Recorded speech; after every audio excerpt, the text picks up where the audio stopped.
never guess the places that I've been. You never guess the places that I've been. 'Cause everything is like a dream, yeah, but only in that dream that I live in. I'm never gonna let the day begin. Never gonna let the day begin.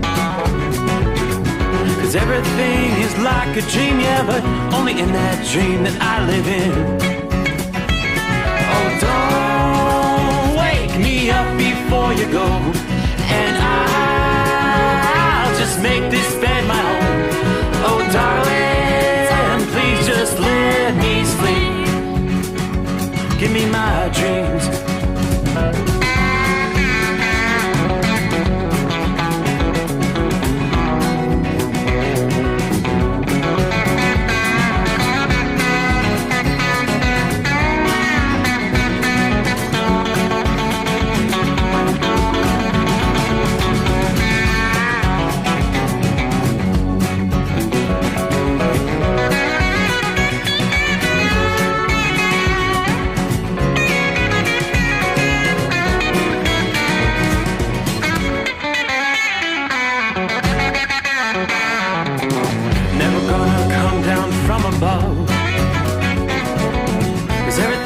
Better from above.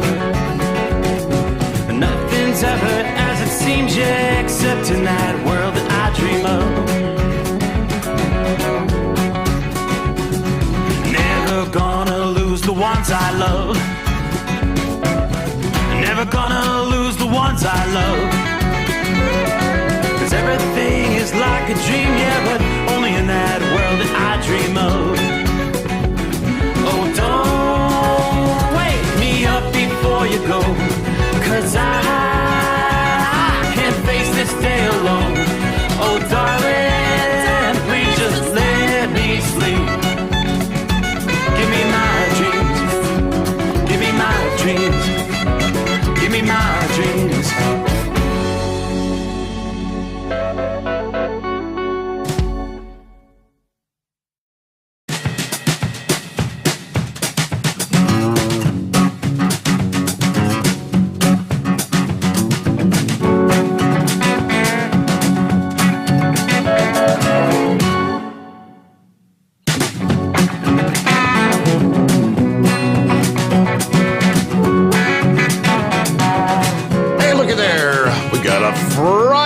Coming on.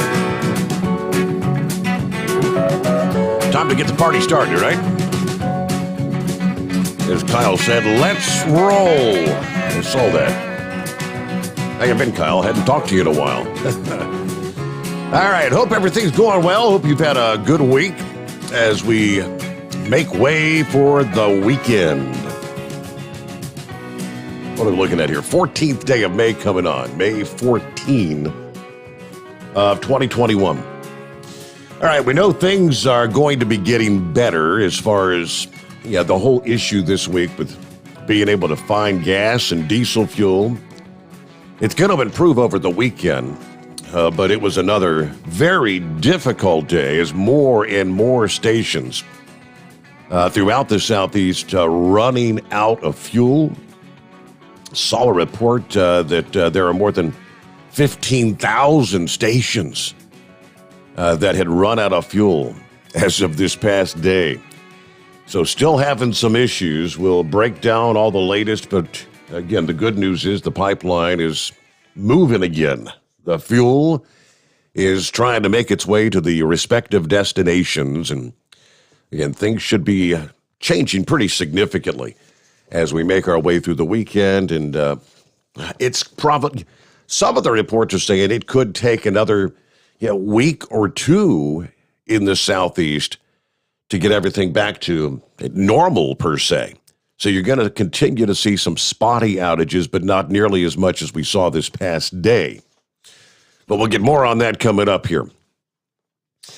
And, of course, checking on our travelers' weather. Here's where we start things off. Are you ready to start warming things up, especially for our friends in the Northeast?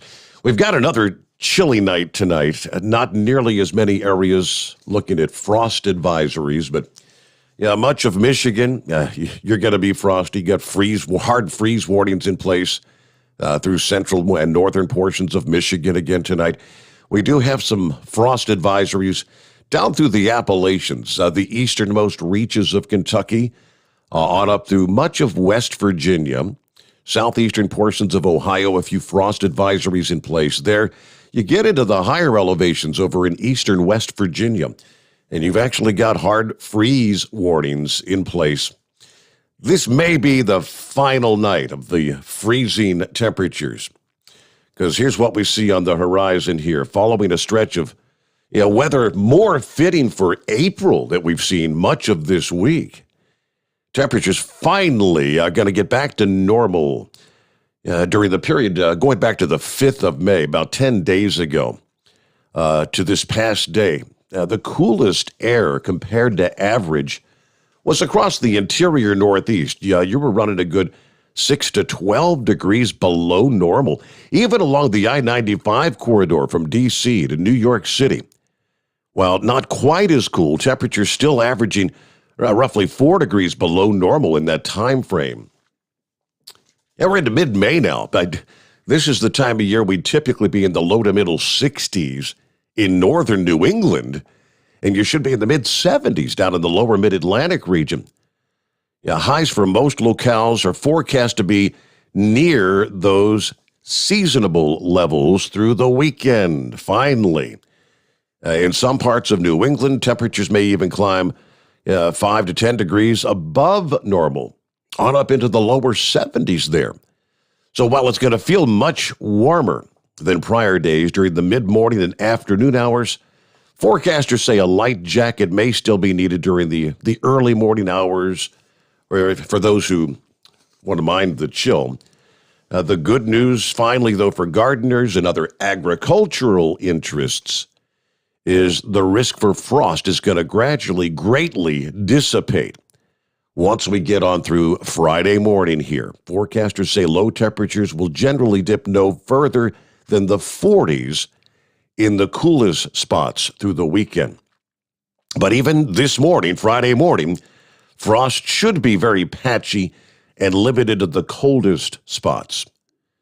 A few areas may have to contend with a stray pop-up shower in the milder pattern, although it looks like no particular day through the weekend is going to be a washout.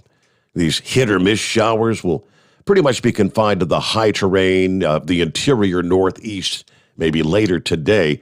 To start the weekend, Saturday, showers may be a bit more numerous over northern New England and Pennsylvania. Most of the showers are on the light side, just it's not going to rain all day kind of thing. All right, weather should cooperate for the 146th running of the Preakness Stakes at Pimlico Racecourse, Baltimore, Saturday evening. Any risk of a stray shower should be low, with dry weather likely prevailing for the race, along with a few mix of clouds and sun most of the day. Temperatures should rise into the lower 70s, downright pleasant. By Sunday, coastal locations from northern New England down through eastern Virginia, you'll have the best chance of a stray shower. With the warmer air in place, all the precip is going to be in the form of rain, unlike last Sunday when some of the interior locations actually had a little snow on Mother's Day. All right, let's see. Even with the increased opportunity for rain, mild conditions are going to stick around at least to maybe the middle of next week. How about that?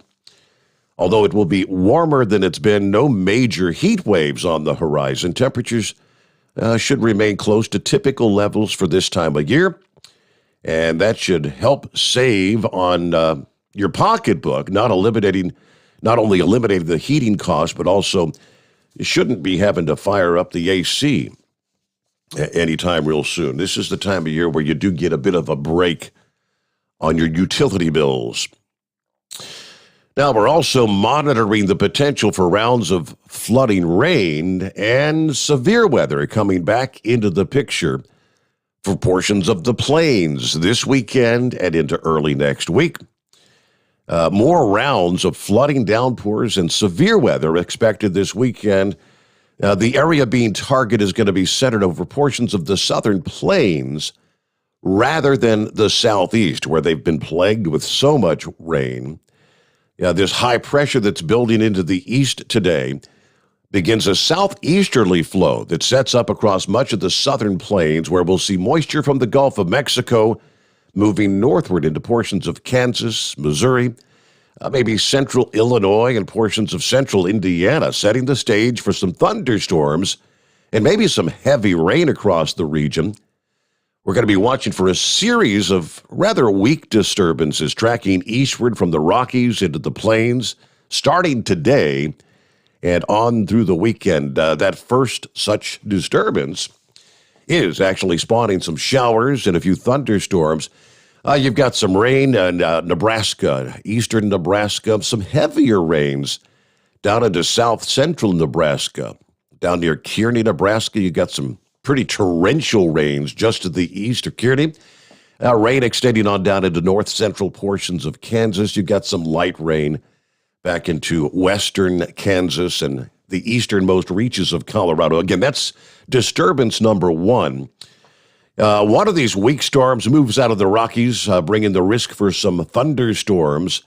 That disturbance later today and into Friday night. We could be talking some hail, strong winds, and potentially, winds gusting to 70 miles per hour. If you're going to be rolling through places anywhere from Dodge City, Kansas, southward to Amarillo, Texas, and west back toward Roswell, New Mexico.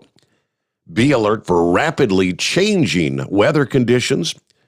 Storms continue to move across the Midwest into the weekend as that warm, increasingly humid air makes its way northward through the southern plains, kind of clashing with the cooler air on further up to the north. Kansas City, Oklahoma, St. Louis, Peoria, Illinois could be at risk for some rounds of heavy rain and even some locally severe storms. There's the potential for flash flooding, especially where the heavy downpours train or repeatedly fall over the same areas. Some locations may end up picking up maybe 8 inches of rain over a 3-day period.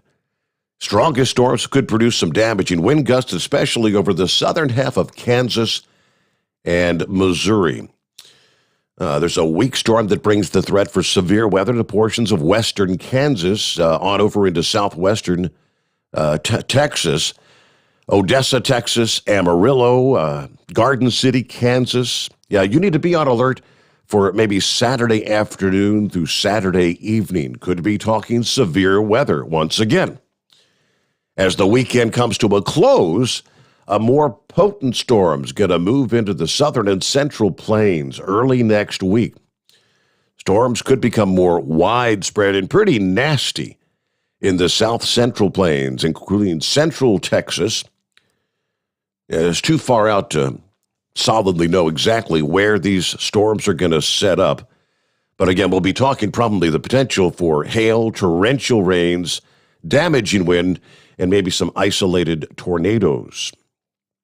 As that severe weather threat gets underway in the plains early next week, that point in time, we will probably be looking for some storms returning to Louisiana and other areas in the southeast. You're getting a bit of a break, at least for this weekend, there in the southeastern USA.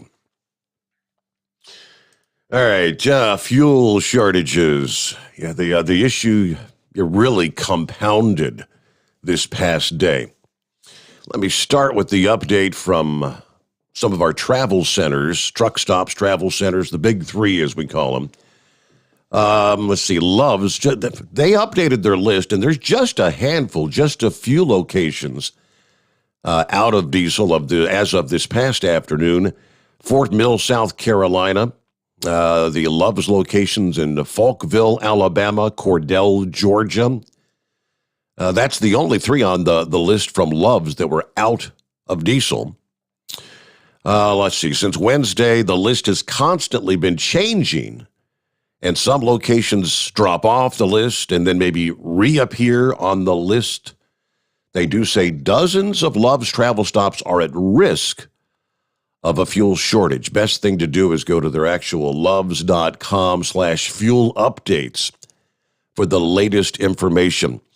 Seems like Pilot and Flying J locations have been struggling a bit more keeping up with fuel. The updated list of outages include Florence, South Carolina, Savannah, Georgia, Tallapoosa, Georgia, Lugoff, South Carolina, Marietta, Florida, Vienna, Georgia, Midway, Florida, Temple, Georgia.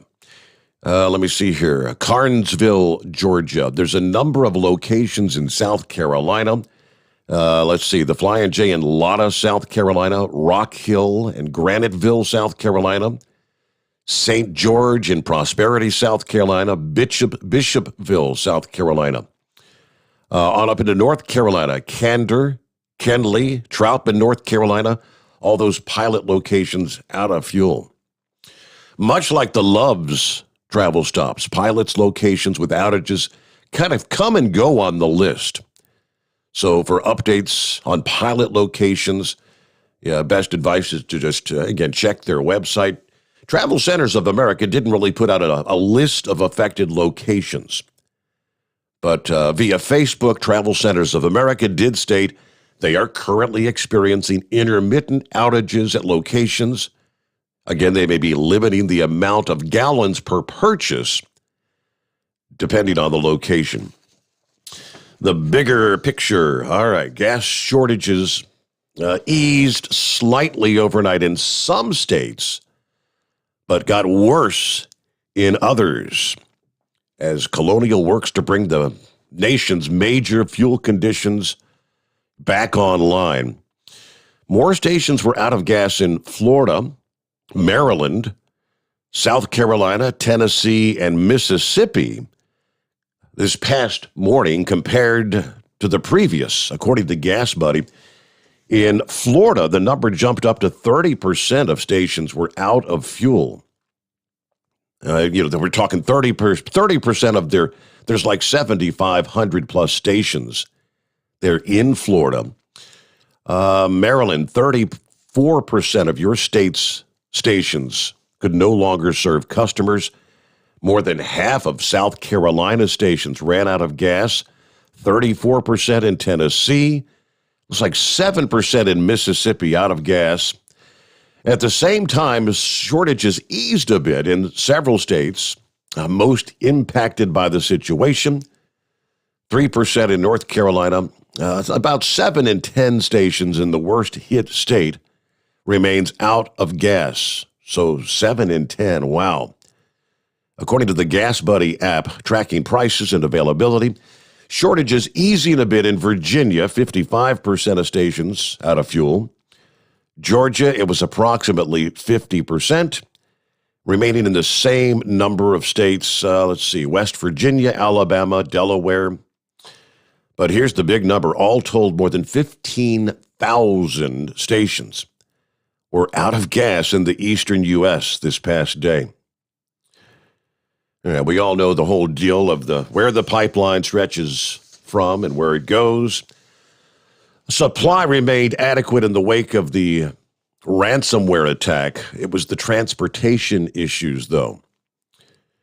And the pipeline coming back on should alleviate some of these concerns. Phil Flynn of the energy market analyst with Price Futures Group says reports that the pipeline has restarted should take away some of the panic, obviously. Tom Clausa with the Oil Price Information Service said Colonial's message means that the deluge of rain is over, but the river crest of station outages probably arrives right about now. Friday may be another tough day. Friday is always the busiest day for purchasing gasoline. People in the worst hit states, the Carolinas, Virginia, Georgia, could see up to maybe 14 days of trouble buying fuel, spotty outages. The problems will end sooner in some of the other states. Still, the first step to restoring the pipeline operations, in addition to exports that are coming in from Europe, should ultimately turn a shortage in the country to ultimately probably we'll have some extra fuel with the orders that are coming in out of Europe. When it all gets here, it'll be here at the same time. So, as they say, patience, patience, my friend, as we roll into a Friday. All righty, what are we looking at? About 18 past the hour. It's 844-844-3388. Who else checking in? Let's see. John checking in. Hello from I Hate Pennsylvania. I'll hate it even more tomorrow. Break time. It's 55 and partly cloudy. Copy in the mail. There's Chevy Guy. Buckeye Boy checking in from Ackworth, Georgia. 55 degrees. A very nice day today. A few stations had gas, including the Kroger on Highway 92 in Ackworth for $2.89. Gotta hand it. Get to have with the grandkids tomorrow. Looking forward to it. So, all right, be safe. Be careful out there. Captain Ron checking in from Gainesville, Florida. Yay, 2 more days, 2 days closer to Monday. Hello, everybody. Monday will be here before you know it. Come on, Ron, don't spoil the weekend, right? But you are correct. Time goes so quickly. Morning to the overnight drive from Ken. Thanks for backing the Blue National Police Week. This is Ken's Monday. Stay safe. All right, let's see. Captain Ron, 63 in Gainesville, Florida. Dave checking in from Louisiana. Howdy, Dave. Bidu checking in. Good morning, everyone. Monty Python, morning, Your Honor. One more day to go for me and the weekend for you. Yes, indeed. Scott, happy Friday. Rolling out of Maumee, Ohio, bound for Sharonville, Ohio. Pleasant night up here. Clear skies, 55 degrees. Everybody have a great weekend. AJ, checking in from Houston. Morning, Andrew. And let's see, one more. Fred. Morning, Steve. Finally quit raining in Louisiana. Just a few fuel issues here. Louisiana, Flying Jane, Greenwood, they're limiting drivers to like 100 gallons there. So, yeah, that's enough to get you on down the road, find a place to go ahead and fill her up, right? What else we have under the industry headlines? A little bit more on the pipeline. Contrary to previous reports, it appears Colonial Pipeline actually did pay the nearly $5 million ransom to the hackers, contradicting reports earlier this week that the company had no intention of paying an extortion fee to help restore the country's largest fuel pipeline. According to 2 people familiar with the transaction, the company paid the hefty ransom in, as I said, I mentioned this, they paid the ransom in cryptocurrency. And apparently they actually paid the ransom last Friday. I mean, shortly after the hack had taken place, underscoring the immense pressure faced by Colonial to get gas and jet fuel flowing again. A third person familiar with the situation said U.S. government officials are aware that Colonial made the payment. Once they received the payment, the hackers did provide the operator with a decrypting tool to restore the disabled computer network. The tool was so slow that the company continued using their own backups to help restore the system, though. One representative from Colonial declined to comment. They said they began to resume fuel shipments about 5 o'clock Eastern Time on Wednesday. Yeah, we knew that. When Bloomberg asked President Biden if he was briefed on the company's ransom payment, the president paused and said, I have no comment on that.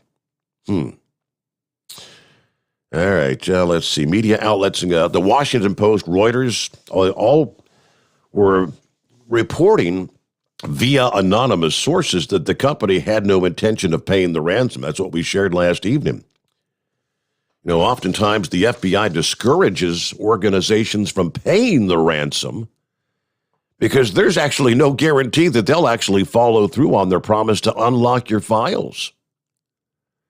And it also provides incentive for other would-be hackers to do what they do. Well, whoever the hackers were, they made their $5 million again in the almost impossible to trace cryptocurrency. Doesn't say which type, but if I had to venture, I'd say probably Bitcoin. That's kind of the dark side of cryptocurrency. All right, let's get to the calls here this morning. What's on your mind? It's 844-844-3388. And first out of the box, it's Steve. How we doing? Happy Friday. Hey, happy Friday, Steve. How are you doing? Doing well. Thank you. Yeah, every day is a new day, Steve. Every day it's something new. Biden, we talked about this a couple of days ago. How remember the spokes idiot for the idiot when they said Colonial Pipeline is on their own. They're in the private sector. Yep. So they'll have to deal with whatever they're going to do. How they just let them hang out to dry. Whatever happened, we don't negotiate with terrorists. Isn't that what we're supposed to do? That's always been the mantra. I know they had a manual backup plan for that pipeline, and I was under the assumption that that's what they were going to do until they could get their computer system fixed. Yep, that's what. Then you find out they paid the ransom. Yeah, Joe Biden. Let's just pay the terrorists. Let's not do anything about it. Let's not confront Russia. Let's not confront everybody. This woke culture's sick, Steve. It really is. And apparently, it looks like they paid the ransom. I mean, shortly after. I mean, if it says they paid it last Friday, and I thought, memory serves, it was like Friday afternoon last week when the hack attack occurred. So they must have just, in a matter of hours, went ahead and paid the ransom. Yeah. You know what else gets me too, Steve? Do you remember about a week or two ago when they talked about taking the patent from Pfizer and Moderna and giving it to countries for free? Do you remember that? Yes. Yeah. So they've got no problem going into the private sector and giving away our vaccine that the American companies develop. But God forbid they step in and defend, United States infrastructure, which is a gas pipeline that supplies half the eastern seaboard. I mean, the hypocrisy. No problem giving away the vaccine, but God forbid we protect our gasoline. Yep. The other thing that really ticks me off, Stephen, I'll tell you what. I served in the U.S. Army Infantry for 4 years in the 70s. Every member of the military that serves now or whoever served ought to watch this damn recruitment video that they just put out. This animated cartoon of LBGDQ, whatever you call it. A gay wedding recruitment video. That's who we're trying to recruit in our U.S. military. Have you seen this? I have not seen the actual video. I did see the headline. Army releases, I guess it's a female gay. What does a gay wedding have to do with Army recruitment? I'm kind of confused. Steve, whatever happened to the few, the proud, the Marines? Be all you can be. Defend the Constitution. Defend our nation. No, that's not who we're recruiting nowadays. It's absolutely sickening. These other countries like China, our enemies, North Korea, Iran, Russia, they must be laughing at us. Laughing at Joe Biden and his Marxist cronies.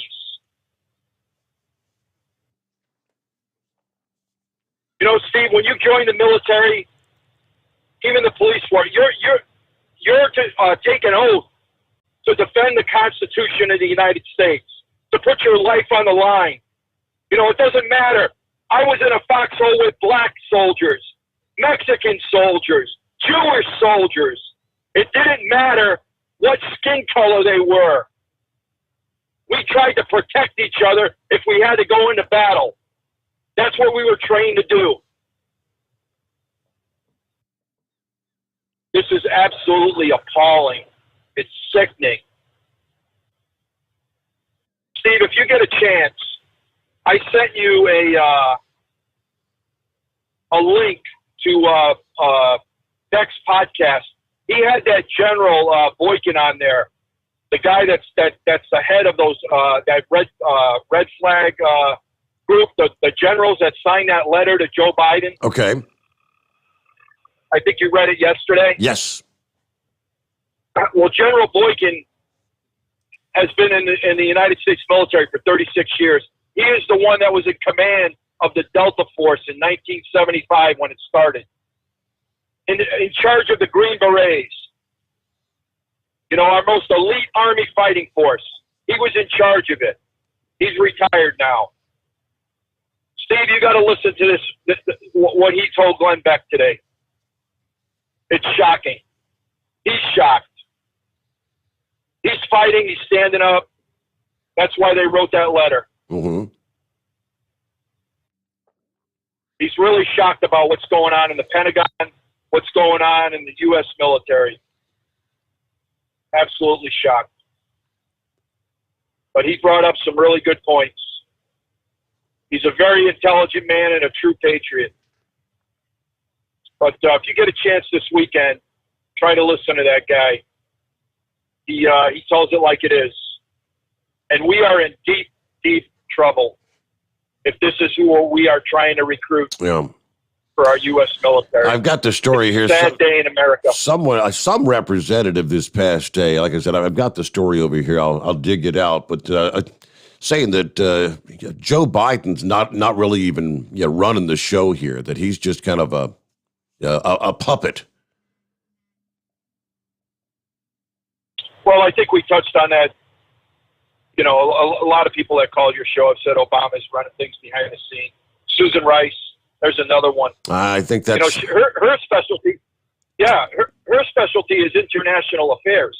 So why is she a domestic advisor? That doesn't make any sense. That's exactly what exactly what he was saying.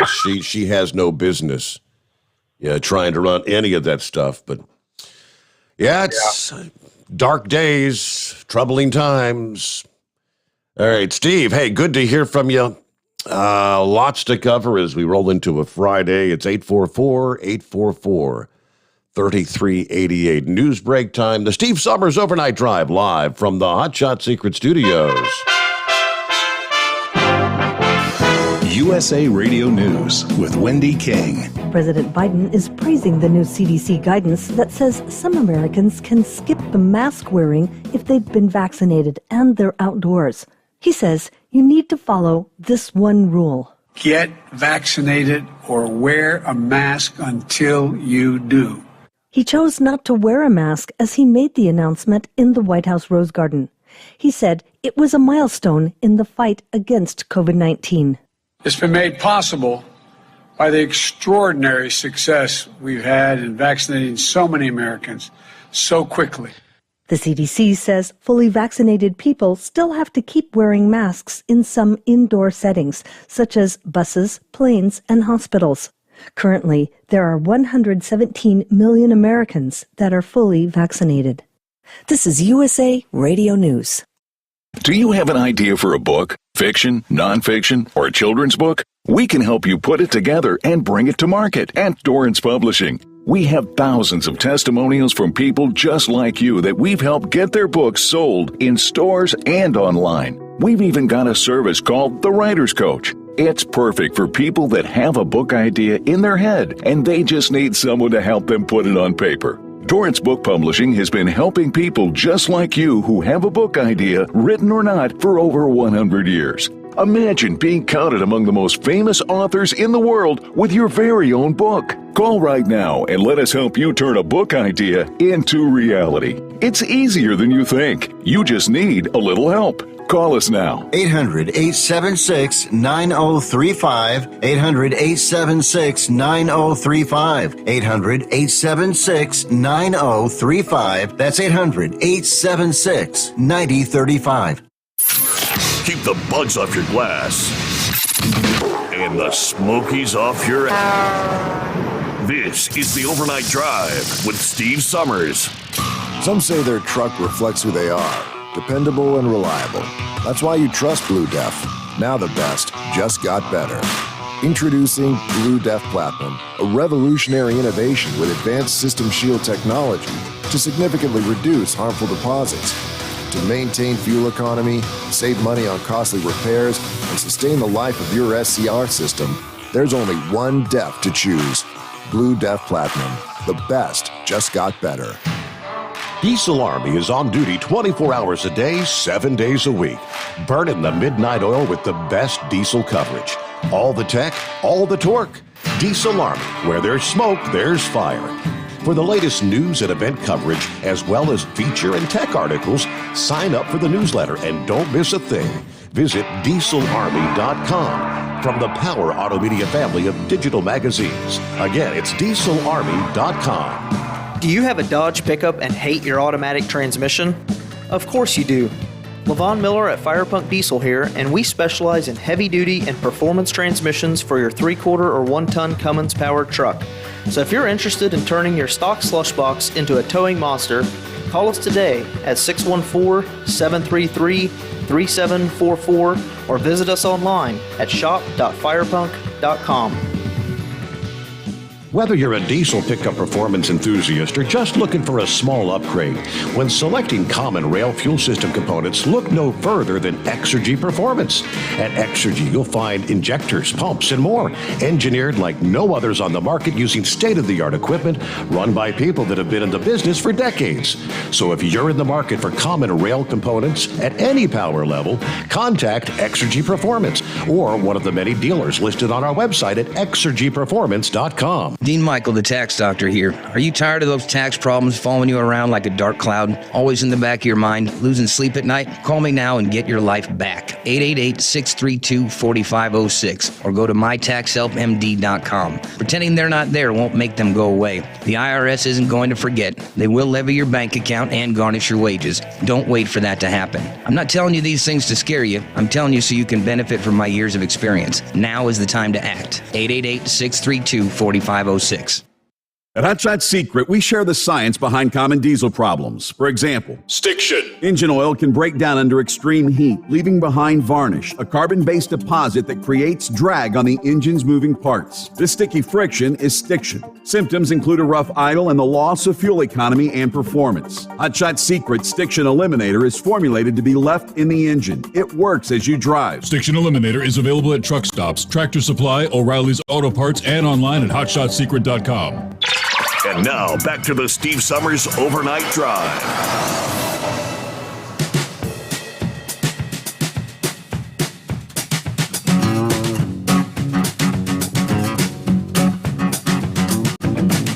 Hey, it's a Friday. Good to have you with us. Hope you've had a good week. And it's 844-844-3388. And seeing as it's Friday, that means we've got some DA of the Week nominees. I got the list here, Brain Dead. What's going on? Yeah, sorry about last week, Steve. I had a little technical snafu with the computer there at the shop. I think it decided I had to pay that Dodge coin, 33 cents to get it back going again or something. I don't know. But I sent you a couple updates on the bridge, and I figured I'd lay this little bit of information out to you. One of my neighbors is the district supervisor for RDOT, and he kind of gave me a little bit of heads up and the information that the media is not telling you. Right now, they're trying to come up with a short-term game plan, but the engineer for Arkansas and Tennessee is having a conflict on how much weight to put on the bridge right now. And they're talking of cars only. Now, that means no U-Hauls, no pickups pulling trailers, especially no semis, just a regular standard car. Okay. 3-ton, 4-ton, that kind of vehicle. And it's going to be a one lane in each direction to help relieve the pressure off of the I-55 bridge. Because for me, even with this Little Rock run in the daytime and me going to work, going to the YRC yard, it takes me about an hour, and it takes me about a half an hour, 45 minutes to go home or go the other way. Now, he also did tell me today they found a second beam that is cracked. There's also a discussion. It's not completely all the way through. It's just cracked. There's also a discussion right now of rebuilding the entire bridge, which will be at least a year before it is open. With that being said, they're talking about doing a patch job and building a third bridge to get this one fully replaced to help also relieve the traffic. Now, about 25 years ago, if I remember right, maybe a little bit longer, if anybody's been through Memphis on the north end of town, there's that little turnoff that goes to Millington or Highway 51. That at one point in time was supposed to be the third bridge. However, the NIMBY people decided to show up, the not in my backyard people in the state of Arkansas. And of course, they also said, well, it's too far north. We don't want it this far north. We want it a little bit farther south. But also, too, Steve, do you remember, I think it was back, about 4 or 5 years ago, they were talking about shutting down the old bridge from March to November to, enhance repairs and force all the traffic to the new bridge. Remember this? Yeah. So I guess people now can understand why we now need a third bridge. It's crazy how people are complaining. So, but that's kind of a little bit of a heads up. Also, too, I think I sent you a story from Fox 13 of a guy in 2019 who posted a picture on RDOT's Twitter page of the beam being cracked. Did you see that story? I've got it right here before me. I sure do. Isn't it amazing how they go, oh, well, no, we don't see no problem, but yet he sees the problem. So, needless to say, this is going to be a fun little adventure for a while, and it's going to be interesting to see how things play out, Steve. How has the flow of traffic been? Is there big backups for the I-55 bridge, or is it handling everything okay? Right now, this time of day, the overnight hours, you're sailing pretty smooth. If you're going into Memphis, like you're going 55 south. However, in the daytime, when you get between 6 a.m. and about 9 p.m., 8, 9 o'clock at night, expect an hour to an hour and a half, maybe 2 hour delays. One of my buddies who's in line haul who does a Dallas bid said that it only cost him an extra half an hour to go through Brinkley and down through Helena, West Helena, and back up to our yard. It was only cost him an extra half an hour. So if power is a viable possibility. So, but for right now, I mean, that's the only option. Now, if you're coming out of Tennessee into Arkansas, right now, like I said, it's wide open. Keep going. In the daytime with me, it's like about half hour, 45 minutes. There's really not much difference when I get off the clock and decide to go home. Okay. So, But other than that, it's crazy, Steve. I think I got more gray hair than you do now. I don't know about that, but all right. Well, hey, thank you for the update there. It's some helpful info. So it sounds like, you might be better taking the alternate route and losing 30 minutes versus an hour and a half to 2 hours waiting to cross 55. Yeah, the story he was talking about from the Fox 13 there in Memphis. When did the damage occur to the I-40 bridge? It may never be clear exactly when it happened. But as he said, there was one Twitter user that took to social media to say it dates back to at least July of 2019. Yeah, he posted the photograph showing an image of the bridge with what appears to show the damage and circled in red. David Manasco is the user behind the Twitter post. He says, I tagged Tennessee DOT and Arkansas DOT with the caption, well, the I-40 crack started well before the 2019 inspection occurred. Here's a shot I took in July of 2019. You can see the crack was quite extensive at that point. Kind of curious why this wasn't caught in the August of 2019 inspection. Fox 13 reached out to Manasco, and he sent us the original full resolution file. The metadata from the original file said the picture was taken July 2019. Fox 13 went through dozens of videos of drone footage from previous years to see if there was a clear shot that might show the area where the fracture occurred. Video recorded in 2017, there was no apparent fracture. We uncovered a photo from 2016 that showed no fracture. They reported that a recent 2018 inspection rated the bridge as fair, with no evidence of any trouble on the beams that support the bridge. Now, the bridge was also inspected supposedly in 2020. Highway officials in Arkansas and Tennessee say they don't know for sure what caused the damage. They did release the audio from the 911 call where the consultant, the bridge inspector, I guess, could be heard telling the operator, you've got to get everyone off this bridge. Get them off the bridge right now. Now, there was a civil engineer who spent a couple of years studying the Hernando de Soto Bridge, installing sensors to track any abnormalities, who tried to explain the crack this past day.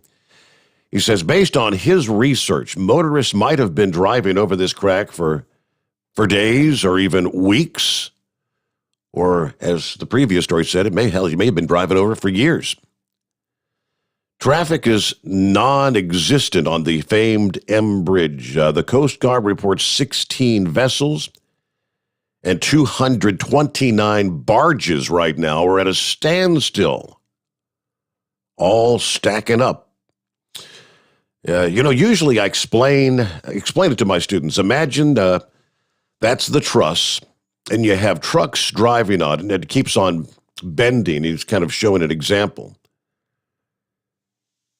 Someone used the example of, say, metal fatigue, say a paper clip. You bend it back and forth, and eventually it fractures. All right, you're subjecting steel to many, many cycles of stresses, millions of cycles. Every truck that passes by is one cycle, so imagine how many cycles have been there since the 1970s. Yeah, bridge opened in 1973. Now, I did say bridges built during that era were not designed to handle such high volumes of traffic. You've got 41,000 vehicles crossing that bridge every day, 30% of which are commercial vehicles, trucks. These tiny microscopic cracks are bound to grow. Yeah, they say the fracture was discovered on day one of a routine inspection, that it may have only been there for a week before being spotted. So they're questioning how long it's actually been there. Now, this guy said he thinks it's been there longer. Yeah, this crack is very developed. When I look at the crack doesn't look to me like it's new. It looks like the edges of the crack are worn. Yeah, you can see they're round. They're not sharp edges.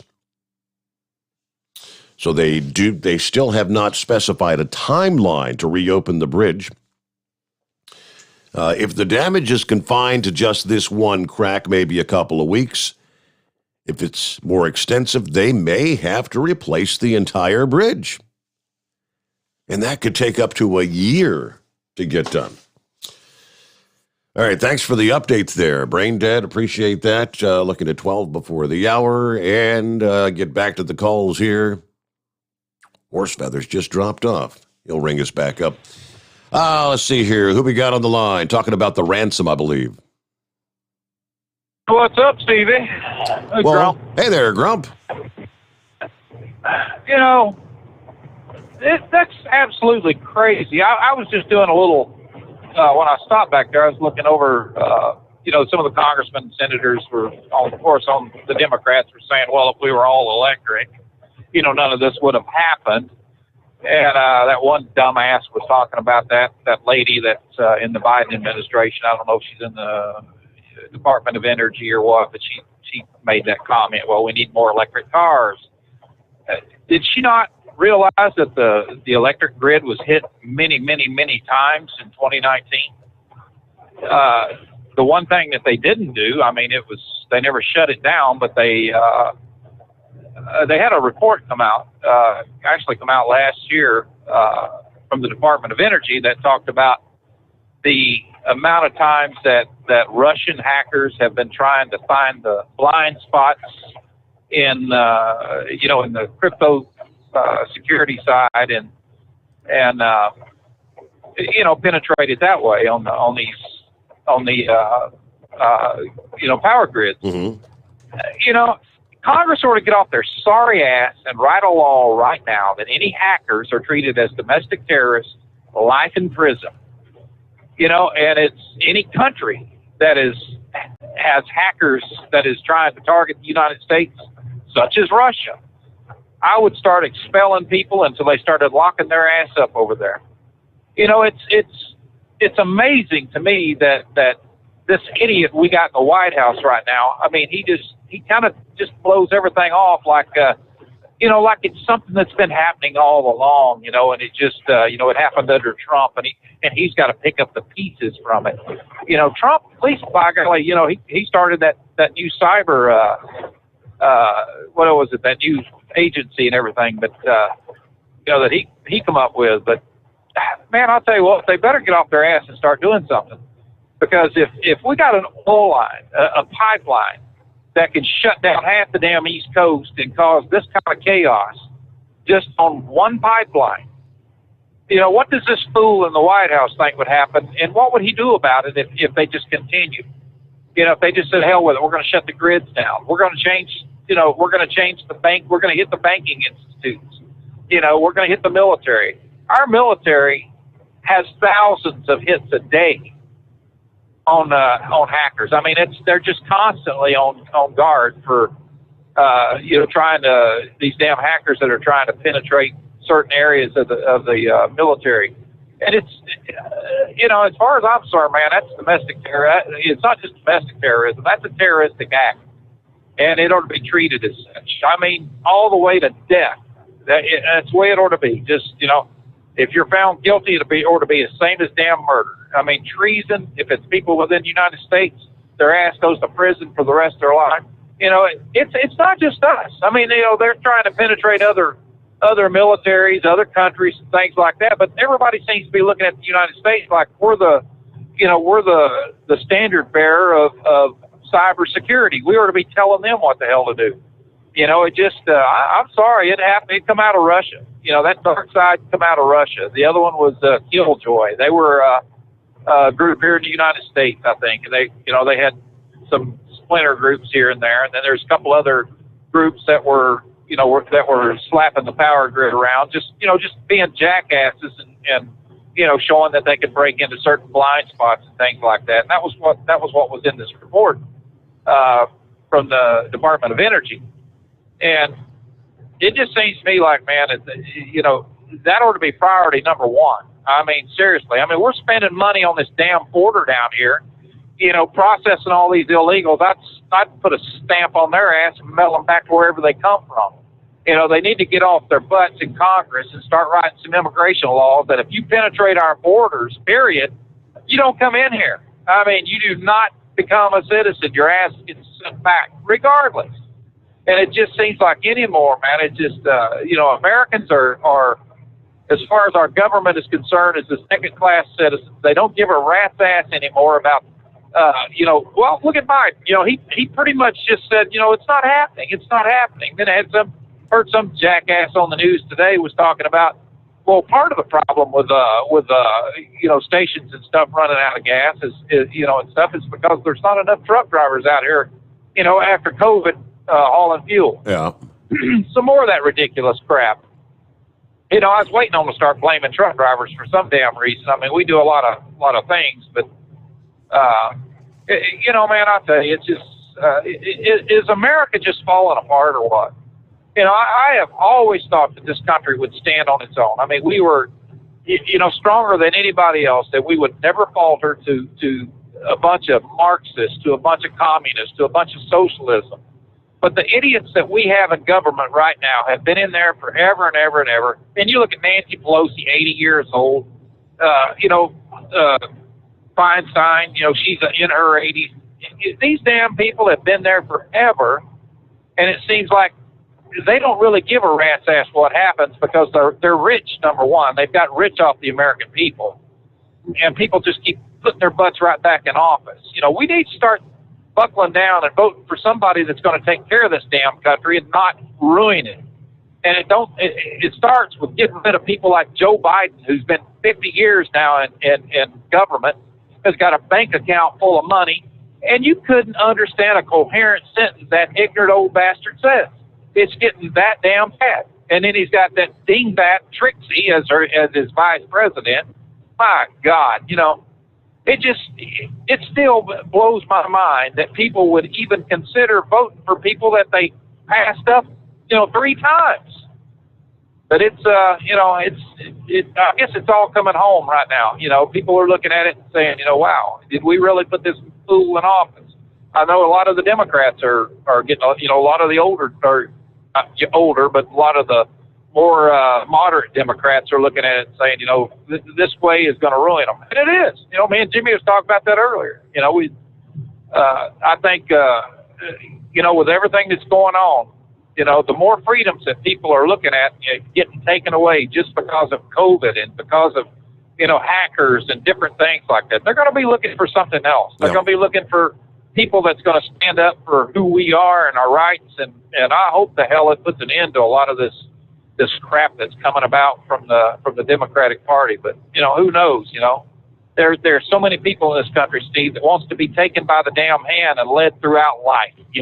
They want somebody standing there every time they fall down, pick them up and hand them $5 and saying, here, it's all right. No, it ain't. Kick their ass again, knock them down again. When they get tired of getting knocked down, they'll finally get up on their own. I don't know, man. It just turned to my stomach to see, the many years that I spent in the military. There is absolutely no way in the world I'd go in the military right now with that bunch of wackadoos that is running it. It's, I don't know, hell, you wouldn't know if you went into battle with somebody, whether they be passing out flowers or bullets. It's the damnedest thing I've ever seen in my life, man. But, this is what we got to live with, I guess, for at least, 3.5 more years. So what say you, Mr. Sommers? I say you're on a roll, Grump. I appreciate you checking in. I'm looking here. You mentioned the Secretary of the Department of Energy, that dingbat, what she said on Tuesday. Indeed, she said, she had a press conference at the White House. Well, if you're driving an electric car, you're not affected by the shutdown of the Colonial Pipeline. Whoop-de-doo. Reporter says, I just have a question for each of you. I'll start with you, Secretary Grantham, because ladies first. Obviously, we have the acute issues with the Colonial Pipeline ransomware attack, but looking more holistically in a macro view, how does this speed up the efforts at the Department of Energy to move in a more of a renewable direction, since this is going to have an impact on people at the pump? Yeah, I mean, we're obviously all in on making sure we meet the president's goals of getting a 100% clean electricity by 2035. Net zero carbon emissions by 2050. And you know, if you drive an electric car, this wouldn't be affecting you, clearly. It's just another, this company's acting in a responsible way. They took their pipeline down so that the ransomware would not spread. And so up to this point, they have carefully they're reviewing. So they're doing this in a responsible way. And on she goes, but all right, somebody tell the secretary, let me take you back to December of 2020. According to reports, ransomware attacks against the manufacturing industry have more than tripled compared with the previous year. This dramatic rise in cyber attacks posing serious concerns about the vulnerability of critical energy infrastructure serving the nation's electric grid. In the manufacturing sector, as we know very clearly, ransomware typically involves blocking access to computer files. Once you pay the ransom, access to the files are restored. As more and more manufacturing companies seek to reduce their energy costs and their carbon footprint, they're deploying on-site energy equipment similar to that used by the utility companies, the electric utility companies. That's increasing concerns. These attacks are providing a training ground for coordinated attacks on energy infrastructure in order to disrupt operation of the nation's bulk power system. While ransomware attacks have traditionally focused on companies' information technology networks, security experts are now seeing more and more instances of malware spreading to the operational technologies that control key mechanical equipment, including winches, derrick cranes, conveyor systems, robotics used in assembly line manufacturing. They're hacking into everything. Concerns about a potential attack on an energy company is not far-flung. In the last year, cyber attacks have launched attacks against a large manufacturer's steel and pipe division, as well as oil, gas, aluminum, and semiconductor companies. While the majority of these cyber attacks were once carried out by uncoordinated or individual actors, evidence now reveals the involvement of nation-state actors like North Korea and Russia. Sure. Yeah, power grid would be next online, right? Sources estimate that by the end of 2018, almost 2 million residential solar PV systems have been installed. More than 11,000 homes have residential energy storage units. Nearly 900,000 electric vehicle chargers were in use. And more than 20 million homes using what they call smart thermostats. Think things that can be hacked. All right, we'll get back to your calls ahead here. First, we got to get a news update. It's 844-844-3388. Rolling into a Friday, the Steve Sommers Overnight Drive live from the Hot Shot Secret Studios.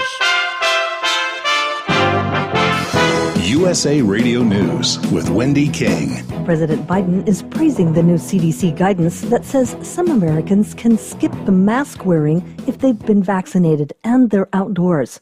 He says you need to follow this one rule. Get vaccinated or wear a mask until you do. He chose not to wear a mask as he made the announcement in the White House Rose Garden. He said it was a milestone in the fight against COVID-19. It's been made possible by the extraordinary success we've had in vaccinating so many Americans so quickly. The CDC says fully vaccinated people still have to keep wearing masks in some indoor settings, such as buses, planes, and hospitals. Currently, there are 117 million Americans that are fully vaccinated. This is USA Radio News. Hi, this is Jay Schrader, Super Bowl 22 champion and former Raiders quarterback. Playing professional football for 11 years beat my body up pretty bad. I've had so many surgeries on my neck, back, and shoulders and knees, I've just learned to live with constant discomfort. I tried so many products, some worked for a little while, but nothing gave me total relief until one day, a golfing buddy introduced me to sonsoflibertycbd.com. I used their CBD Muscle Ease, rubbed it on my hands and neck, and wow, what did it do for me? I immediately began using their other products, and I have golfed pain-free for the first time in many years. I've reached out to Sons of Liberty CBD and visited their operation from farm to factory. Folks, this team walks the walk. Their motto is, for vets, by vets. I shared the product with my friend Wayne Allen Root, and now he's a fan of sonsoflibertycbd.com. Wayne's fans will receive a 15% discount using code WAR15 at checkout. I've told all my NFL buddies about sonsoflibertycbd.com, and now I'm telling you. Go to sonsoflibertycbd.com. When it works for you, like it did for me, we both win. Fighting between Israel and Hamas, the extremist group that controls the Gaza Strip, has been escalating in the past 24 hours. Hamas fired hundreds of rockets into Israel. Israel responded with return fire, saying they're shelling parts of the Gaza Strip. Fighter jets are targeting different positions inside Gaza. President Biden says the work to restore peace in the Middle East is a work in progress. The ex-Florida tax collector with close ties to Congressman Matt Gaetz is planning to plead guilty on Monday in a federal court in Florida, according to a new filing on Thursday. As part of the deal, Joel Greenberg will cooperate with investigators in a wide-ranging probe. For months, federal investigators have been examining whether Gaetz broke federal sex trafficking, prostitution, and public corruption laws, and whether he had sex with a minor. Gaetz has not been charged and denies any wrongdoing. You're listening to USA Radio News. Now you can fly anywhere in the world and pay discount prices on your airline tickets. Book a flight today to London, Paris, Madrid, or anywhere else you want to go and pay a lot less guaranteed. Call the International Travel Department right now at Low Cost Airlines. 800-215-5141. 800-215-5141. That's 800-215-5141. The Attorney General promises justice for those who were victims in the Capitol riot. USA Radio's Tim Berg reports. Attorney General Merrick Garland is acknowledging that the Justice Department is prioritizing prosecuting those who participated in the January 6th on the U.S. Capitol over those who rioted and looted during last summer's social justice demonstrations. Garland also saying those zeroing in on the Capitol Hill rioters has not deterred the Justice Department from focusing on other crimes. He also assured lawmakers that the Justice Department isn't prioritizing prosecutions based on ideology. The Justice Department has filed federal charges against more than 300 people stemming from last summer's protests against police brutality. In contrast, federal arrests in the U.S. Capitol attack have surpassed 430. From the USA Radio News Phoenix Bureau, I'm Tim Berg. President Biden tried to ease worries after the cyber attack on a major fuel line owned by Colonial Pipeline. The breach shut the line down for several days and triggered a run on gasoline. I know seeing lines at the pumps or gas stations with no gas can be extremely stressful, but this is a temporary situation. Do not get more gas than you need in the next few days. GasBuddy.com is reporting nearly 70% of North Carolina's stations were without gas, and 73% were out in Washington, D.C. For USA Radio News, I'm Wendy King. At Hot Shot Secret, we share the science behind common diesel problems and their solutions. For example, ultra-low sulfur fuels. The primary function of diesel fuel is combustibility. One of the little-known aspects of fuel is its role as a lubricant to metal-on-metal moving parts. The introduction of ultra-low sulfur fuels diminishes the fuel's ability to lubricate because sulfur, which has been mostly removed, has lubricating properties. Hot Shot Secret Everyday Diesel Treatment with LX4 delivers unmatched lubricity. Third-party testing confirms that it takes 3 times the amount of leading fuel treatment to match the lubrication benefit of 1 dose of Hot Shot Secret. Everyday Diesel Treatment is a fully formulated 6-in-1 premium fuel treatment for every fill-up, every time. Everyday Diesel Treatment is available at truck stops, Tractor Supply, O'Reilly's Auto Parts, and online at HotShotSecret.com. Hot Shot Secret, powered by science. The Overnight Drive with Steve Sommers. Live from the Hot Shot Secret Studios. Call Steve now. 844-844-3388. That's 844-844-3388.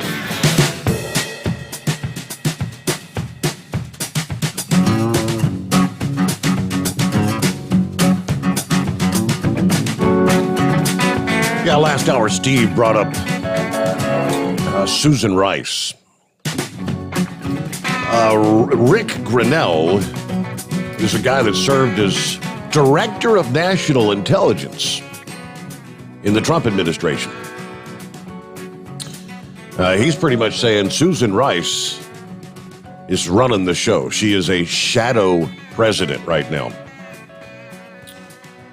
Speaking at an interview on CPAC Now, he says, quote, Susan Rice has been appointed as domestic policy advisor. That's a joke. She doesn't know anything about domestic policy. She is a foreign policy expert that's been placed in the domestic policy role, and that is just a clear signal that all of our international issues, our foreign policies, are going to be treated like domestic policy. This is a problem for the Democratic Party. The foreign policy mess that they've created is a mess because they're placating the far left domestically. It's part of the cancel culture. They're beaten up on Israel because it pleases the far left. They're trying to reach out to Iran and pretend like the Iranian regime should be respected because it pleases the far progressive left. This is the upside-down world of the Biden administration. President Joe Biden is too weak to stop the progressive left from taking over domestic and foreign policy, and our Vice President, Kamala Harris, doesn't understand what's going on. And Susan Rice is really happy that Biden's so weak. We have a shadow president in Susan Rice, and no one is paying attention. Now, you recognize the name. Rice, the former national security advisor for Barack Obama. At one point, she was actually a serious contender for consideration for Biden's running mate in 2020. She faced criticism over her role in the failed Benghazi response that left 4 Americans, including the U.S. ambassador, dead. She was implicated in the unmasking of Americans in intelligence reports during the presidential transition. Some of those Americans turned out to be Donald Trump associates. All right, Grinnell was interviewed for CPAC Now by the chairman of the American Conservative Union. Yeah, White House did not immediately respond to an email from Fox News. Grinnell had previously predicted Rice would assume the role as shadow president. We got a vice president who needs to spend most of her time in the Senate because it's a 50-50 thing. So Susan Rice is extremely excited that Vice President Harris is preoccupied in the Senate And the shadow presidency of Susan Rice is front and center. He actually said that shortly after Biden was sworn in. He saw it coming. He knows what's going on. There's your shadow president. All right, let's get back to the calls here. It's 844-3388. What's happening with Dan? Good morning. Morning, Steve. You know, what part of our government and governments can we feel comfortable with, feel confident in, and be proud of? I don't see too much of it to be to make an honest statement about it. Yep. I mean, I run out of Memphis. So, by the way, that bridge, there is a bigger nut in Congress besides Nancy Pelosi. It's as hard as it sounds to believe that, there is. And that bridge is in his district, and that is Steve Cohen. You remember him with the chicken? Yep. At the hearings? Yeah.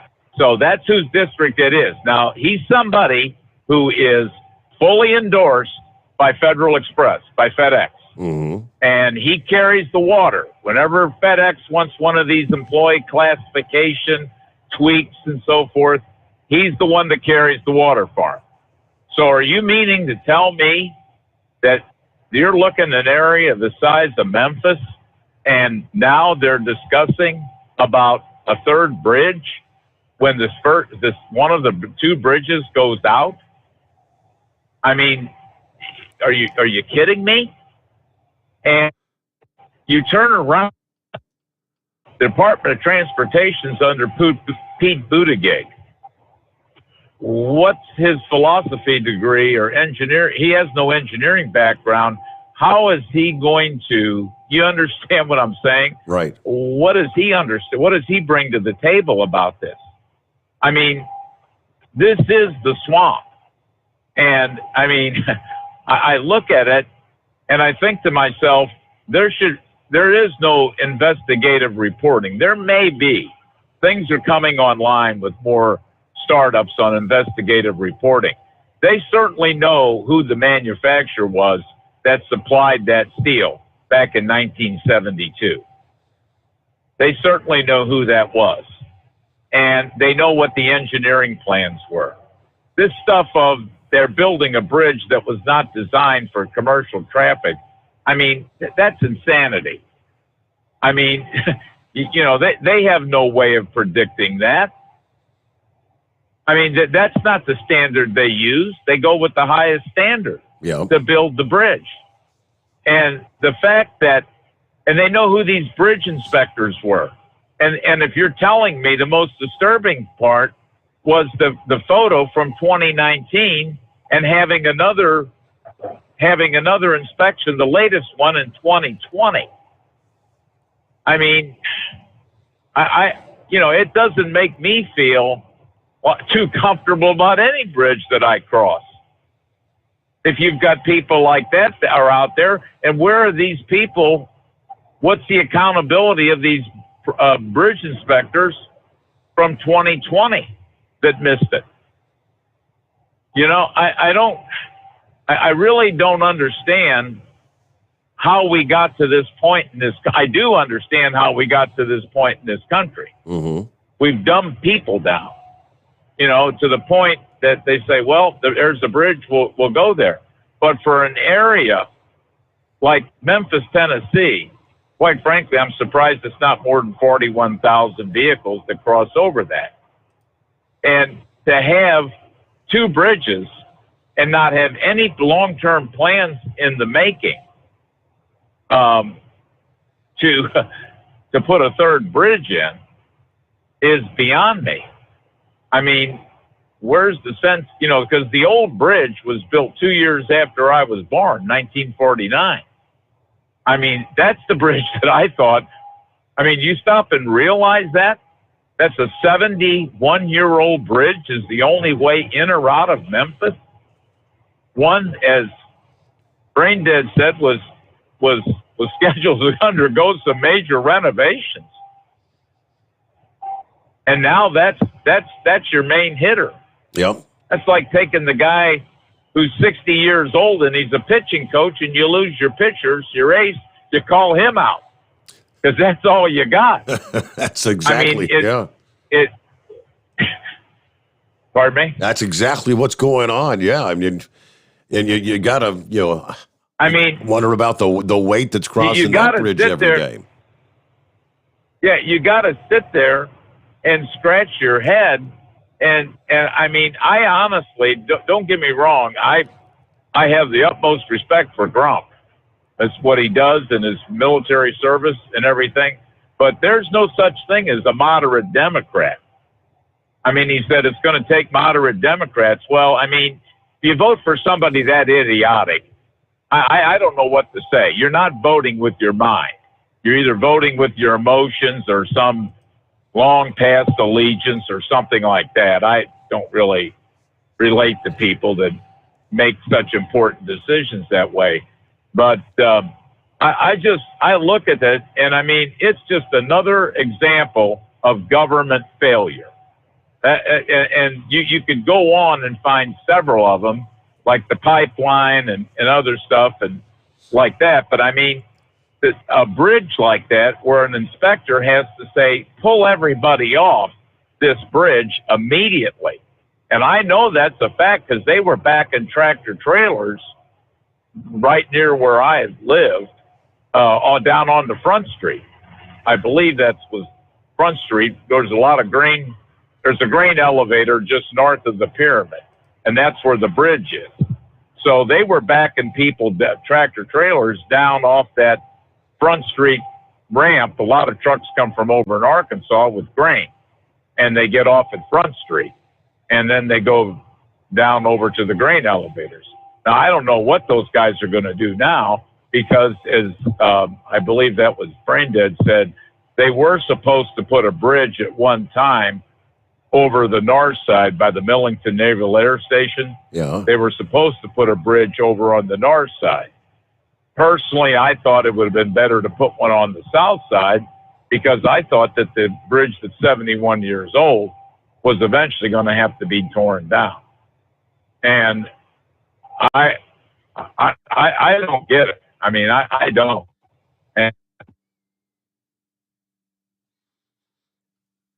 And Dan ran out of cell. All right, Dan, you're right. I don't get it, but hey, I'm not the expert, but some may question. That the M Bridge, as Vic sent us the email, it's gone through upgrades and whatnot. It's supposed to be able to withstand a 7 magnitude earthquake because, of course, Memphis is right there along the New Madrid fault line.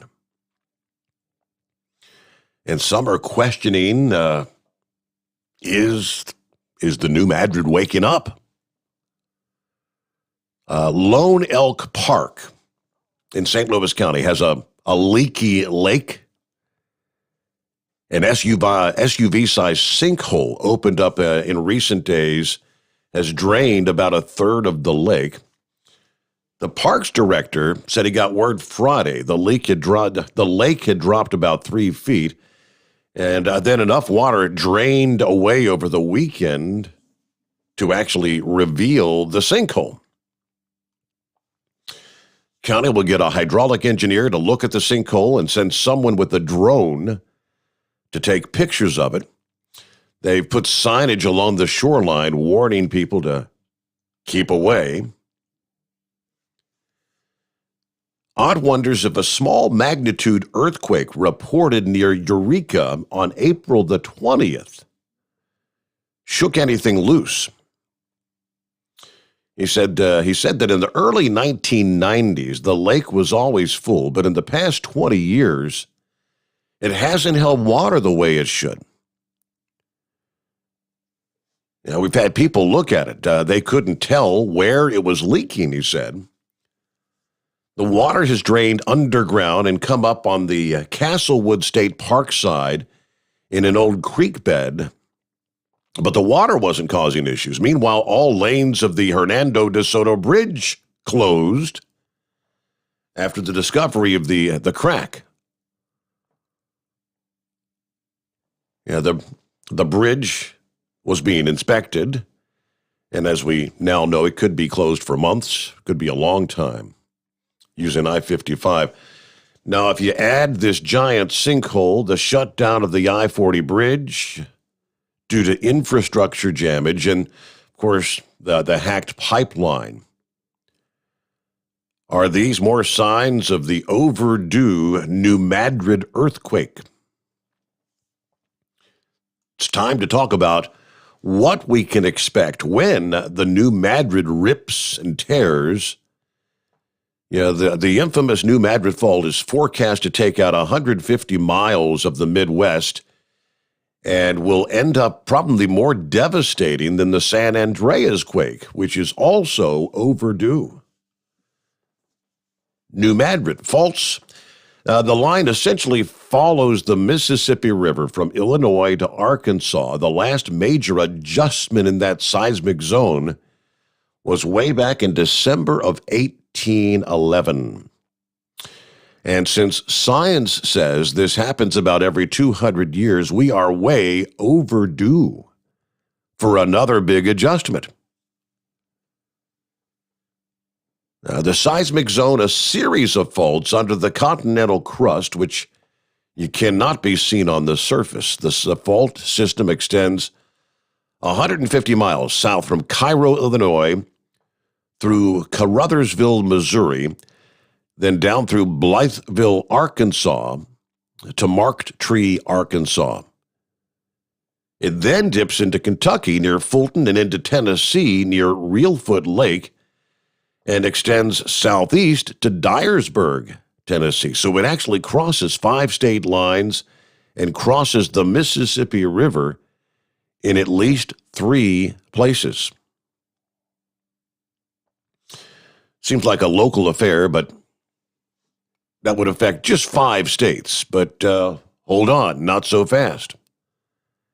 The last time the New Madrid adjusted, it rang bells in Boston, Massachusetts. The first of 3 magnitude 8 quakes totally destroyed the town of New Madrid. Of course, there were only 400 people living there at the time, but there were 2 more magnitude 8 quakes that continued to shake and rip the surface. Residents said the ground rolled in visible waves.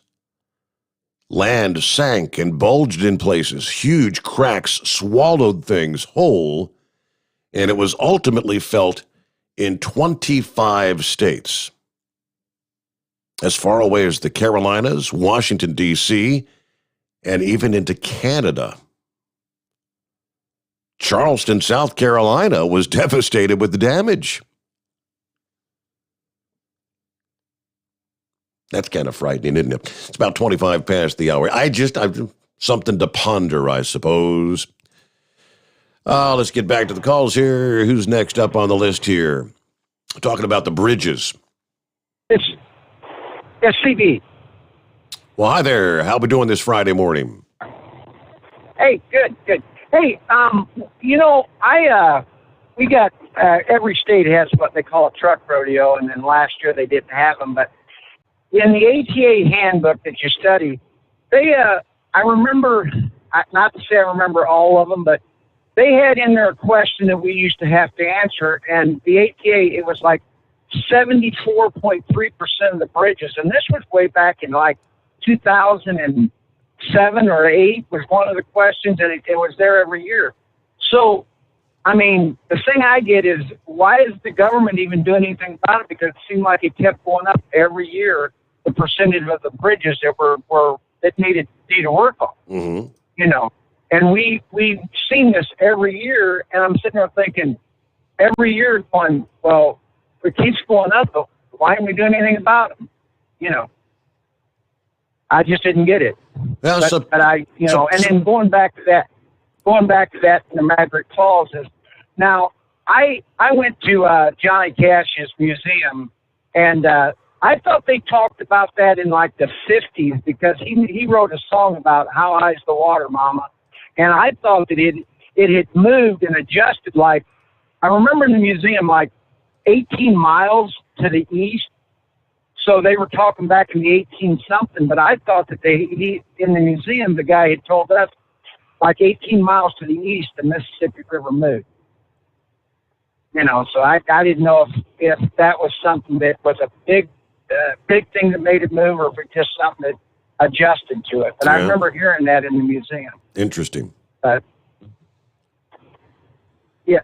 Well, we've been talking about bridges and overpasses for years. You go back to how many years ago was it when the bridge there in Minneapolis collapsed in, and that's when they really started talking about. They inspected like all the bridges all around the country, and it's just an unbelievable number that are labeled as either structurally deficient or functionally obsolete. Yeah. Yeah. Yeah, going back to that, it was kind of obvious that bringing that. My father was an iron worker, and he had said several times over and over to me, and he worked for American Bridge, and he said, you have to notice that bridge fell. He said it didn't collapse at one end, it fell because he said, why would you have cars in the middle of that bridge? He said it literally fell. I mean, he said it wasn't. He said it had to be bolts that busted on that thing. It wasn't the welds of the girders. Because and clearly I was looking at it, and sure enough, there was cars in the middle of that bridge when it collapsed. Mm-hmm. So I thought, well, that was kind of unique. That and he said the Corps of Engineers showed that picture, and he just shook his head and go, it did not collapse, it fell. So, but I appreciate you taking my call. It looks like you're coming up to news time there. But thank you again. Hey, good to hear from you, CB. Have a good night. Have a great weekend. And, yeah, be safe out there. Yeah, I guess you'd have to call it alcohol abuse. A lot of beers scattered across the highway in Texas Thursday morning. Aransas Pass, Texas. The semi was driving along when a car pulled out onto the Highway 35 bypass in front of the moving rig. The trucker tried to avoid a collision, ended up overturning on the highway. A pickup towing a boat then collided with the overturned tractor-trailer. Pickup driver was pinned inside their vehicle for a period before they were rescued, transported to a nearby hospital. No other injuries, but that wreck broke open the trailer, spilling lots and lots of beer along the roadway. Took a number of hours to get that cleared up.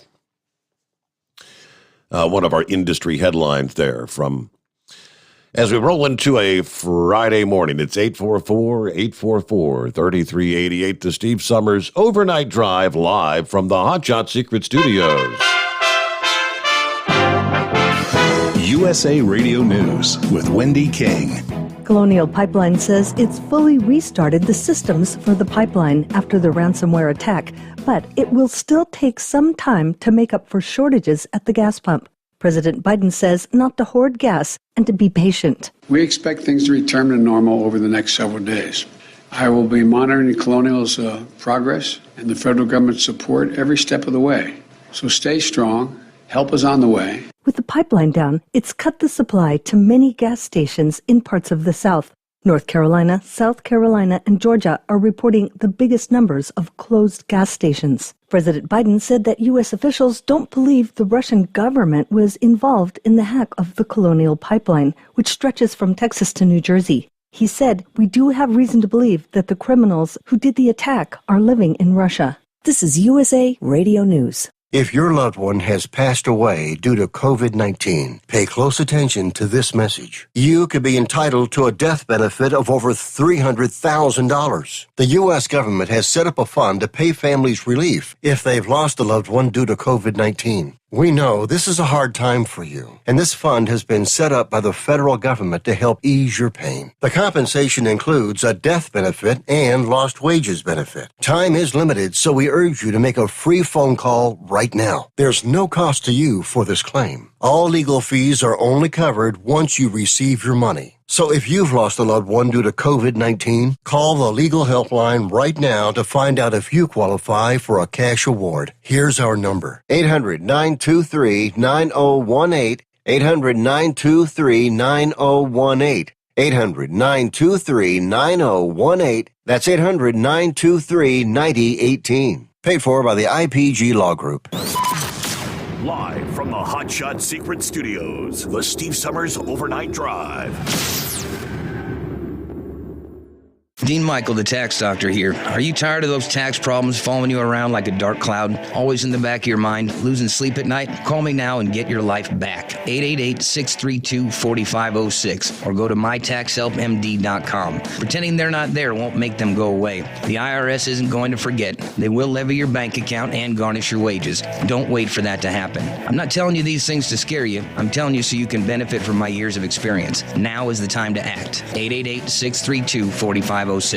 For anything diesel, take it to Scheid Diesel. They provide a wide variety of services and diagnostics to determine what the problem is with the latest technology. From simple oil changes and preventative maintenance to fuel system diagnostics and repairs, engine rebuilds and cylinder head repairs, and rebuilds with our in-house machine shop. They also have on-site DPF cleaning for exhaust issues and DOT inspections. If your diesel is asking for some attention, Scheid Diesel has the specialist you need for anything diesel. Located in Terre Haute and Lafayette, Indiana, and Effingham, Illinois. Scheid Diesel has you covered.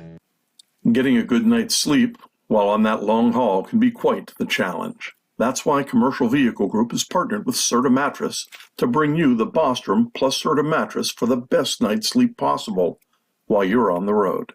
The Bostrom plus Serta mattress, manufactured with Serta's patented Cool Gel memory foam, acts to dissipate body heat and eliminate pressure points, which reduces the tossing and turning that can be so disruptive to your sleep. The Bostrom Serta mattress comes in two thicknesses, 7 and 10 inches, offering support to drivers of all shapes and sizes. The mattress comes in the standard 80-inch length with 4 widths, 32, 36, 39, and 42 inches. For more information on the mattress or where to buy, call us at 800-459-7328. That's 800-459-7328. At Hot Shot Secret, we share the science behind common diesel problems. For example, Fuel additives. most fuel additives either impact performance or provide protection. Hot Shot Secret Everyday Diesel Treatment provides both performance enhancement and fuel system protection. Everyday Diesel Treatment delivers a 6-in-1 premium fuel treatment for every fill-up, every time. Everyday diesel treatment is available at truck stops, Tractor Supply, O'Reilly's Auto Parts, and online at hotshotsecret.com. Keep the bugs off your glass and the smokies off your ass. This is the Overnight Drive with Steve Sommers.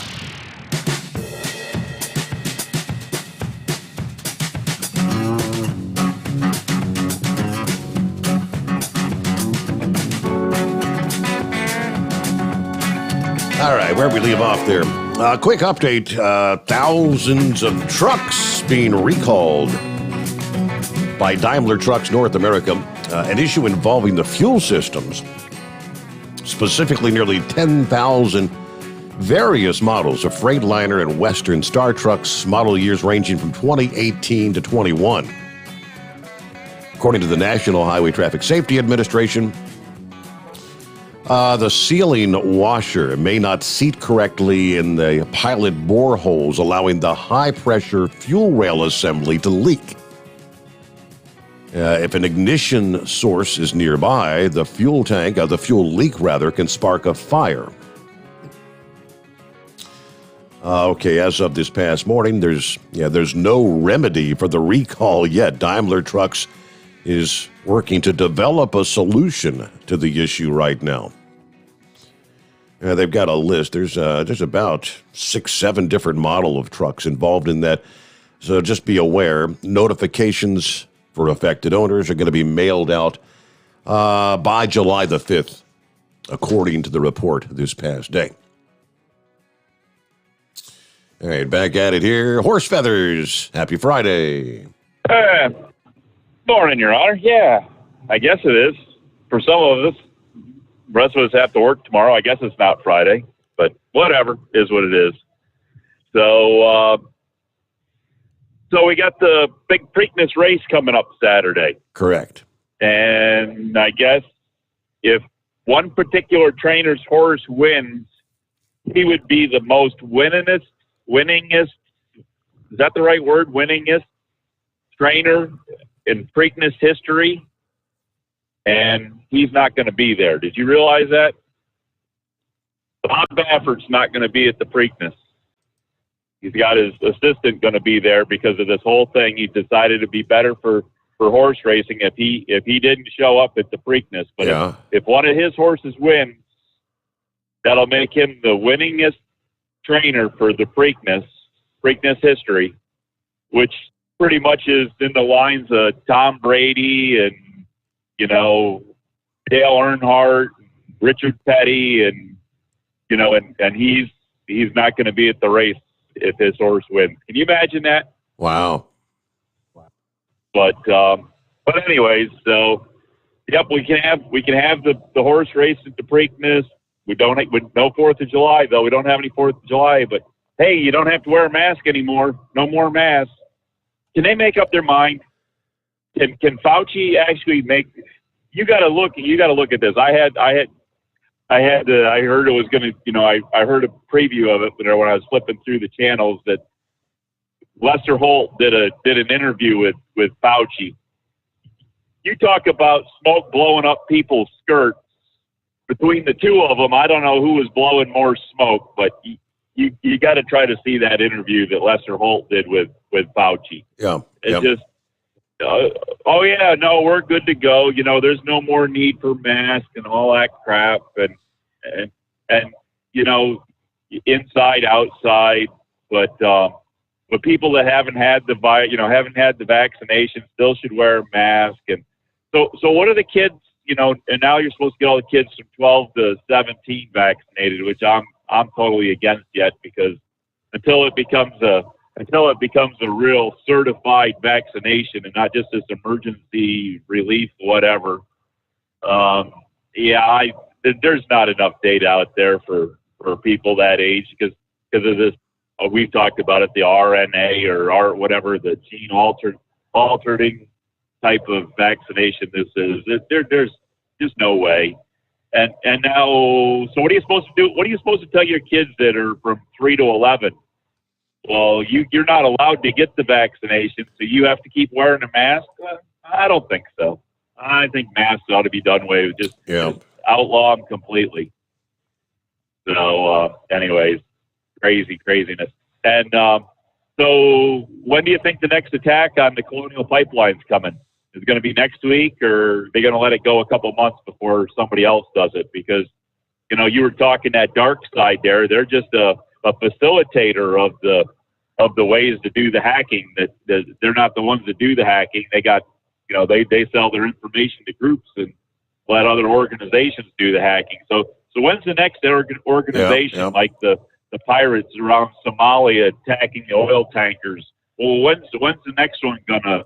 When's the next group gonna attack the Colonial Pipeline to get their 5 million Bitcoin? And the fact that they paid the ransom, that like they say, that just emboldens other hackers, and that's why they keep doing what they do. They're millions of dollars. Yep. No, it's just like the big shipping companies that were paying off all the pirates there around Somalia, and jump on our ship with a couple guns and we'll give you a couple $1 million, get our ship back. I don't know.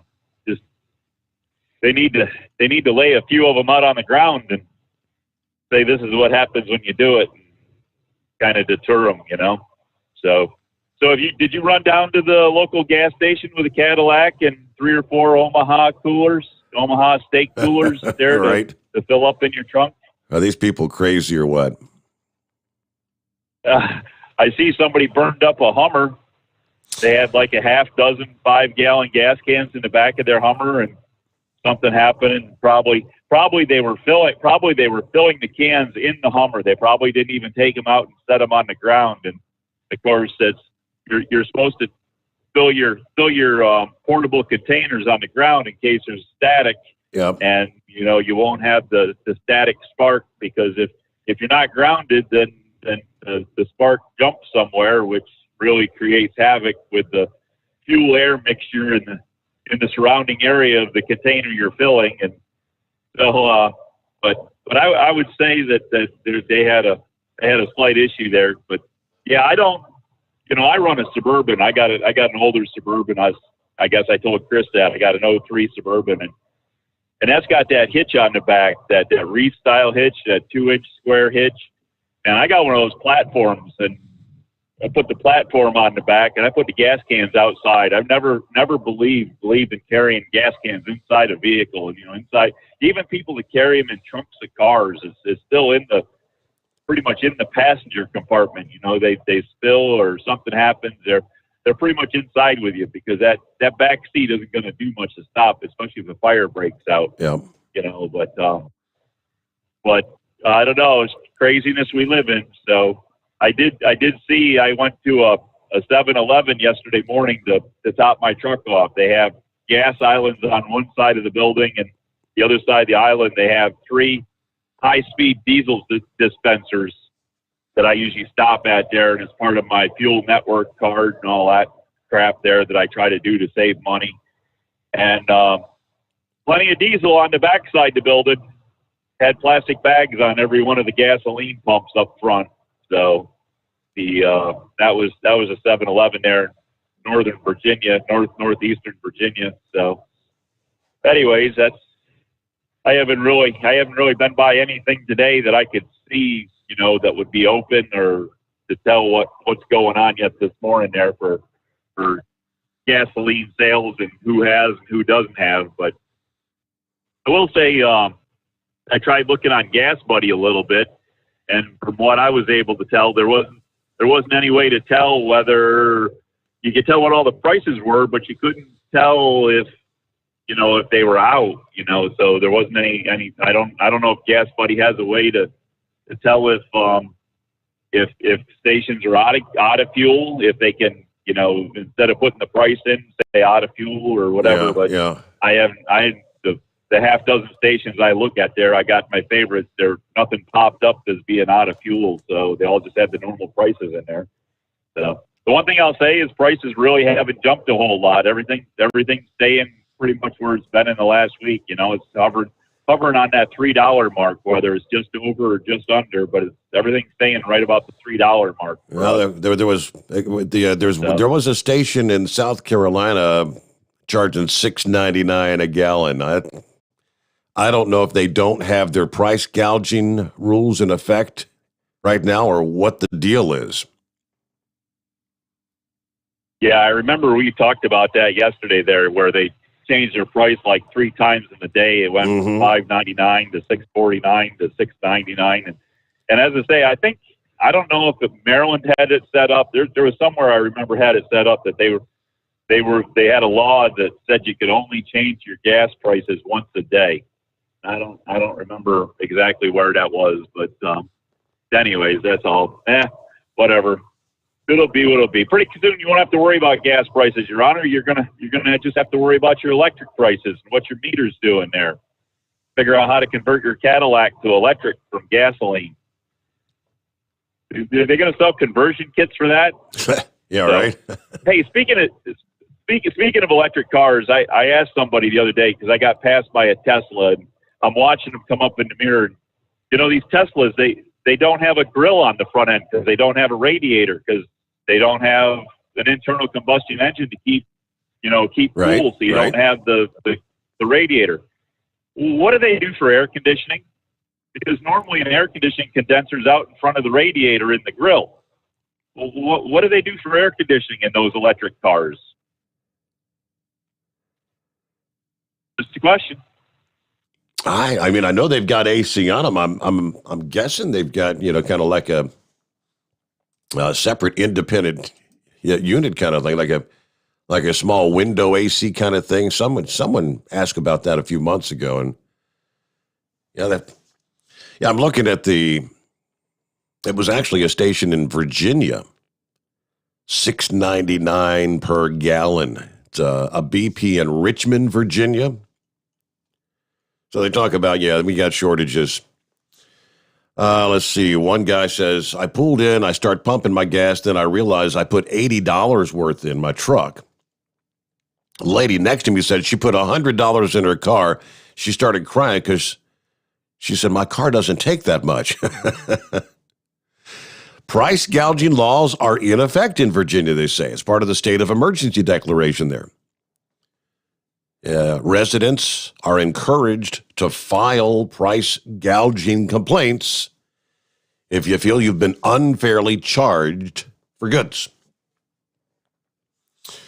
Yeah, they go into the whole, we all know the pipeline was shut down, right? Ransomware, cyber attack, and all that, but $6.99 per gallon. So you pull in if you don't pay attention and look at the pump price.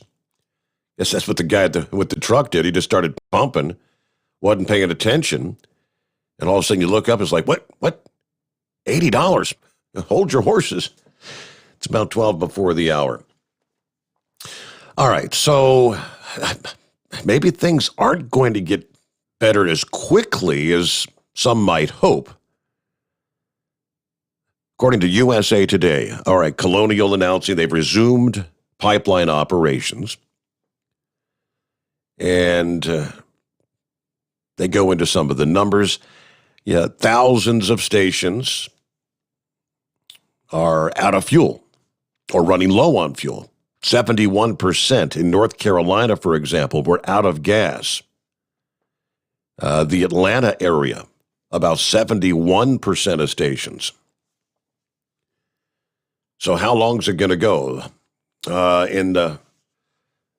Having resumed operations Wednesday, and they said Thursday morning it was operational in the majority of markets and expected to return service to all markets by midday yesterday. That should mean things will return to normal by the end of the weekend. Well, people will likely see outage numbers peak 48 hours from now. Now, this was USA Today this past day as the pipeline resumes over the next couple of days, according to Gas Buddy. A lot of people aren't going to hear about this very quickly. People have jobs. They're out and about. Behavior won't necessarily immediately change. And that's going to lead to shortages continuing until later in the week. And may go up again due to weekend demand. I think by Memorial Day or shortly after, it won't be such a project to fill your tank up. Now, Memorial Day, that's 2 weeks away. Why the long wait? DeHaan points to the many layers of the refueling process.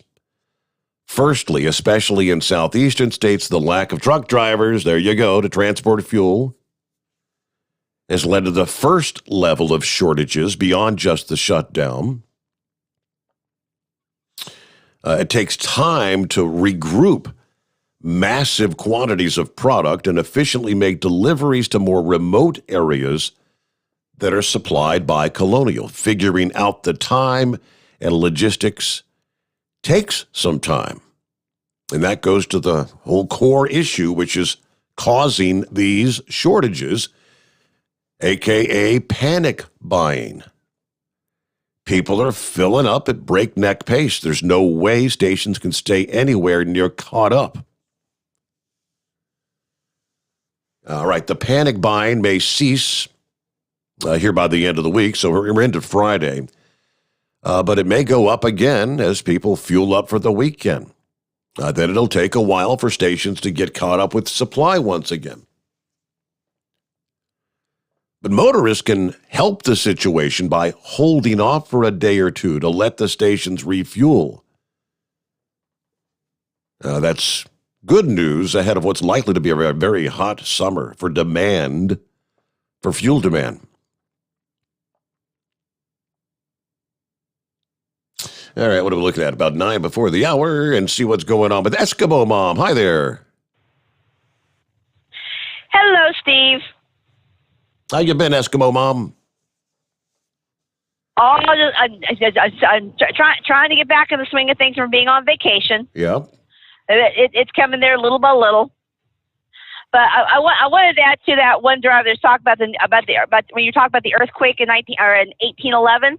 Some of the lakes along the Mississippi River that kind of look like they're part of the meanders. They're like Reelfoot Lake. Those are actually meanders of the Mississippi River. But the earthquake, it shut those meanders off and redirected the river. The river flowed backwards for a couple of days. And it just created a whole big old mess in that region. And if that thing would go off and being as large as what we're and being on a continental shelf, it is going to cause a lot of destruction. And do you think how much has changed the number of people in the big cities and how much has built up since the last big quake along that fault? Yeah, it is going to be. I know Tennessee, and there's a lot of other states. They're all along the Mississippi, and even along in southern Illinois, southern Indiana, parts of Kentucky. They're all trying to retrofit their bridges and other structures to make sure that if God forbid that fault goes off, the damage is not going to be as bad. Mm-hmm. But there's been various documentaries done on Science Channel, History Channel, some of the others, what they would suspect what would happen on if that fault zone would go on in today's age, and it's not and if they don't do all the retrofitting, it is not going to be pretty. Yeah, no doubt about it. Well, good to hear from you, Eskimo Mom. Mm-hmm. All right, nice to hear from you. Yep, thanks for checking in. Thought she was. Let's see. Horse feathers, always questions. How does the air conditioning work on a Tesla? All right, pretty much the same way as any other car, except the compressor is turned on by the electricity from the battery. It's the heat, apparently, not the cooling, that's problematic.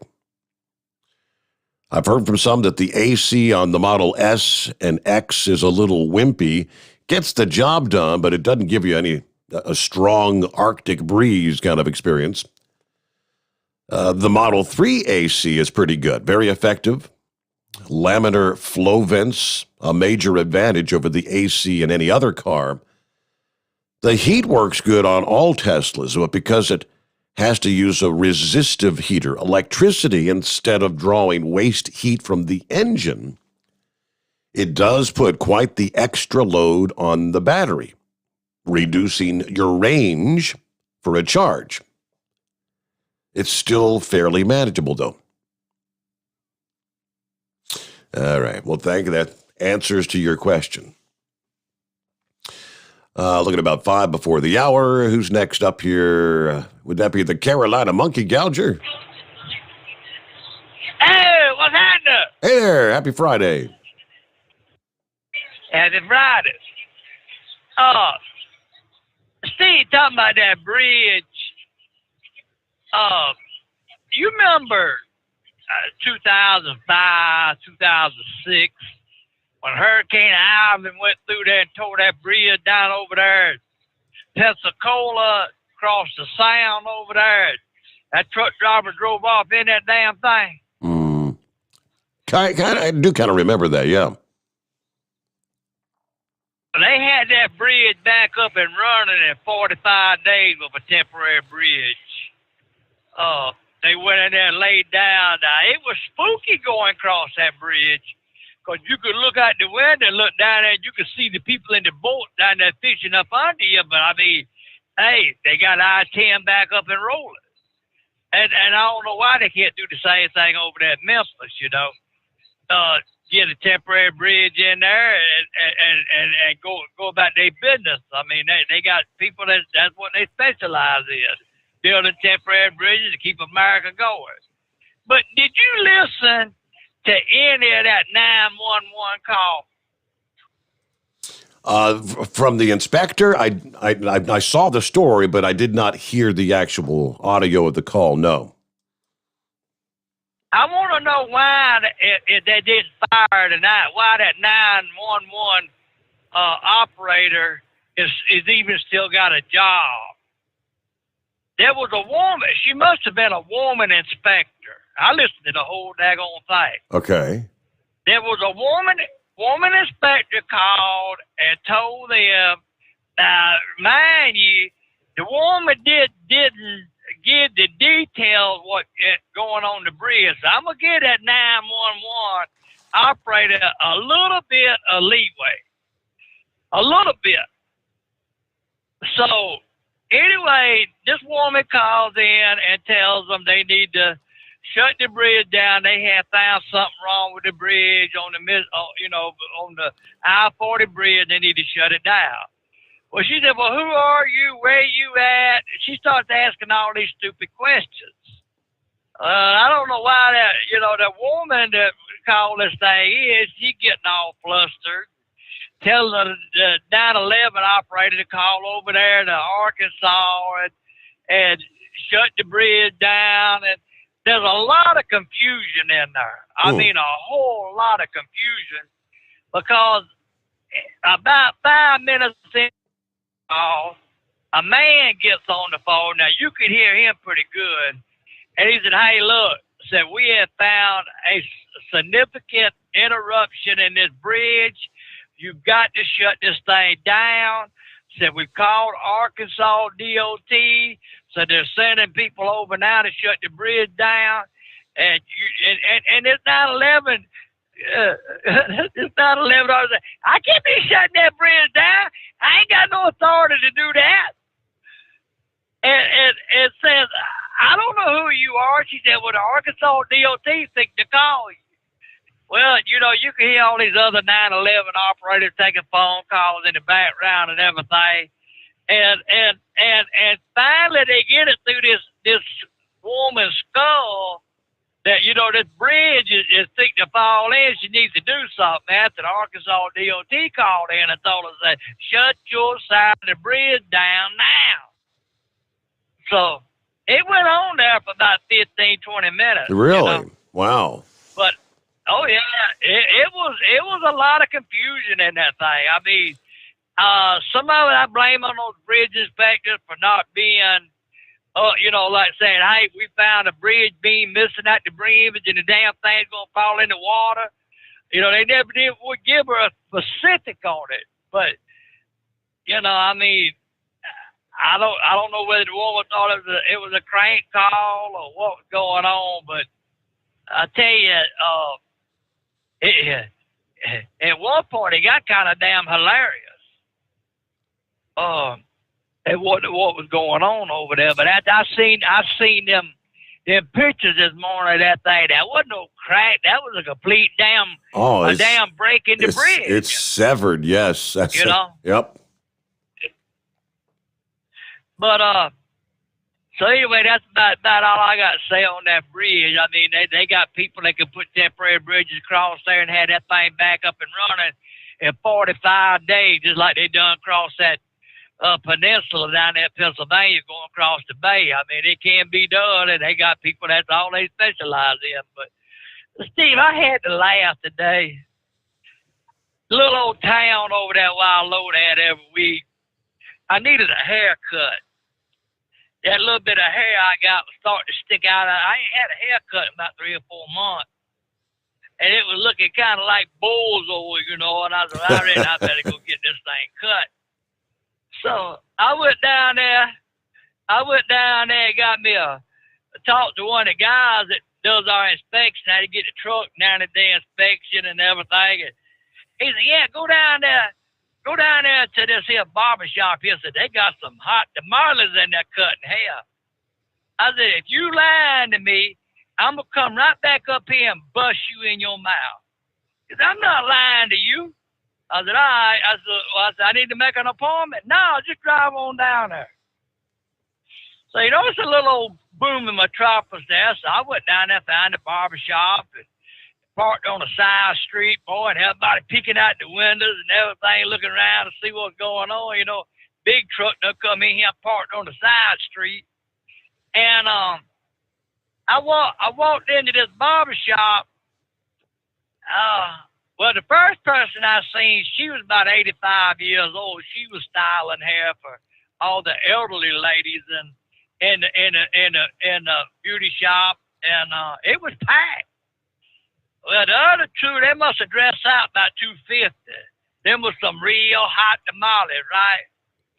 So I got my mask on, I sat down and the lady said, "You take that mask off. Don't look like a dumbass." I said, "Okay, I'll take the mask off." So I took the mask off, got over there, got my hair cut. But I thought that was so funny. That you can take your mask off. Don't be a dumbass. I said, "Okay, dokie."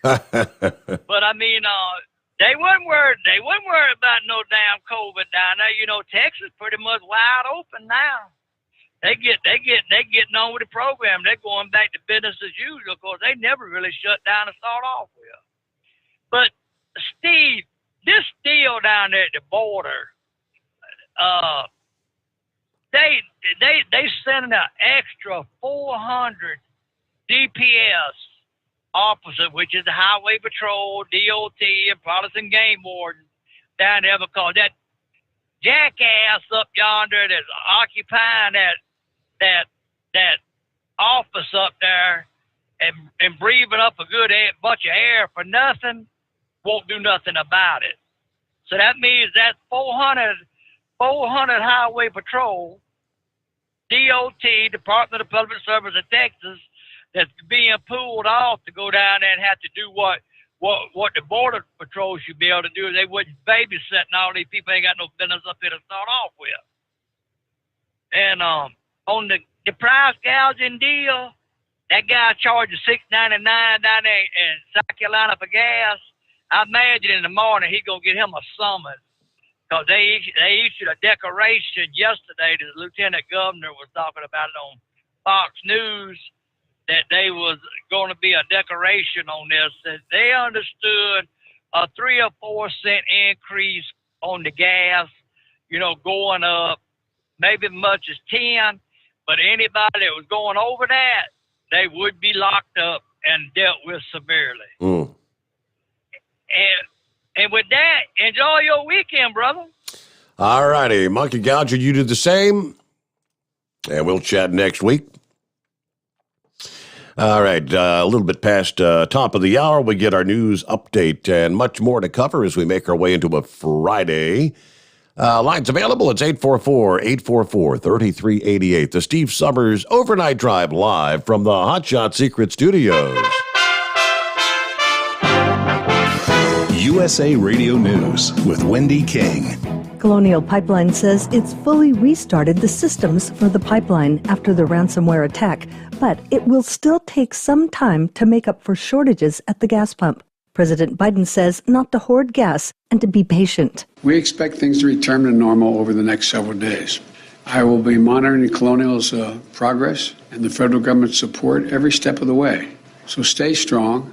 Help is on the way. With the pipeline down, it's cut the supply to many gas stations in parts of the South. North Carolina, South Carolina, and Georgia are reporting the biggest numbers of closed gas stations. President Biden said that U.S. officials don't believe the Russian government was involved in the hack of the Colonial Pipeline, which stretches from Texas to New Jersey. He said, "We do have reason to believe that the criminals who did the attack are living in Russia." This is USA Radio News. Awesome and amazing day, friends. It's John and Chelsea Jubilee with Energized Health. You've been hearing our messages for a while. You've heard Wayne Allen Root and his extraordinary testimony of what's been going on. And women, if you have a husband that is struggling or needs a loving nudge, I encourage you to nudge him off the couch and go check out our masterclass on our website, including the amazing testimonials. And these testimonials are just real people. They're not famous or high-level production. This is real people. People talking on their iPhone, people sitting across from their spouse. They share their real story. For the past 23 years, tens of thousands of people reversing arthritis, diabetes, high blood pressure, neck pain, back pain, migraine headaches, brain fog, lots of challenging things. Be a beautiful, beloved skeptic. And come check us out at energizedhealth.com. That's energizedhealth.com. Republicans in Congress happily removed their masks after the Centers for Disease Control and Prevention advised that people who are fully vaccinated against COVID-19 can stop wearing face coverings, even indoors in most cases. Senate Republican leader Mitch McConnell said free at last as he left the chamber. Senator Susan Collins from Maine, also a Republican, was seen waving her mask in the air in celebration. Over in the House, most members appeared to be still wearing their masks on the floor during their afternoon votes. But Republican Brian Mast protested to Speaker Nancy Pelosi, saying we should all take off these stupid masks. Speaker Pelosi didn't respond when a reporter asked her whether the masks could come off now. 2 days ago, she announced that the rules that required all lawmakers and staff to wear masks on the House floor would be relaxed soon, so lawmakers could remove them when they are recognized to speak during a debate. You're listening to USA Radio News. Hi, this is Wyatt Cox. Each and every day, the USA Radio Network produces 3 hours of the greatest radio programs of all time. Comedies, drama, suspense, it's all there. Classic radio theater. Now, if your radio station doesn't carry the program, you can find them anywhere podcasts are served, including iHeartRadio, Spotify, Spreaker. Just search for USA Classic Radio Theater. Find it. USA Classic Radio Theater. You'll love it. Former Secretary of State John Kerry was grilled in Congress on Wednesday about leaking sensitive material to Iran. USA Radio's Lance Pry reports. In April 2021, more than 3 hours of audio tape was leaked from a 7-hour interview between economist Saeed Lailaz and Iranian Foreign Minister Mohammad Javad Zarif, Iran's foreign minister. Mr. Zarif claimed former U.S. Secretary of State John Kerry told him about over 200 covert Israeli attacks on Iranian interests in Syria, undermining President Trump's administration. John Kerry taking questions from lawmakers on Wednesday. I can't vouch for why he did or what he said. I'm just telling you that didn't happen. End of story. Current Secretary of State Anthony Blinken dismissed the audio tape as utter nonsense, end quote. The White House position. We're not going to comment on leaked tapes. Representative Andy Barr, the Republican from Kentucky on Fox Business, says it's not the end of the story. We've always known that John Kerry supported appeasement of the world's leading state sponsor of terrorism, Iran, because after all, he was the architect of the flawed Iran nuclear deal back in 2015. From the West Coast USA Radio News Bureau, I'm Lance Pry. Israel's defense minister approved the mobilization of 9,000 more reservist troops as the fighting continues with Hamas. They sent a heavy barrage of rockets deep into Israel. Israel then returned fire with more airstrikes in Gaza. For USA Radio News, I'm Wendy King. At Hot Shot Secret, we share the science behind common diesel problems and their solutions. For example, ultra-low sulfur fuels. The primary function of diesel fuel is combustibility. One of the little-known aspects of fuel is its role as a lubricant to metal-on-metal moving parts. The introduction of ultra-low sulfur fuels diminishes the fuel's ability to lubricate because sulfur, which has been mostly removed, has lubricating properties. Hot Shot Secret Everyday Diesel Treatment with LX4 delivers unmatched lubricity. Third-party testing confirms that it takes 3 times the amount of leading fuel treatment to match the lubrication benefit of 1 dose of Hot Shot Secret. Everyday Diesel Treatment is a fully formulated 6-in-1 premium fuel treatment for every fill-up, every time. Everyday diesel treatment is available at truck stops, Tractor Supply, O'Reilly's Auto Parts, and online at HotShotSecret.com. Hot Shot Secret, powered by science. The Overnight Drive with Steve Summers. Live from the Hot Shot Secret Studios. Call Steve now. 844-844-3388. That's 844-844-3388.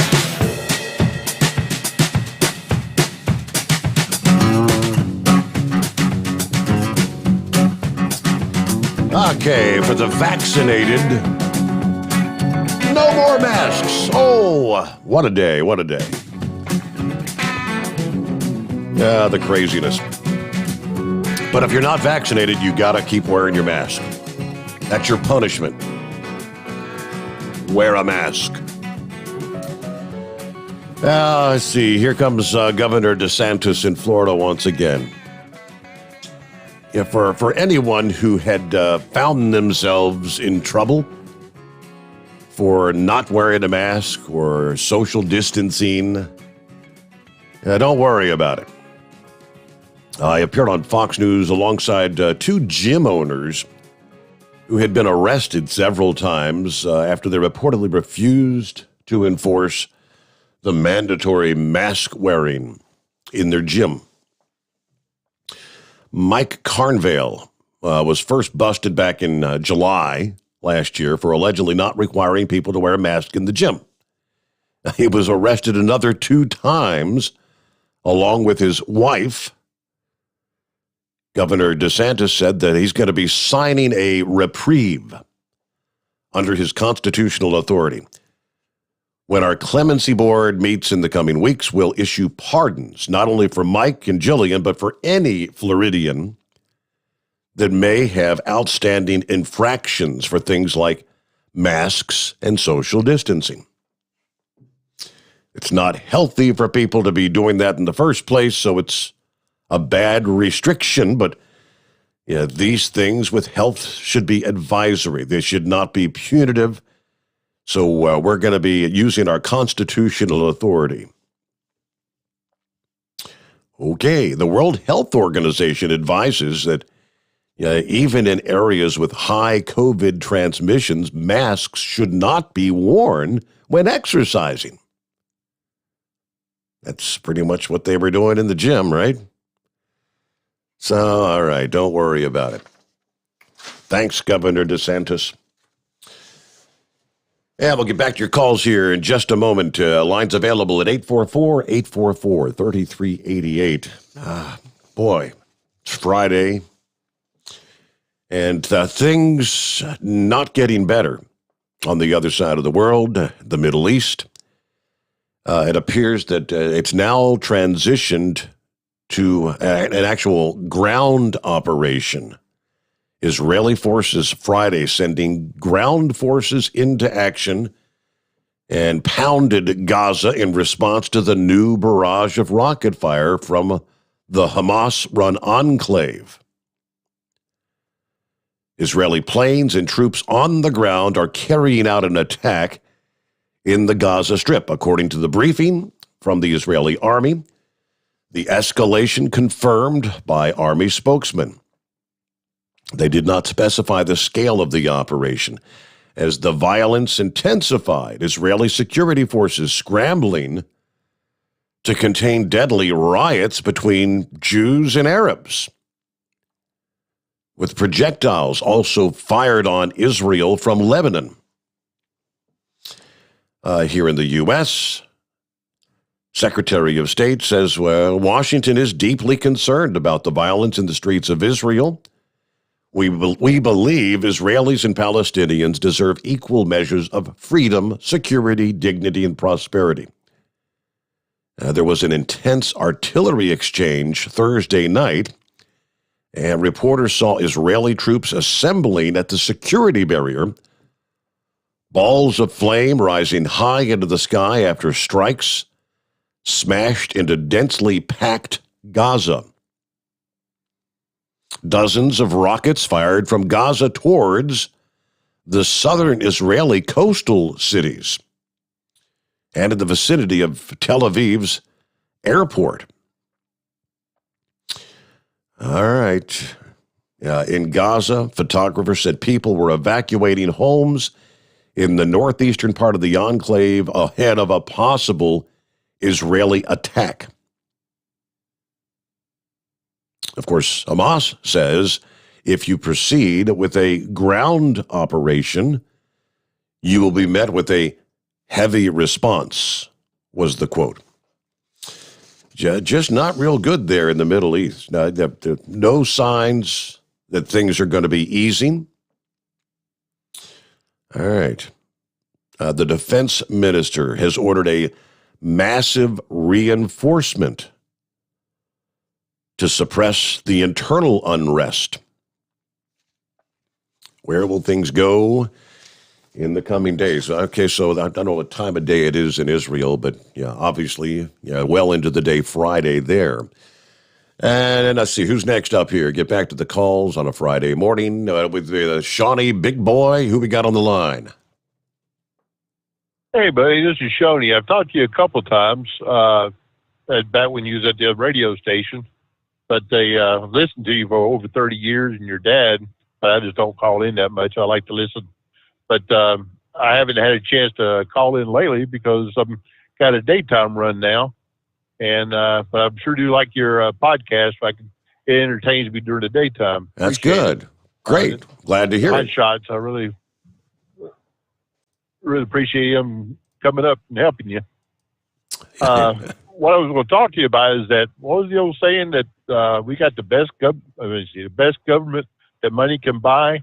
And if you think about it, the cheapest infrastructure, because everything is high priced but cheaply made, and it's showing. Many of these big projects, bridges and things, they take bids for manufacture, and I believe most of the time they go for the lowest bidder. Yeah, and I'm sure they cut costs too, so you never know. But it's something else I want to talk to you about is, or say that what you just talked about. This coming June 2 years ago, which I guess would be 2019. My wife and I, my daughter, we took a tour with a church group over to Israel, and the person that gave us the tour said they really wasn't worried about the rockets because back then they had, I guess you say, cheap rockets that didn't really come close to Tel Aviv or Jerusalem. Mm-hmm. But now Hamas has got some financial backing and getting better rockets, and now that's why Israel's scared, because it's getting too close to comfort now. So Israel's got to do something. Yeah, I think Iran's been supplying the Palestinians or Hamas with these rockets and munitions for years. Yeah, Israel's got to do something, and Jerusalem and Tel Aviv, they didn't have to worry about it, but like you said, now it's getting too close, so they're doing something about it. It's about time. Yeah. But I just want to wave a hand at you, and like I said, I don't listen to you or be able to call in at nighttime since I'm running daytime. I'm just got an extra run tonight, and that's the only reason why I'm up. But usually I'm in bed by 9 o'clock at night, so I'll keep listening to you during the daytime. All right. Well, good to hear from you this morning, and thanks for the call, and thanks for catching the podcast. Thanks for supporting the program. All right, a couple of, what do we got here? Industry headlines. There you go. A man suffering serious injuries, causing an Ohio interstate to shut down after apparently he intentionally ran into the side of a moving semi-truck. This would have been about 5:30 in the afternoon on Wednesday. A Toledo police unit responded to the scene to check on the safety of a man who was allegedly walking and stumbling on I-280 North. Authorities found the 31-year-old man at the exit ramp. When officers asked if he was okay or needed a ride, he allegedly ran straight into the side of a moving semi. According to the police report, the man stated that the act was intentional. He was trying to kill himself. Now, he did suffer serious but non-life-threatening injuries, but...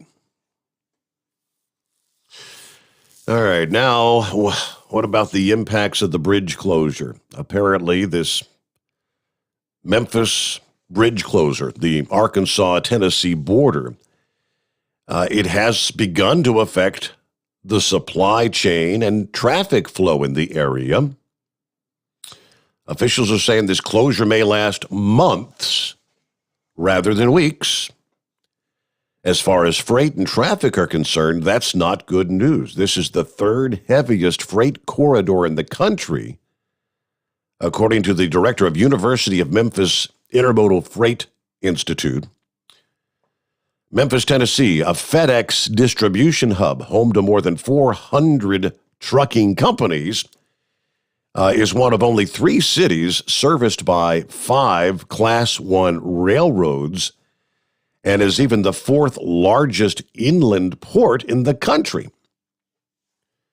Now, with all that highway and river traffic shut down and under the bridge, getting freight where it needs to go is going to be much trickier. They will not allow river traffic until they make sure the bridge won't fall into the river and that it's structurally sound to hold its own weight, they're saying.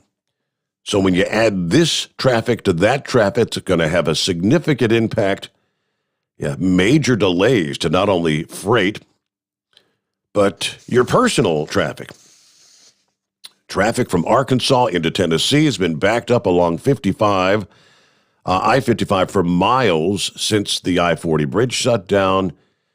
And even if the freight can get to the truck, many trucks just aren't able to complete as many loads with the increased time they're spending out there in the traffic. As Braindead mentioned earlier, you get to the busy time of day, you're adding 1 or 2 hours onto your commute. Not good. But yeah, I mean, what was the report? 230 barges, waiting on either side. Everything's just shut down, the river traffic there. What else can we throw into the mix? All right, back to your calls here. Plenty of room for you on a Friday morning at 844-844-3388. Would that be Big Sexy? Yes, it is. Who was it a while ago that was saying they could do a bridge in 45 days?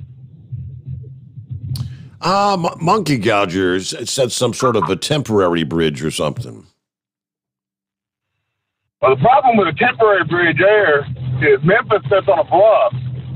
There's a big, huge area from the bottom of that bridge to the water. It ain't like a lot of these temporary bridges are built just right on top of the water. The bridge would have to be high enough for barges to go under it and be able to connect from side to side. I mean, Memphis sits on a bluff that's higher than the Arkansas. That's why that bridge is so high. Also, on your deal about the 16 vessels and 200-something barges, that was day before yesterday. Okay. Whenever all this happened. They said on the news tonight that it's now 45 vessels and over 700 barges on both sides of the, total from both sides that's just parked waiting for that bridge. So it's over 700 barges now. That's unreal. That's a lot of product sitting there on that river waiting to move. I mean, you stop and think about it. That affects everything you talk about. Like, well, the traffic is normal traffic plus the truckers, plus like up here, the closest town. I'm 60 miles away from Memphis, but the closest town is 20 miles away of probably 75,000 people. It's a regional. That's like the first 3 numbers of the mail here is like 724. Every area has different deals. But the mail from Jonesboro will go to Memphis, be sorted, and back to Jonesboro. And all them mail trucks have to go back and forth too. That's going to slow the mail down. That's going to slow everything down. That's our closest major trauma center is the med in Memphis.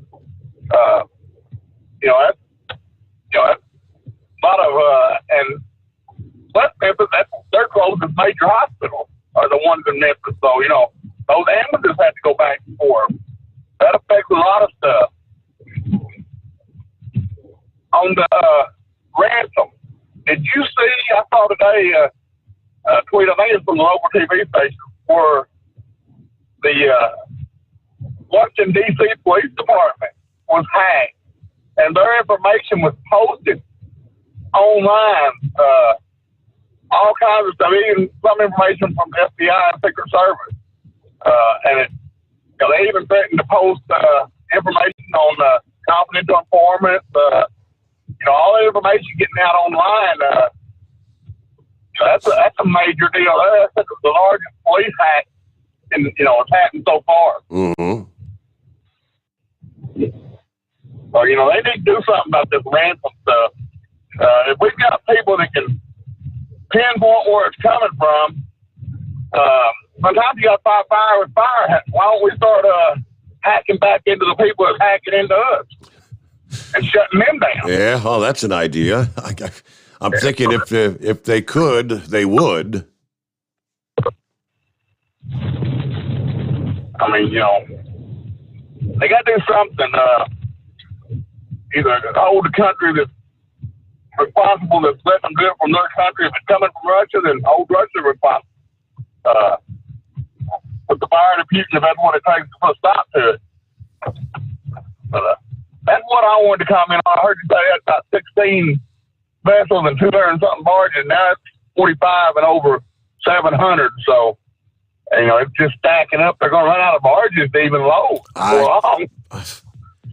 And then the backlog. How long is it going to take? When they do get to move again. Yeah, how long is it going to take to get them? It's kind of like when you start stacking up all those container ships off the ports of L.A. and Long Beach, which they've been dealing with that for months now due to the pandemic and whatnot. You can only unload so many containers in a given day, and it's going to be the same with the barge traffic. Yeah, when he was speaking there, I did a quick search. I'm looking at the Reuters report. It is now 771 barges. Traffic jam on the Mississippi River. Now, this is now fueling concerns about shipping U.S. grain and soy to export markets at a time when global inventories are slim and prices are at near 8-year highs. At the spot where the river's closed there, 26 vessels with 430 barges are waiting to pass north. 21 vessels and 341 barges are in the queue to go south, according to a Coast Guard spokesman. A day earlier, a total of 411 barges carrying crude oil, dry cargo like crops and other material backed up in both directions. So the numbers are just going up. The Tennessee DOT has to finish investigating the bridge before a decision is made to reopen the river. They said they hope to have a decision for river traffic in the next day or so. A timeline not determined, and the bridge is still under inspection. So they stopped all river traffic on Tuesday. All right, almost all grain barges must pass beneath the bridge on their way to the Gulf of Mexico export facilities near New Orleans after being loaded along the upper Mississippi, the Ohio, Illinois, or Missouri rivers. Grain traders say they expect river traffic to resume in days. However, shippers are not booking barges for this week and next week because the closures left them uncertain that barges are going to be available. As Big Sexy just said, we may run out of barges. Okay, with that, we're looking at news break time on a Friday morning. The Steve Sommers Overnight Drive live from the Hot Shot Secret Studios. USA Radio News with Wendy King. President Biden is praising the new CDC guidance that says some We are Americans sorry, can but the skip the mask wearing if they've been vaccinated and they're outdoors. He says you need to follow this one rule. Get vaccinated or wear a mask until you do. He chose not to wear a mask as he made the announcement in the White House Rose Garden. He said it was a milestone in the fight against COVID-19. It's been made possible by the extraordinary success we've had in vaccinating so many Americans so quickly. The CDC says fully vaccinated people still have to keep wearing masks in some indoor settings, such as buses, planes, and hospitals. Currently, there are 117 million Americans that are fully vaccinated. This is USA Radio News. Why do you think bank presidents and jewelry store owners trust ADT to protect their homes and businesses? Because they feel safe, and you can too. How would you like to monitor your home from fire, floods, and yes, robberies without even being there right from your smartphone? That is peace of mind. You may even save money on your homeowner's insurance just by having an ADT system installed. And there's even a money-back guarantee. How about that? We guarantee 100% satisfaction. You have nothing to risk. Why do you think people who have so much to protect trust ADT? Because it works. Call right now for a free quote. We'll even give you a free gift for calling. So pick up your phone and call Protect Your Home, an ADT authorized premier provider now. 800-818-0191. 800-818-0191. 800-818-0191. That's 800-818-0191. You're listening to the Overnight Drive with Steve Summers. At Hot Shot Secret, we share the science behind common diesel problems and their solutions. For example, Hot Shot Secret Diesel Extreme. Today's ultra-low sulfur fuels leave injector deposits causing frequent DPF regens and low throttle response. Diesel Extreme is a once every 6-month treatment that will clean your entire fuel system, including the tank, lines, pump, and the injectors. Hot Shot Secret Diesel Extreme is available nationwide at truck stops, fine farm and auto stores, and online at hotshotsecret.com. Some say their truck reflects who they are, dependable and reliable. That's why you trust Blue Def. Now the best just got better. Introducing Blue Def Platinum, a revolutionary innovation with advanced system shield technology to significantly reduce harmful deposits. To maintain fuel economy, save money on costly repairs, and sustain the life of your SCR system, there's only one DEF to choose. Blue Def Platinum. The best just got better. PureFlow AirDog, your leader in fuel air separation system technology. Our systems filter out water, particulates down to 2 micron, and remove all of the air out of your diesel fuel. This allows for nothing but pure, clean diesel fuel to reach the expensive injection system equipped in your vehicle. Not only do our fuel systems protect, they also come in a variety of flow rates to meet your performance needs. Our systems are compact and use OEM-style fittings for an easy installation. Learn more about our product at www.pureflowairdog.com and be sure to follow us on Facebook and Instagram. Protect your investment with PureFlow AirDog. Diesel Army is on duty 24 hours a day, 7 days a week. Burning the midnight oil with the best diesel coverage. All the tech, all the torque. Diesel Army, where there's smoke, there's fire. For the latest news and event coverage, as well as feature and tech articles, sign up for the newsletter and don't miss a thing. Visit dieselarmy.com from the Power Auto Media family of digital magazines. Again, it's dieselarmy.com. Dean Michael, the tax doctor here.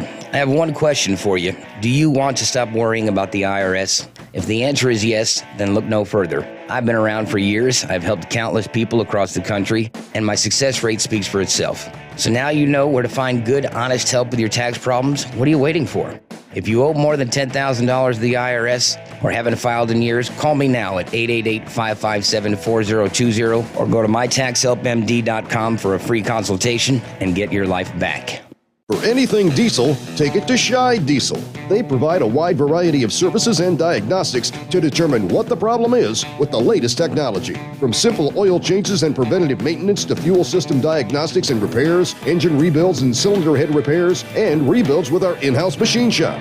They also have on-site DPF cleaning for exhaust issues and DOT inspections. If your diesel is asking for some attention, Scheid Diesel has the specialist you need for anything diesel. Located in Terre Haute and Lafayette, Indiana, and Effingham, Illinois, Scheid Diesel has you covered. Drivers, you demand that your equipment's reliable and dependable, and that also applies to your headset for communication. Well, our friends at Stellar Electronic have you covered. The Pluto Duo headset bundle is the best communication headset you can find in the industry. No matter the challenging environment you're driving in, the Pluto headset will make you sound crystal clear all the time thanks to their 99% noise cancellation. And the Duo's not only a stereo converter for the headset, but also a power bank so you can charge as you go. Learn more at StellarElectronic.com or visit them on Facebook.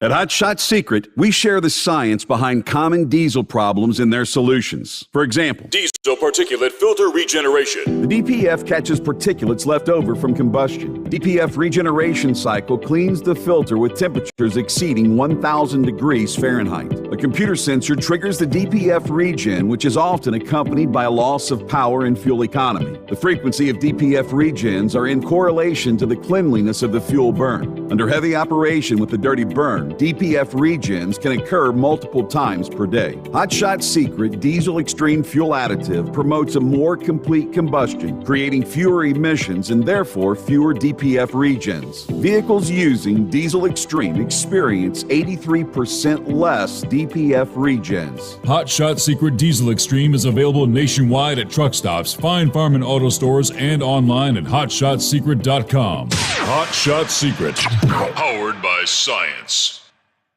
Because Channel 19's a little congested. Call Steve now at 844-844-3388. The Overnight Drive.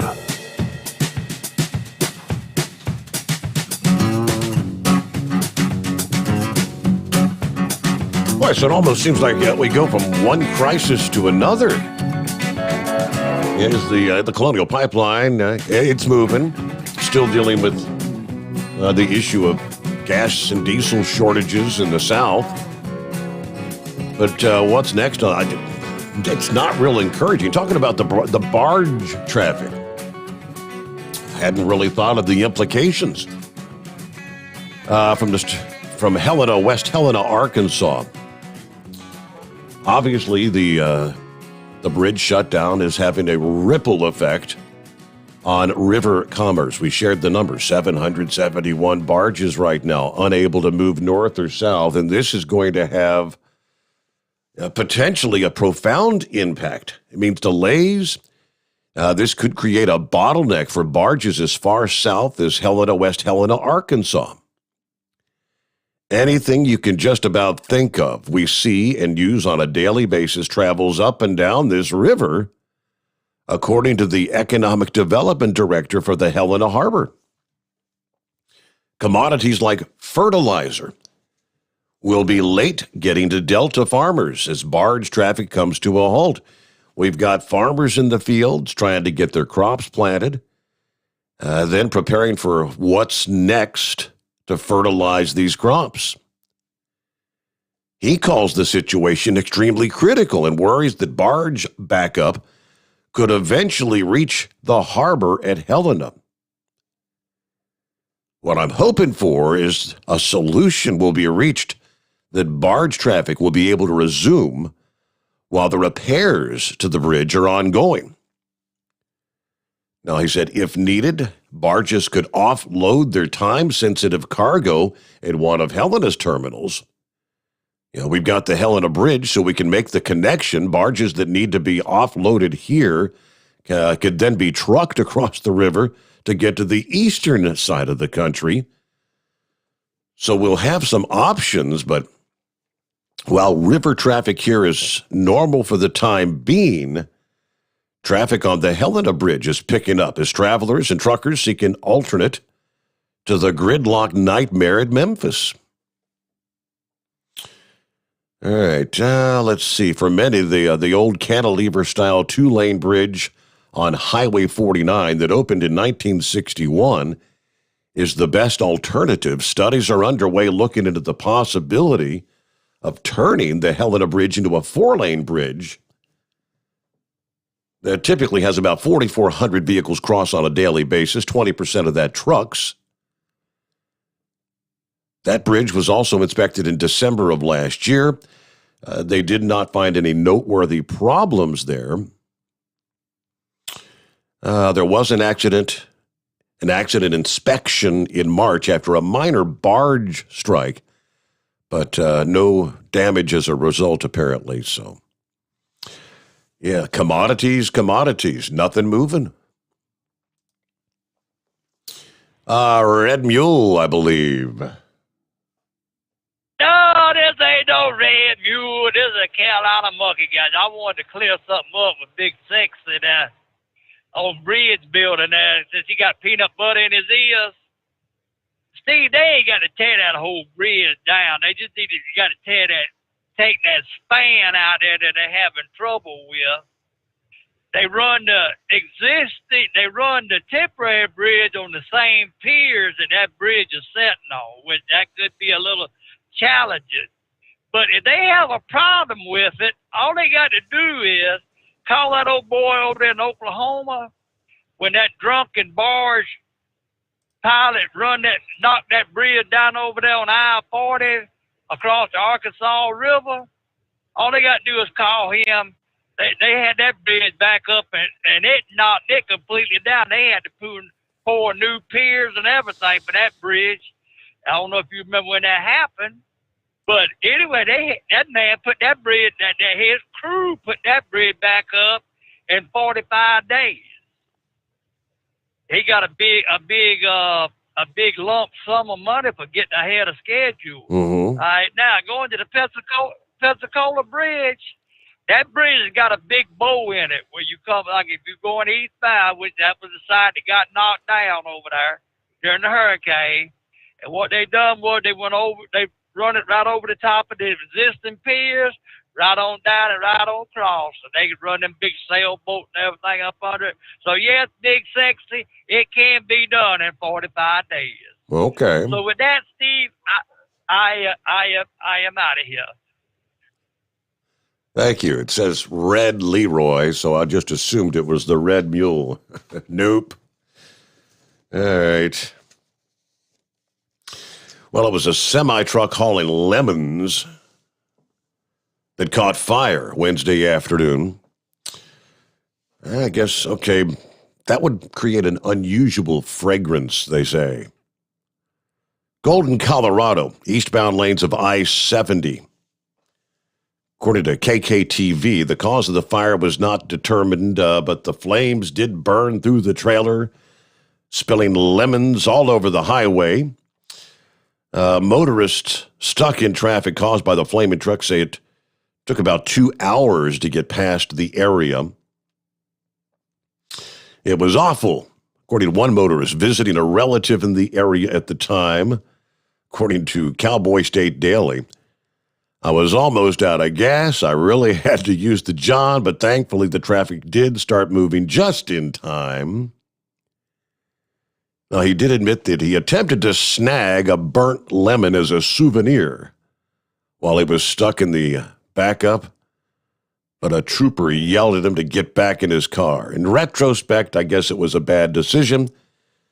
The trooper was not in a good mood.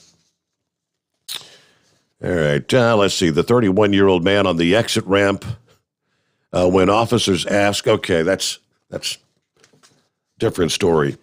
What are we looking at here? It's 844-844-3388. A Friday morning as we head into the weekend. Plenty of room for you. What's happening with the big moose? Oh, not much. I just playing truck driver. What are you into?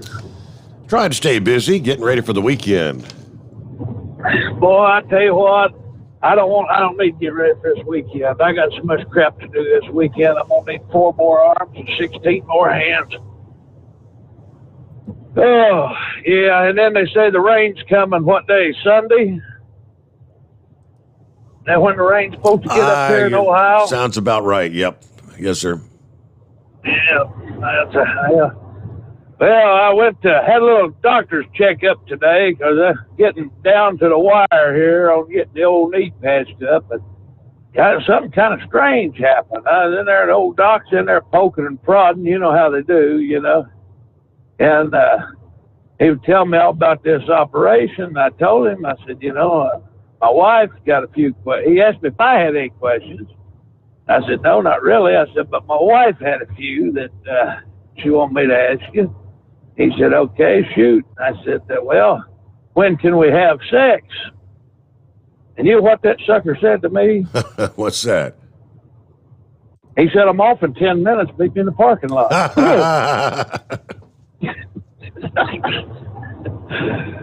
Hey, all kidding aside here, I've been studying on. I had a little moment of clarity since I turned my telephone off yesterday, and I was actually able to get some rest, from all this shenaniganizing that's been going on here lately. So I had a little moment of clarity. So here's what I think I'm going to do.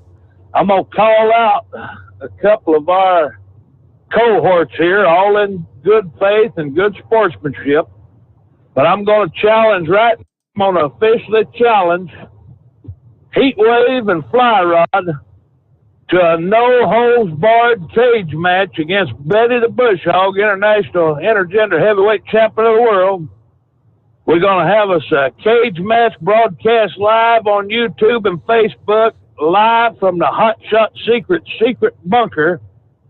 And it's going to be the wrestling match of the millennium. Now, I'm going to have to get Horsey the Brain in here to figure out all the details. I leave that up to the management, But I figure we could raise us some money that way for our favorite charity, and the loser is going to have to get dunked in your new pool. How's that sound? Okay. That sounds like a winner.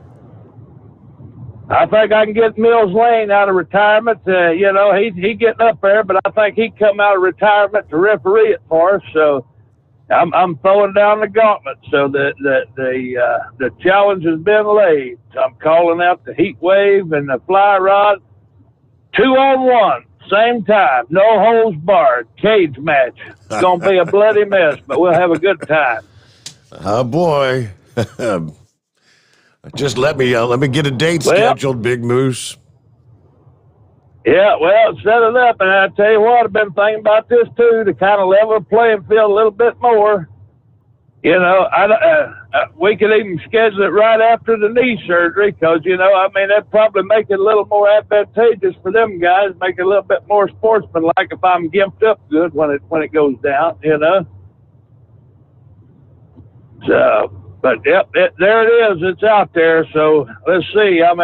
We need to get us a bookie to run us some numbers and get us some odds going. And, we'll make this happen. So if Horsey the Brain is listening, he's got his work cut out for him. But that's all my nonsense for the evening. So keep it twixt the spotted and the solid, sunny side up, greasy side down. Have a fine weekend when you get to it. We'll be 10-10 till we do it again. Come on. All right. Thank you very much. Have a good weekend there, Big Moose. Oh, wait a minute. He's got way too much to do this weekend. Spaceman said, Red Leroy is Monkey Gouger's Russian bootlicker code name. Yeah, I don't know how that little voice interpretation thing got Red Leroy out of Monkey Gouger. But it's hard enough for any one of us to understand what he says anyway. Can't fault the computer. He also mentioned a couple of days ago, it appeared that the rally, Memorial Day rally in D.C., the bike rally, was going to be a no-go. And with a little intervention, it's back on. Organizers for the motorcycle ride through the nation's capital are kicking off at RFK Stadium Memorial Day weekend after the Defense Department nixed the request to launch the event from the Pentagon, according to military.com. The Defense Department's rejection left AMVET's plan for the ride in jeopardy, giving organizers just weeks to restructure an event that normally takes a year to plan. Now, they do say it's been incredibly difficult, well beyond anything any of us, I think, could have comprehended. According to the group's national executive director, AMVETS had applied last July to use the Pentagon parking lot. Now, this is what they used to call it Rollin' Thunder. We're all familiar. The former organizers ended the 32-year streak of Memorial Day rides back in 2019, citing expenses as one of the main reasons to cancel that tradition. Motorcyclists have rumbled into D.C. on Memorial Day weekend for 3 decades in a tribute to fallen soldiers. Rolling Thunder started back in 1987 to honor prisoners and those missing in action after the Vietnam War. The bikers roll through D.C. and end up at the Pentagon across the Potomac River in Virginia. Former Army Sergeant Artie Muller, a 73-year-old Vietnam veteran, co-founder of Rolling Thunder, told the news outlet staging the event cost about $200,000, including a $30,000 fee by the Defense Department when they parked at the Pentagon. In previous rides, from 50 to 100,000 cyclists participated. Now, this event aims to raise awareness for POWs and veteran suicide. AMVETS maintains about 250,000 members and said they would be taking over the Memorial Day event after Rolling Thunder had their last ride 2 years ago. There was no ride last year, obviously, because of the COVID pandemic. So, event is on. Not sure how many will show up in D.C. for the 2021 event. But it's not going to be called Rolling Thunder. All right, back at it here about 7 before the hour on a Friday morning. What's going on? Knucklebuster, what kind of baloney you got for us this morning? Morning, Mr. Steve Summers. With them electric Harleys, it's going to be rolling. That's what it's going to sound like anyway there. Yeah, right. Well, I got news for monkey gougers there. They ain't going to get no bridge built there in Memphis for no 45 days. They've been building that bridge over the White River since 2016, and they still ain't got that sucker done. So they keep fighting over it in the courts and stuff. So I don't know. That crack's been there a while. And I drove over that bridge going into Memphis the day they shut it down. So I might file a lawsuit against them for jeopardizing my life, Brett. Yeah, I hear Think you. I might win something. Uh-huh. Yep. Mm-hmm. Well, anyway, let's get on with the rest of this baloney here. Steve up there in Maine, a 2-year-old boy, he shot both his mom and his dad. They were laying in the bed, and he picked a pistol up and shot both of them there because they left it laying on the dresser. I'm all for gun control, and gun control would be lock that sucker up unless you need it. You know, that's crazy for a 2-year-old to come in there and pick a pistol up on your dresser and shoot both of you. I mean, I don't think it gets no more stupid than that. Then shoot. Well, let me get past this truck. Yeah, it's called multitasking. Right, yeah. Yep. I read about a gas thief down there in Georgia. He drilled holes in the U-Haul truck there. But the cops appreciated him parking in behind the restaurant, and they getting a video of him doing it all, and a picture of him, and a picture of his truck, tag, and all that. Real dumbass. He got 5 gallons of gas out of the U-Haul, but spilled 35 on the ground. Yeah, well, that was a real smart move, right? So, I don't know. World's gone crazy, Steve. And money drives this thing worse than anything else. The love of that dollar bill. I don't know. If they hacked that thing for $5 million, I mean, and they knew what they were hacking, it looks like they'd have been asking for a lot more than $5 million. You can get more than $5 million out of the lottery. So I don't know. It all sounds conspiracy theory to me. So we'll see what happens in the end anyway. And they really need to build 4 bridges there at Memphis. They need the one on I-269 down there in Mississippi. The one up on the north end they were talking about that comes out over at 555 going up to Jonesboro over from Millington over there.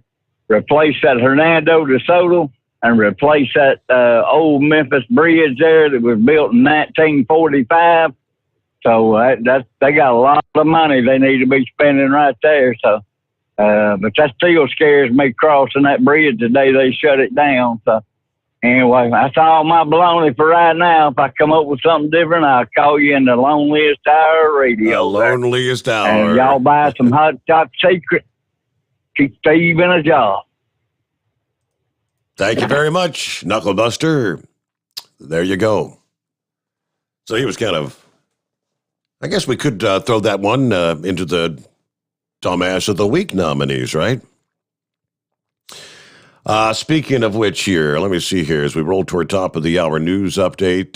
Plenty of room for you at 844-844-3388. How about this winner? Detectives with the Kansas City, Missouri Police Department took to a popular metro area Facebook group with a plea to help name an unidentified theft suspect. This one's a whopper. Didn't take long to put a name to his face. In the post, police said officers are following up on an ID theft case from last summer. Police believe the suspect used a stolen identity to purchase a $58,000 Ford Explorer from Thoroughbred Ford July the 23rd last year. But the suspect made it slightly easier to follow his trail. He actually posed for a photo with his new purchase at the dealership. What a DA. Police made the post in the Stolen KC group, which helps spread the word about thefts in communities in the metro area. They followed up a short time later with a post on Twitter. Turns out the suspect made it really easy to follow his trail. Police were able to identify him in less than an hour. Police said the man is already in custody in Kansas on different charges. They'll be following up with local prosecutors for charges in this case as well. They did not actually release his identity, but yeah, standing there at the dealership. Yeah, look at my brand new Ford Explorer. Nice vehicle. I think Horse Feathers brought up this guy earlier. You're seeing all these pictures, whether it's people putting gasoline in plastic bags. I mean, if you can imagine, there was enough of that going on where authorities actually had to put out an advisory to telling people, don't do that. Little plastic shopping bags. You see people with there's one video guy with about 8 or 10 little Tupperware containers. Yes, he went through his shelf and found all the Tupperware he could find. He's putting gas in all of his Tupperware containers. There was one, I'm assuming it was just a comical meme, where a woman went to the gas station with a clothes basket. Clothes basket that has all the holes. She's holding the gas nozzle like she's going to fill up a clothes basket. Good luck with that. I hope that was just a meme. But this is the guy that filled up several containers of gasoline at a Florida gas station. And yes, it was a Hummer, no less, that caught fire. Citrus County Fire Rescue responding to a report of a vehicle on fire near the Texaco station about 11 o'clock Wednesday morning, when they found the Hummer H2 SUV engulfed in flames. Fire officials said the driver had just filled up 4 fuel containers at the station and had them in the back of the Hummer. They were able to extinguish the blaze in about 10 minutes. They didn't say how the fire actually started, though. I mean, maybe he got back in the car and lit up a cigarette. Who knows? Officials said one person was injured but refused to be transported for medical treatment. Okay, but yeah, that Hummer is proverbial toast. Done. All right, news update here. Friday morning coming on. It's 844-844-3388. The Steve Sommers Overnight Drive live from the Hot Shot Secret Studios. USA Radio News with Wendy King. President Biden is praising the new CDC guidance that says some Americans can skip the mask wearing if they've been vaccinated and they're outdoors. He says you need to follow this one rule. Get vaccinated or wear a mask until you do. He chose not to wear a mask as he made the announcement in the White House Rose Garden. He said it was a milestone in the fight against COVID-19. It's been made possible by the extraordinary success we've had in vaccinating so many Americans so quickly. The CDC says fully vaccinated people still have to keep wearing masks in some indoor settings, such as buses, planes, and hospitals. Currently, there are 117 million Americans that are fully vaccinated. This is USA Radio News. Friends, Mike Lindell is a great supporter of conservative radio, but most of all, he's a man who has invented a great USA product that will help you get a great night's sleep. For over 3 years, I've told you how the MyPillow Premium Pillow has changed my life. I get the best sleep of my life. But more importantly, the pillows don't go flat. You can wash them and dry them as many times as you want. They maintain their shape, and they are made in the USA. Here's the best deal you'll ever get on a MyPillow Premium Pillow. $29.98 for a standard or queen size pillow. King size only $5 more. You're saving $40. Go to MyPillow.com, click on the radio listener square, use my promo code USA, or call 1-800-951-8175. You can save up to 60% on any MyPillow product when you use my promo code USA, or call 1-800-951-8175 and ask for the MyPillow Premium Pillow Special. Fighting between Israel and Hamas, the extremist group that controls the Gaza Strip, has been escalating in the past 24 hours. Hamas fired hundreds of rockets into Israel.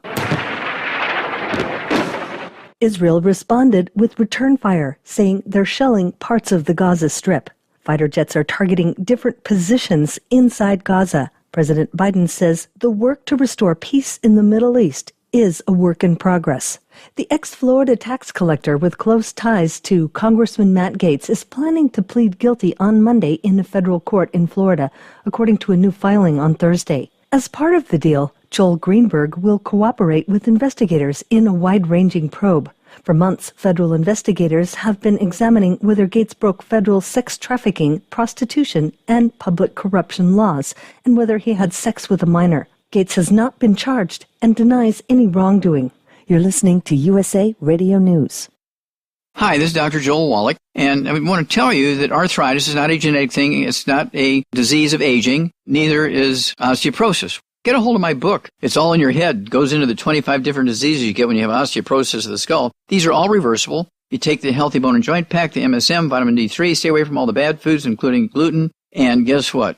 You'll regrow all your bones, including your skull and your legs and your hips and everything else. Contact us at usaradiohealth.com. That's usaradiohealth.com. The Attorney General promises justice for those who were victims in the Capitol riot. USA Radio's Tim Berg reports. Attorney General Merrick Garland is acknowledging that the Justice Department is prioritizing prosecuting those who participated in the January 6th on the U.S. Capitol over those who rioted and looted during last summer's social justice demonstrations.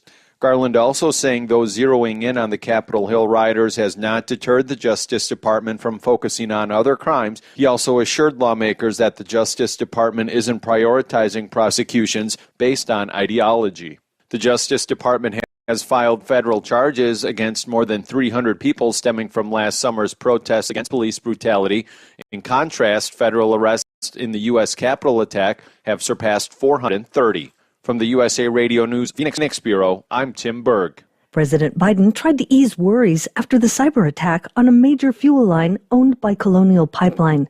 The breach shut the line down for several days and triggered a run on gasoline. I know seeing lines at the pumps or gas stations with no gas can be extremely stressful, but this is a temporary situation. Do not get more gas than you need in the next few days. GasBuddy.com is reporting nearly 70% of North Carolina's stations were without gas, and 73% were out in Washington, D.C. For USA Radio News, I'm Wendy King. At Hot Shot Secret, we share the science behind common diesel problems and their solutions. For example, ultra-low sulfur fuels. The primary function of diesel fuel is combustibility. One of the little-known aspects of fuel is its role as a lubricant to metal-on-metal moving parts. The introduction of ultra-low sulfur fuels diminishes the fuel's ability to lubricate because sulfur, which has been mostly removed, has lubricating properties. Hot Shot Secret Everyday Diesel Treatment with LX4 delivers unmatched lubricity. Third-party testing confirms that it takes 3 times the amount of leading fuel treatment to match the lubrication benefit of 1 dose of Hot Shot Secret.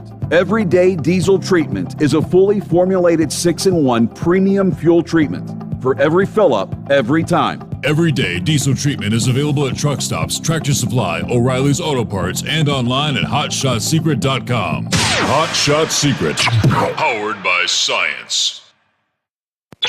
And now, back to the Steve Summers Overnight Drive.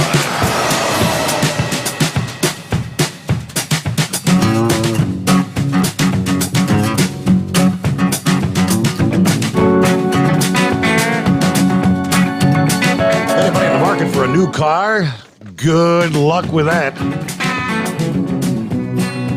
I guess you get a car, truck, SUV, you name it. You know, we've been hearing about the chip shortage. Yeah, lots all over the country. Thousands of new vehicles that are not operable yet because they don't have the chips to put in the vehicles. And dealers are now struggling. And they got the fewest offerings that we've seen in decades. And what they're calling a market mismatch is driving up prices. Many buyers expecting to drive new cars off the lot are having to wait weeks or even months for their new vehicles to arrive. Some showroom models are selling for thousands of dollars over sticker price. One Philadelphia area car dealer says we may just be in the greatest new car market of our existence. And we're doing it with no cars. Oh. He said, I recently woke up at 3:30 in the morning in a cold sweat. I scrolled my iPad to check on the inventory of Jeeps and Rams. After posting his best months ever in March and April, he's headed into the busy summer sales season with 98 vehicles on his lot, rather than the usual 700 vehicles to choose from. And that's really got me shook up in a bad way. This is going to be going longer and more difficult than most people think. Automakers have been forced to cut production of more than 1.2 million vehicles because they can't get the chips that are used for everything from safety systems to brakes and engines. That's turned car lots into a sea of bare asphalt. Dealers had fewer than 2 million vehicles on the ground or en route to stores at the end of April, roughly half the normal number, and the lowest level of inventory in more than 30 years, according to Ward's intelligence. Some GM dealers have taken their frustration straight to the CEO, Mary Barra. Yeah, I've got them sending me pictures showing that they have virtually nothing on the lot, she said. She said, we're in daily contact with dealers about inventory and the company's plans to make up lost production once the chip shortage subsides. That doesn't do anything for the dealers right now. Chip makers are set to spend billions of dollars on new capacity, and the White House, they say, has prioritized increasing domestic chip production. But building new plants will take years. Oh, you can't just do it overnight.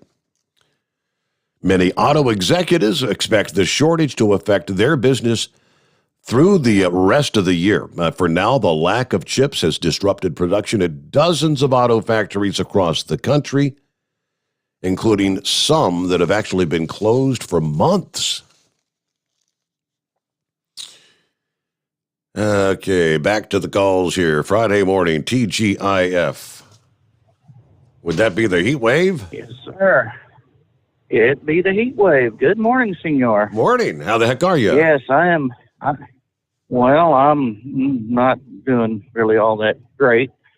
The prospect of being in the ring with Big Moose, one leg 6'9", the other one 6'8", after his surgery, it probably give me time to get in shape, because I'm in the shape of a pear right now, and I fear for my well-being, health and well-being there, and if this ever comes to fruition, well, for one, I'm going to have expense money to go up there, and two, I'm going to need some more expense money to take care of my insurance so I can get the best medical care I can possibly get. How much time you think you'll Fly be? Rod, you see what you got? Huh? How much time you think you'll spend in the hospital after that match? Oh, I don't know. I mean, let me ask you this. Does grape jelly ever become a grape again once it's smashed? I don't think so. I think I'm going to be probably hurting for a while, but, I just need to make sure that my family is financially secured there. Oh, Lordy goodness. Fly Rod, you get me in so much trouble. You know that? I wonder what they're going to call us, the masked grapplers. Goodness gracious. Yeah, please have that pool ready. I think I'm probably going to need a long soak after I get the you-know-what beat out of me. Oh, Lordy mercy. But yeah, that might be interesting. I don't know, something going to a charity. A bunch of truck drivers over there being just brawling like that. Yeah, hell, give me a couple of skullbusters, build up my courage, and yeah, we'll see. We'll see what happens. I'm sure it's still in the planning stages, but yeah, why not? I may be small, but I'm scrappy. Oh, yeah? Anyway, well, if you size me up to him, there was a skit on Laugh-In with Dean Rowan and Martin, whatever his last name was, where Sammy Davis Jr. was like the number one contender for the heavyweight title, and he had to fight Wilt Chamberlain. And I'm sure I'm going to feel like Sammy. I'm going to have to look straight up just to see Big Moose up there. So, but yeah, that sounds like an interesting plan. Let's do it. Let's do it. What the hey? All righty. Now on to more serious subject here. The Biden administration, I don't trust any of them with their snide and smart-ass comments, like that Secretary of Energy saying, well, if you all had electric cars, you wouldn't have to worry about this. Right. Woman, kiss my ruby red butt. you're up there, you're getting chauffeured around by whatever, bringing you to work and back. You probably never really had a real job. I understand she used to be governor of Michigan or some state up yonder before this Gretchen Wilson took over, or whatever that Gretchen character is. Whitmer, yeah. Seriously. Mm-hmm. Yeah, it's you don't have the structure to support this kind of stuff. And how are you going to support, how are you going to generate all this electricity for these supposed millions of electric cars? You can't do it. You don't have you got the technology perhaps, but you don't have the capacity. So you can take that smart ass remark and shove it somewhere where the sun doesn't shine. And Biden, the next time people register their pets and dead people to vote, I'm really going to be upset, because there is no way in hell that idiot should ever be in office. If Trump did half the stuff, in fact, Trump never even did half the stuff. He didn't do none of the stuff Biden has done. And Trump caught grief every damn which way that he could possibly turn. And he was trying to better this country. Biden tells you some of the most stupidest crap up there. I wouldn't buy the crap he's spewing for fertilizer. I don't know the man except for his 47 years of futility being a senator, and now the first, 120 days of office. The man has done absolutely zero positive for the country. The only thing that he's helping out is Hamas with millions of dollars, illegal aliens, everyone else in the world, gender studies. But he's not doing a damn thing for us. And I hope you Democrats are real proud of yourselves. You have turned us into a laughing stock. President Trump shown you what a businessman can do for the country. He wasn't interested in taking money for himself. He donated all the money he got to the different charities every quarter. But, even then, that wasn't good enough for the media. Oh, no. Trump's bad man. Orange man bad. Mm-hmm. But then you got this schnook up there whose son is a crackhead, still has holdings in the Chinese companies when he said, if my daddy's president, I'll sell it. Well, you know what? We're still waiting to see that promise come true. You just right after your daddy. A lined sack of fertilizer. Because if I say the other four-letter word, I'm sure to be cut off. The hell with that man. The next year and a half is going to be trying until we can get Republicans, true Republicans, back in the House, back in the Senate, and overturn some of this crap that old man is putting out. And just as soon as he goes, then you got someone that's been on her knees all this time. Did you see that picture of her in 2000 when she was at some kind of music video award? She looked like a damn whore.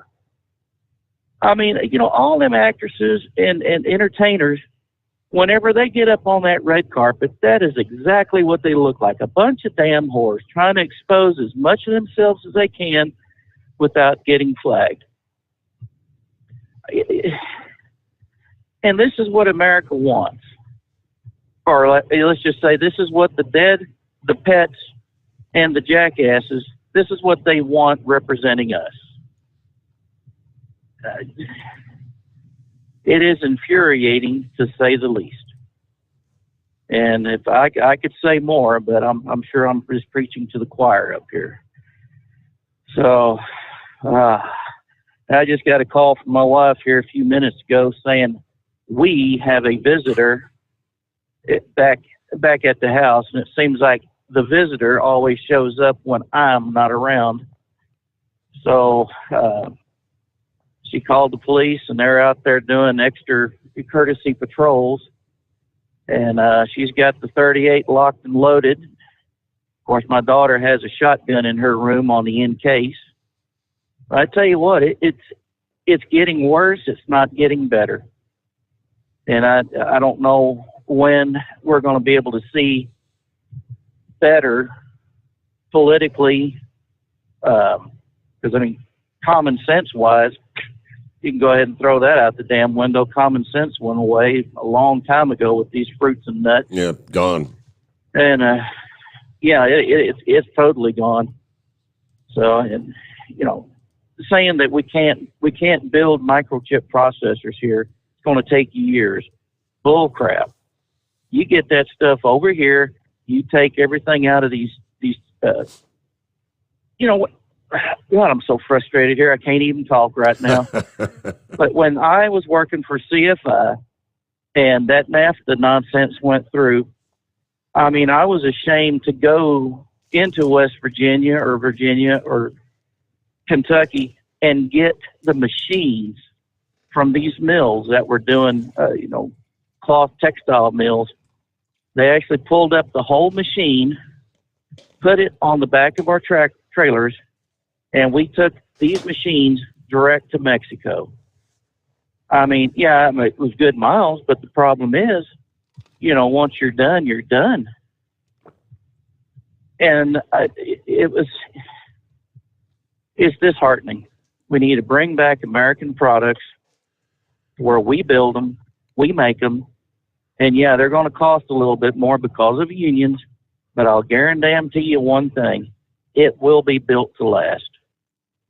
And I may be thinking, I may be having high hopes on that idea, but if something lasts longer than something that's made foreign by a country that has no goodwill towards us, that openly states, "Hey, yeah, we're producing malware in these microchips, then selling it to you," why wouldn't you want it built here in America? Why wouldn't you demand it be done now? And for Biden to say that he had suggested to Colonial to go ahead and pay that $5 million in ransom, that's akin to a terrorist organization that hit that pipeline. Whatever happened to no negotiations with terrorism, terrorists? I mean, that man has cut us down. He didn't just cut us down to our knees. I mean, he cut the head off the body and just planted it on the ground, saying, "Okay, you can do what you want to us. We're your soccer ball." I'll never have anything good to say about that man, even if he were to do something good, bring in a ray of sunshine. I will continue to tell him and the rest of the Democrats to kiss my hind end. And I tell you what, Steve, I wish I could have the funny out here, but I don't.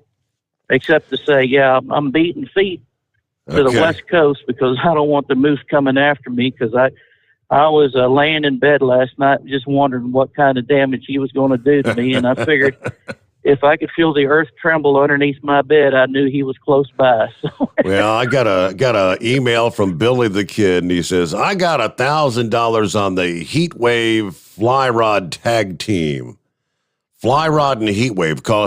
You can call them the Stiction Eliminators. Betty the Bush Hog versus the Stiction Eliminators." Do you think Chris would want us to sully his good name business-wise? Oh, that's funny. That's funny. Well, all I could say is if we can sell tickets to this, I would actually do it for a good cause and to make sure that, my medical expenses and the time, because, I mean, hey, if I'm going to do this, I'm going to need some money, because if my wheels ain't rolling for a company, I'm not making any money. So I'm going to have to be, and I'm sure Moose would agree to it, that we'd have to be compensated somewhat. So, yeah, horse feathers, get on the line and start thinking about this stuff and throw some suggestions out there. Fly rod, well, yeah. Somebody's getting thrown under the bus, and it ain't going to be me. All right, Heat Wave, have a good weekend. Be safe out there. You're live from the secret bunker. Well, it's getting to be that time of year. Not only are us humans back at the beach, But apparently so are the sharks. Just so you know, a great white shark was detected off the Jersey Shore this week, according to the research group OSearch. A shark recently swam through the waters off Island Beach State Park, found its way back to our side of the shore. The shark has been named Andromache. She was pinged at about 11:30 a.m. Monday. She was about 20 miles off Long Beach Island. The last time she was pinged near that area was back in October. Now, they say the reason people visiting the Jersey Shore should be aware of this is because the recent accidents that have happened. If you didn't know, the Jersey Shore holds a significant place in the history of sharks, and not necessarily in a good way. Many people have been killed by sharks in a series of attacks, although the most recent fatal attack was back in 1926. To me, it sounds like it doesn't happen that often. But it's still good to always be on high alert when swimming in the ocean.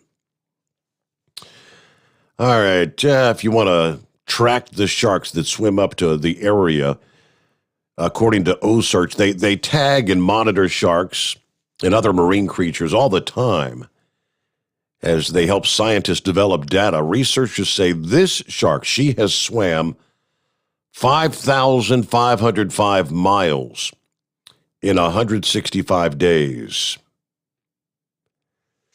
All I can say is those great whites, they get around, don't they? 5,500 miles. Yeah, Eric says, can I use Dogecoin to bet on this cage match? I don't see why not. Dogecoin seems to be kind of holding its own. Yeah, I saw earlier it was back up at like 52 cents a coin. So the proverbial collapse has not yet occurred. And with that, what are we looking at? A couple minutes before we hit news update, bottom of the hour. Let's check in with Philip before we get to the news break. Morning, Philip. What's going on in Florida? Oh, not much, Steve. How you doing today, bud? Just fine. Happy Friday. Yeah, you too. All I can say is, watch out, brother, with these wrestling matches y'all talking about. Who's that big moose up against the Stiction Eliminators? Correct. Oh man, you need to get Hulk Hogan in there and be the referee, man. So, but hey, Steve, you ever heard of a town in Washington called Point Roberts? I'm not familiar. Yeah, I was watching the news the other day, and I saw on there there's a town in Washington State. It's up in the corner, right across from Canada. It's called Point Roberts. You have to go through Canada and go back into Washington to get any essential services. And this town has been kind of cut off from everything since COVID, and they're getting back. It's a town. It's basically like a little island, and but the way the 49th parallel is set up with the boundaries with Canada, it's basically essentially cut off. If you get a chance, check out the articles about it. It's pretty interesting stuff. And talking about your Dogecoin and your Bitcoin, I saw an interesting article the other day that said that Bitcoin is using enough power to feed 600 homes a year for the amount of power just to watch the banking of the Bitcoin. Have you heard anything about that? I'm trying to remember a figure that one Bitcoin to be mined sucks up enough juice to power an individual home for an entire year. Just one Bitcoin. Yeah, they have the facility where the servers are for Bitcoin it uses enough power for 600 homes a year. Wow. Or more. And the article I read was in 2018. It's probably closer to 1,000 now, I would think. But they've got these giant fans and all the equipment that, it takes to run the servers and all that in the one building. And the building is big as a football field from what they showed. It's amazing what we get ourselves into with all the stuff that we do today. I mean, that's crazy, that much power. They said that, I guess that they were talking about basically giving them some kind of credit or something because of the amount of carbon credits or whatever it is that they use, or I'm not sure the whole deal, but it was nasty about the amount of power that they used. And it's just craziness. I mean, how much does it take? And I heard the other day our company is actually going to downsize with the social distancing. Did you hear anything about that? Didn't catch that one, no. Going to be 3 feet instead of 6 or what? Yeah, they're going down to 3 feet in certain areas. I don't think it'll be in our area, but I'm pretty sure they're going to do it in the right areas where people stand in line and whatnot. Mm-hmm. But and I see that, what was that, Biden said that we could lose the mask if we got vaccine. Is that what it was? Yeah, if you're not vaccinated, you gotta keep wearing a mask there, Philip. Well, I got news for him. I'll keep wearing it, I guess. I ain't got it yet. So have you got it yet, Steve? No, sir, have not. Yeah, I'm not up for it right yet. I want a little bit more statistics and everything before I start messing with that junk. It's funny how people are getting now. Are you vaccinated? Are you vaccinated? Well, it ain't none of your damn business if I'm vaccinated or not. So, you know what I mean? That's my personal business.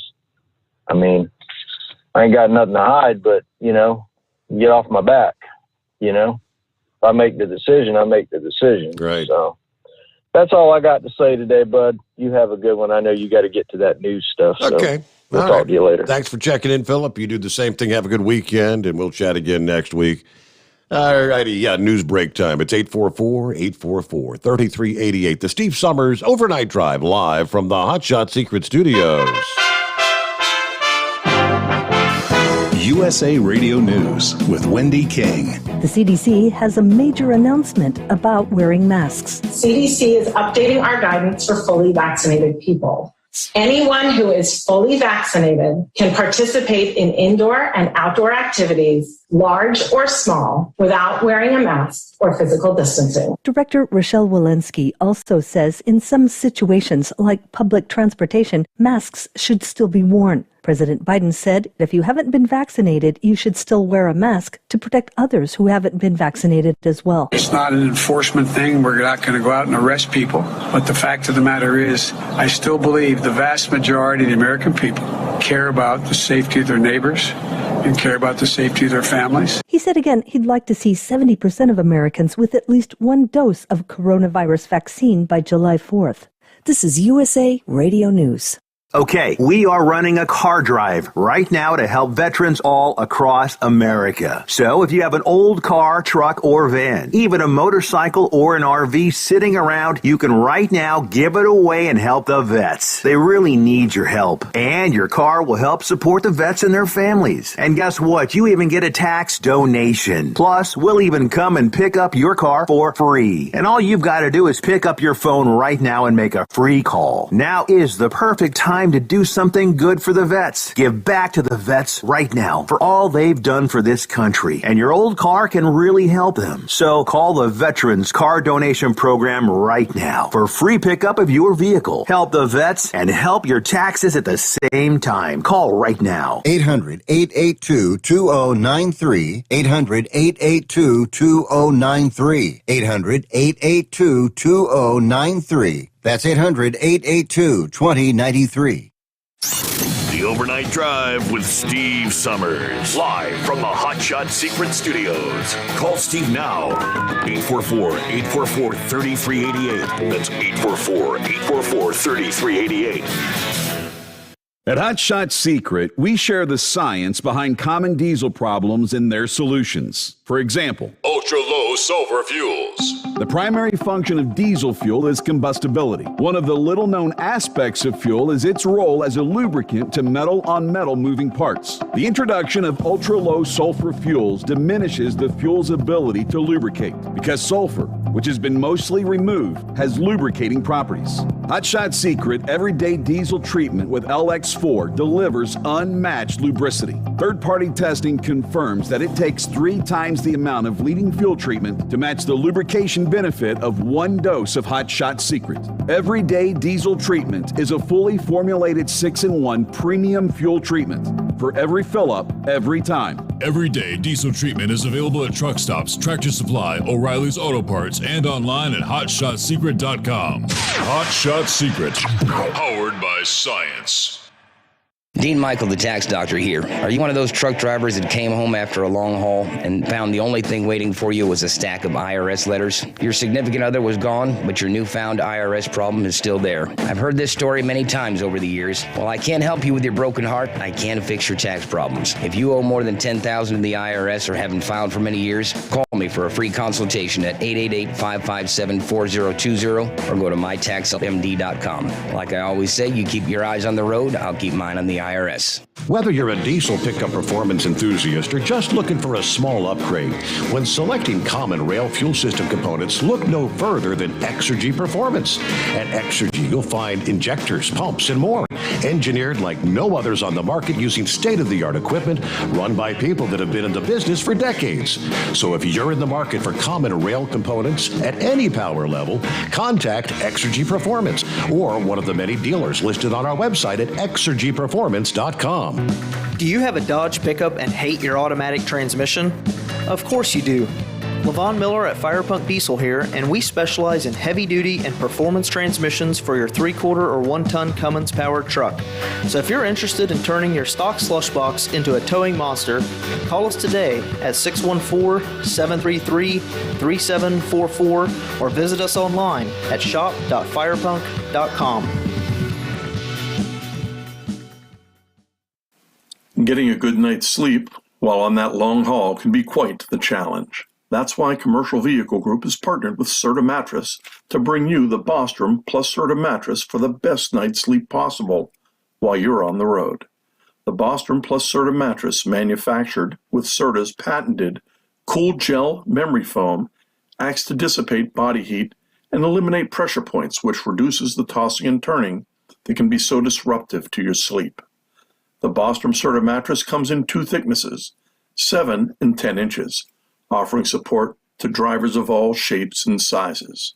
The mattress comes in the standard 80-inch length with 4 widths, 32, 36, 39, and 42 inches. For more information on the mattress or where to buy, call us at 800-459-7328. That's 800-459-7328.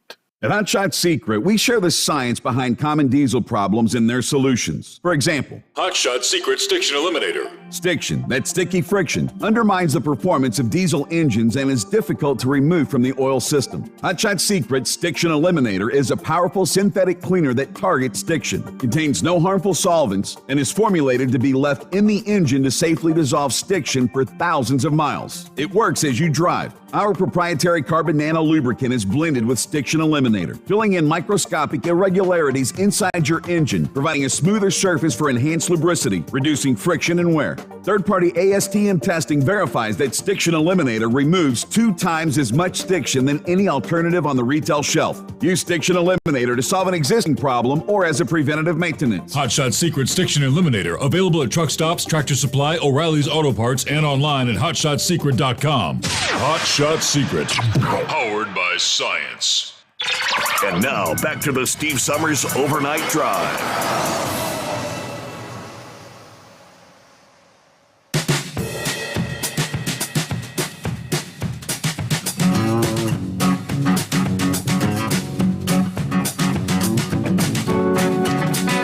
Okay, according to the report from Landline at OOIDA, the FMCSA is launching a training provider registry as part of the entry-level driver training rule, which is going to go into effect February 7th.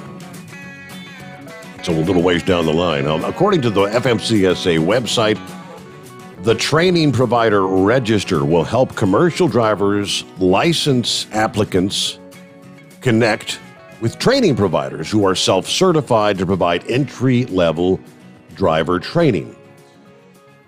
So by entering an email address, truckers can sign up to receive information on entry-level driver requirements for training providers, registering as a training provider, the training requirements and curriculum, state driver's license requirements, and website enhancements. A lot of resources. So that's going to be launched. They didn't give a time frame, but I guess they hope to get that done in fairly short order. The FMCSA doesn't have the best track record when it comes to internet things. They've got the one system that, hasn't worked worth a darn from the get-go. But let's see here. Back to the calls on a Friday. Chris, I believe it is. What's going on? Not much, Steve. I was looking at this bridge. I'll tell you, it's not what you think. That beam there, I couldn't understand why they had these big 4-foot cross beams sitting on that little piece of tubing. But the thing is, that's a suspension bridge. That's not really a major structural member there that's broken. That big arch across the top is what holds the bridge up.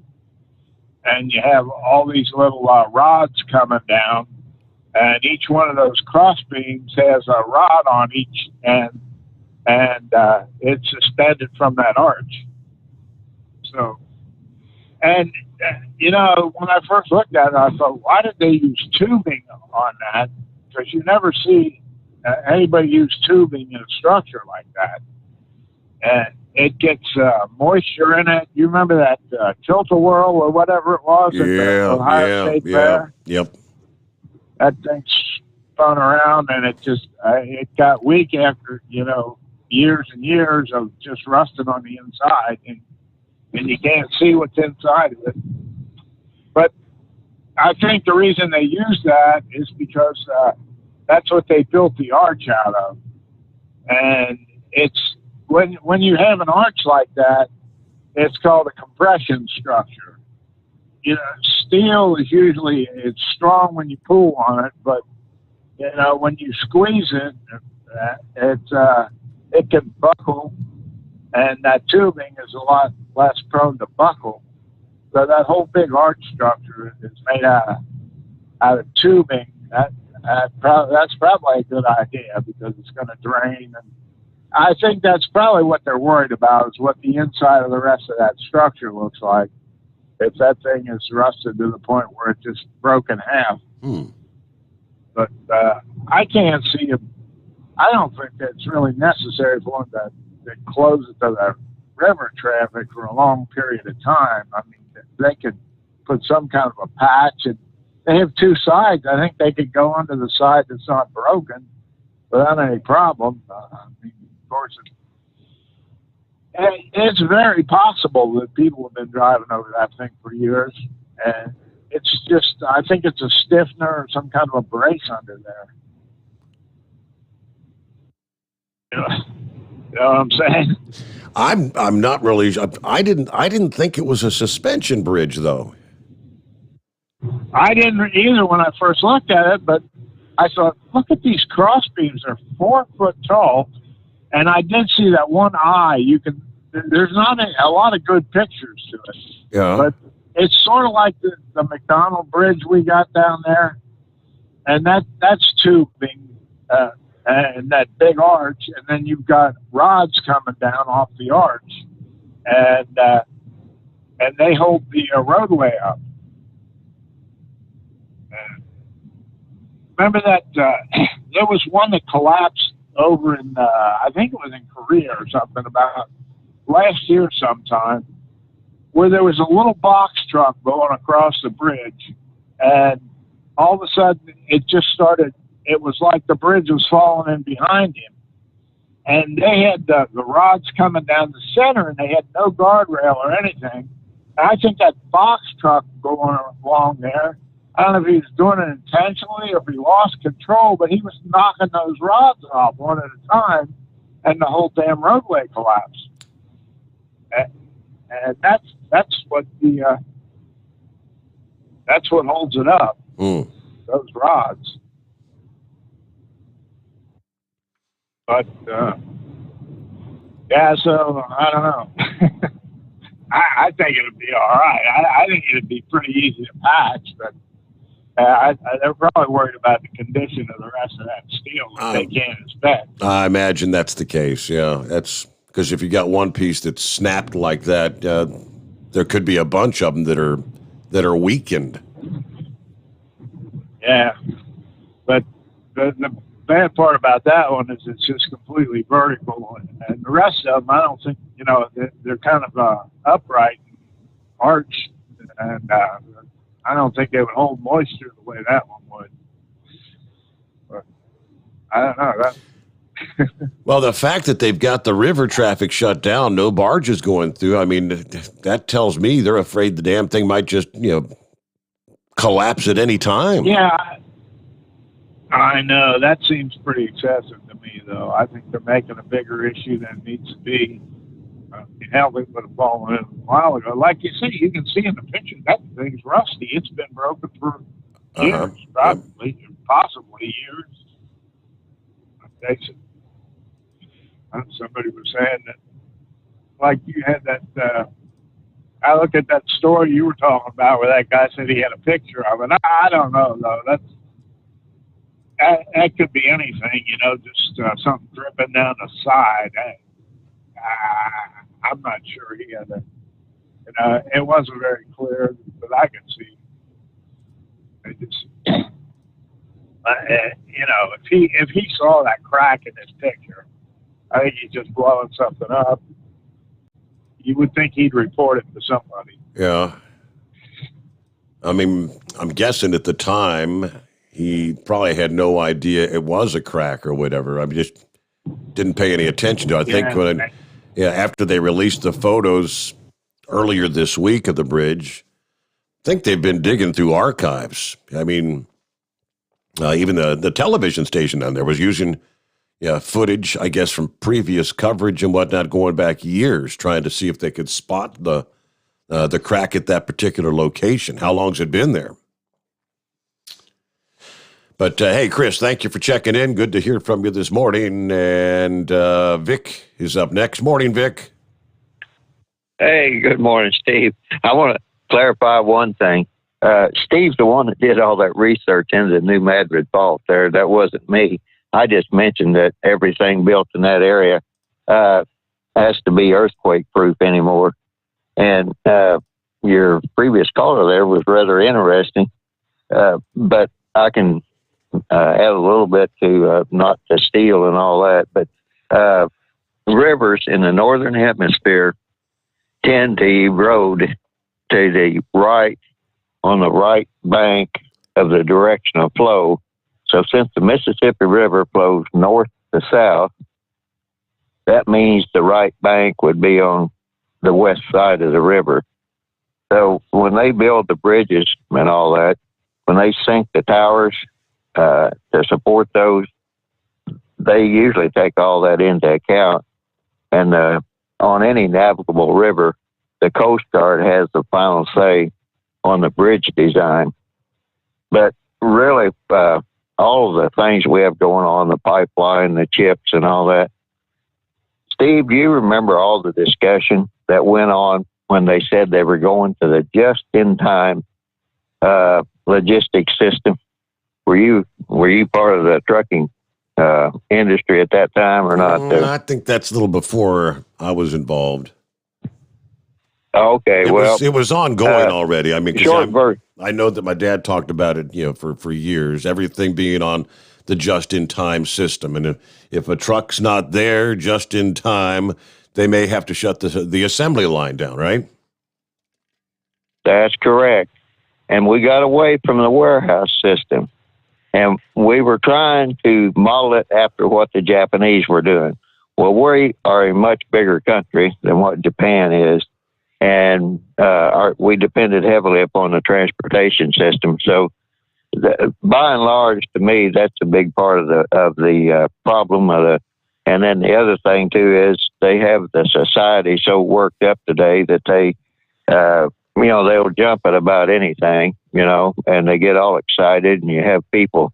I don't guess anybody was putting gasoline in styrofoam coolers, but they do kind of dumb things like that. But by and large, back to this whole bridge thing down there in Memphis, when they were building, they had an older bridge across I-40. It was a concrete bridge, and then of course the old bridge that everybody talks about down there on I-55.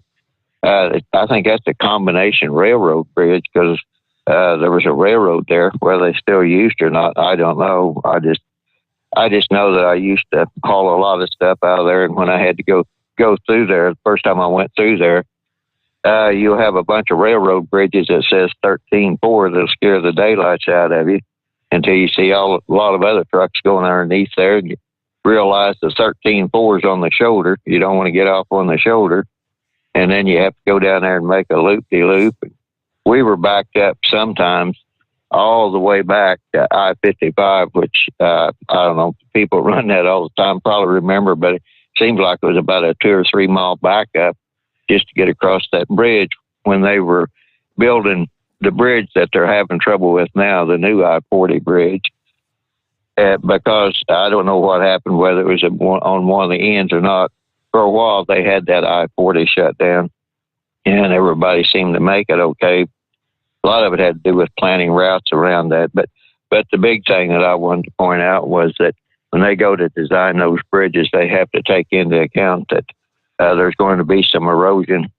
And a lot of that is erosion has already taken place. And it gets into a whole bunch of hydrology stuff as far as, driving to resistance, the bridge piers and all that.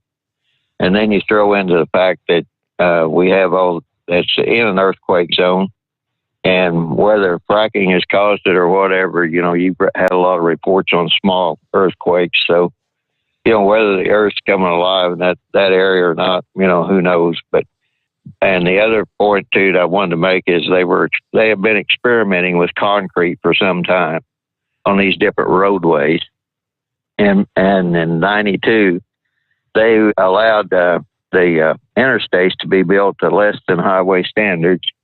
Bethlehem Steel out of Pennsylvania, when they were operating, they made most of the bridge steel. A lot of our bridge steel now comes from China. So there are so many factors into what could have caused that bridge failure.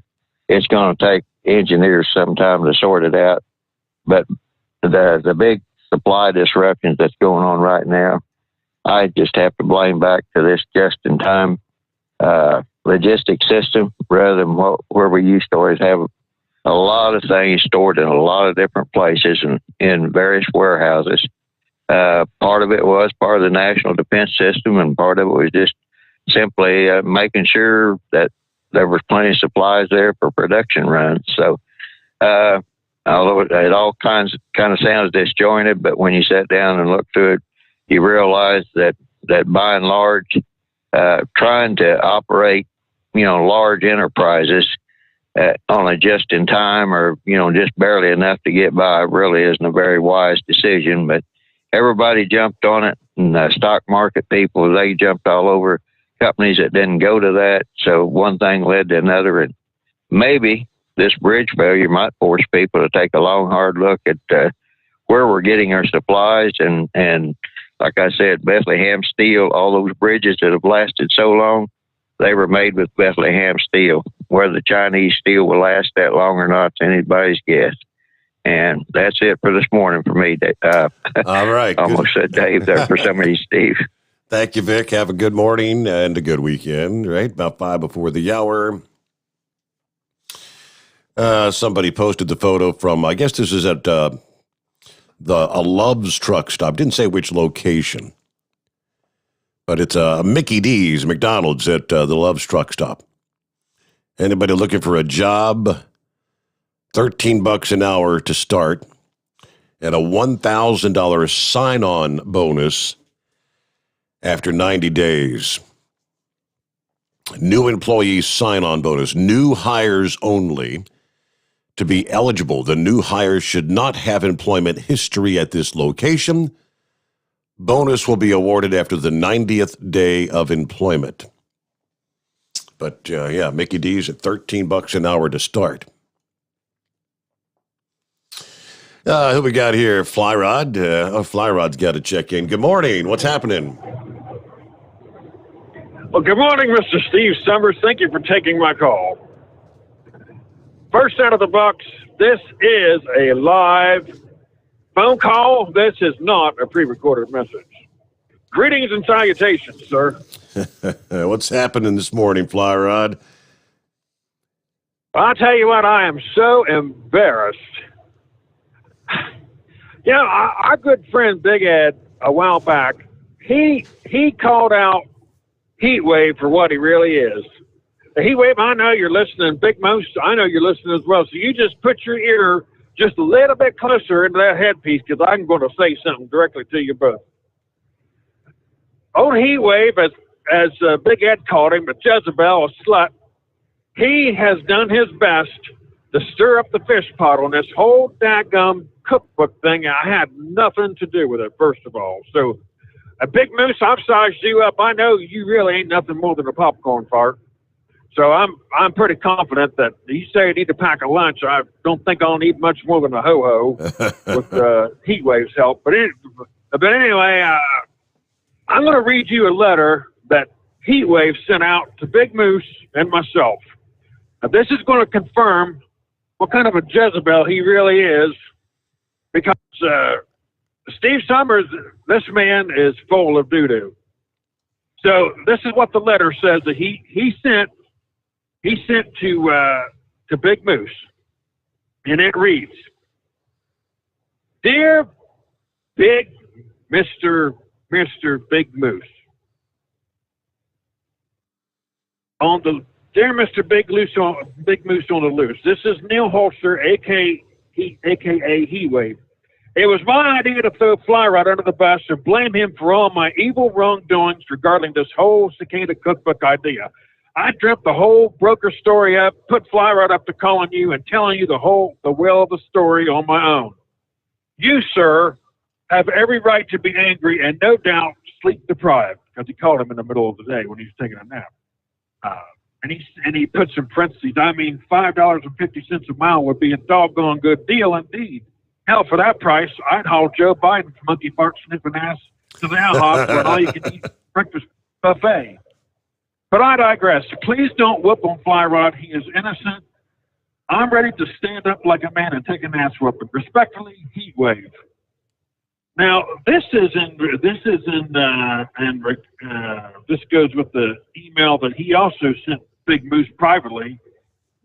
Didn't know that I knew about it, but this is what he said. He said, "Big Moose, now don't buy into the BS of Flyrod pushing out there of minding my own business when he texted me asking you for your number, and then, only then, did I give it to him. That's when he told me of his whole plan. Steve Summers, this is a conspiracy. That Jezebel Heat Wave, he is stirring up this whole thing up."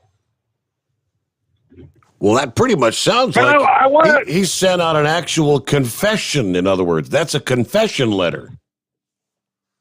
It is. It's a confession letter that he sent to Big Moose in his own writing and admitted to the whole dadgum thing. Undoubtedly so. But I want to tell you I'll tell you what, Big Moose, I know you're listening. I accept your challenge on behalf of Heat Wave. I will be there in person, live and in person. I will not send a telegraphic image of me or something. I will be there, and I will come to this. But I have one condition, and that is that tickets can only be sold to those who purchase these cookbooks. Now I'm going to try to help out Heat Wave. This has nothing to do with me. But you have to buy a cookbook, and may I say, these cookbooks, They're beautifully illustrated. They've been well thought out. I mean, they've been craftily thought out, but they have beautiful recipes regionally, I might say. And for $19.95, they're a doggone good deal. But the tickets, you buy a cookbook, you'll automatically get a ticket to this here wrestling match. Which, like I just said, I done sized up Big Moose. We got a place we're going to square off for this, and I don't think we'll have any more trouble. We can just we can just bring in a weenie dog to handle all this mess. But that's all I got to say, Mr. Steve Sommers. Well, I do have one important one other thing to say on a serious note. Hey, down here in Atlanta, the fuel shortage is really getting serious. I had to search high and low to get diesel fuel here just a few minutes ago. It's certainly getting serious down here. Really? I guess over 74% of stations are out of fuel. That's what they were saying. Yeah, that's so in other words, 3 out of 4 stations are out of juice. That's right. But and one more thing about these cookbooks. Folks, they come beautifully illustrated. And, cicadas are a viable source of protein and nutrition. They taste good, they smell good, and dogs love them.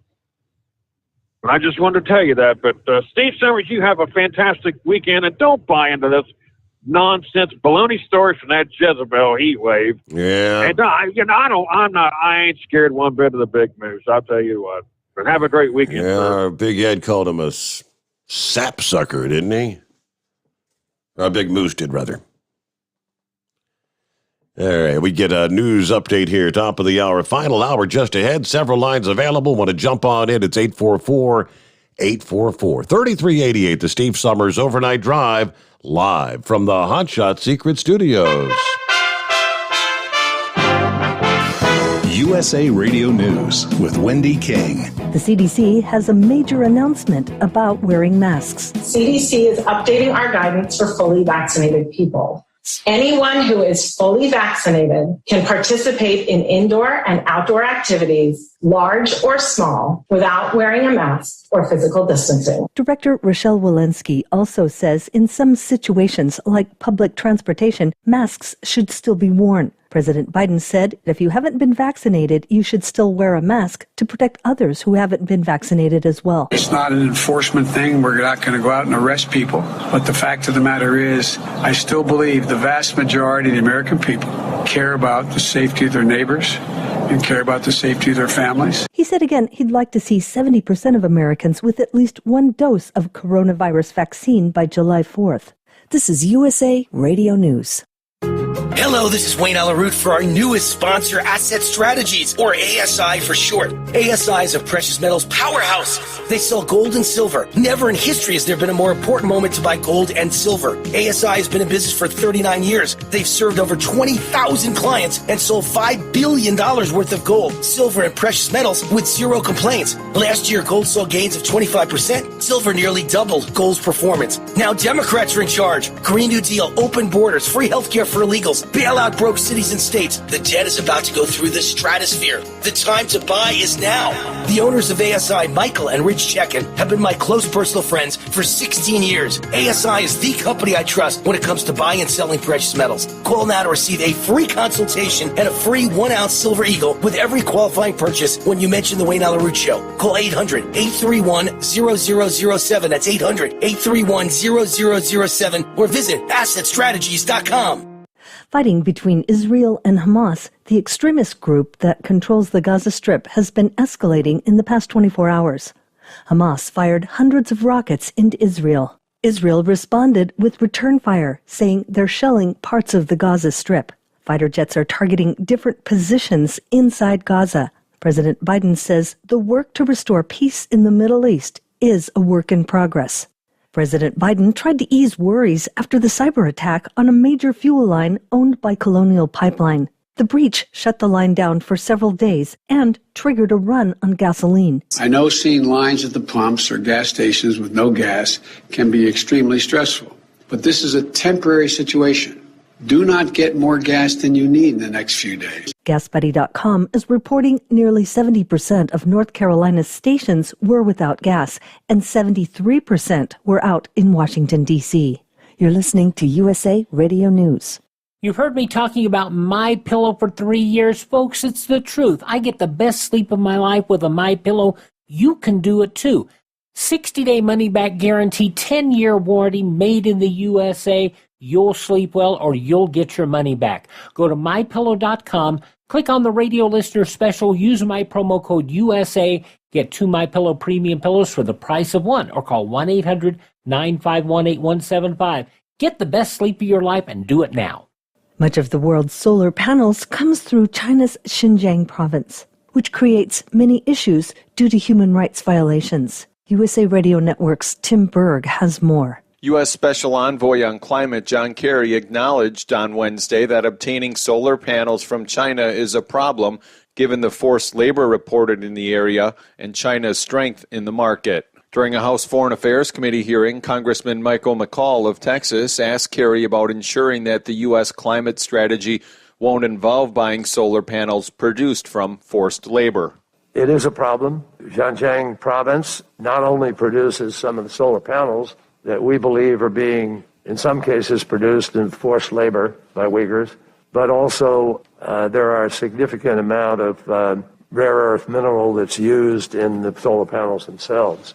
It is my understanding that the Biden administration is right now in the process of assessing whether or not that will be the target of sanctions. From the USA Radio News Phoenix Bureau, I'm Tim Berg. According to multiple reports, Congresswoman Marjorie Taylor Greene aggressively confronted Congresswoman Alexandria Ocasio-Cortez outside the House chamber on Wednesday. Ocasio-Cortez says she's now ramping up security. Speaker of the House Nancy Pelosi has suggested an ethics committee should be investigating Greene for her verbal assault. For USA Radio News, I'm Wendy King. At Hot Shot Secret, we share the science behind common diesel problems and their solutions. For example, ultra-low sulfur fuels. The primary function of diesel fuel is combustibility. One of the little-known aspects of fuel is its role as a lubricant to metal-on-metal moving parts. The introduction of ultra-low sulfur fuels diminishes the fuel's ability to lubricate because sulfur, which has been mostly removed, has lubricating properties. Hot Shot Secret Everyday Diesel Treatment with LX4 delivers unmatched lubricity. Third-party testing confirms that it takes 3 times the amount of leading fuel treatment to match the lubrication benefit of 1 dose of Hot Shot Secret. Everyday Diesel Treatment is a fully formulated 6-in-1 premium fuel treatment for every fill-up, every time. Everyday Diesel Treatment is available at truck stops, Tractor Supply, O'Reilly's Auto Parts, and online at HotShotSecret.com. Hot Shot Secret, powered by science. Keep the bugs off your glass and the smokies off your ass. This is the Overnight Drive with Steve Summers.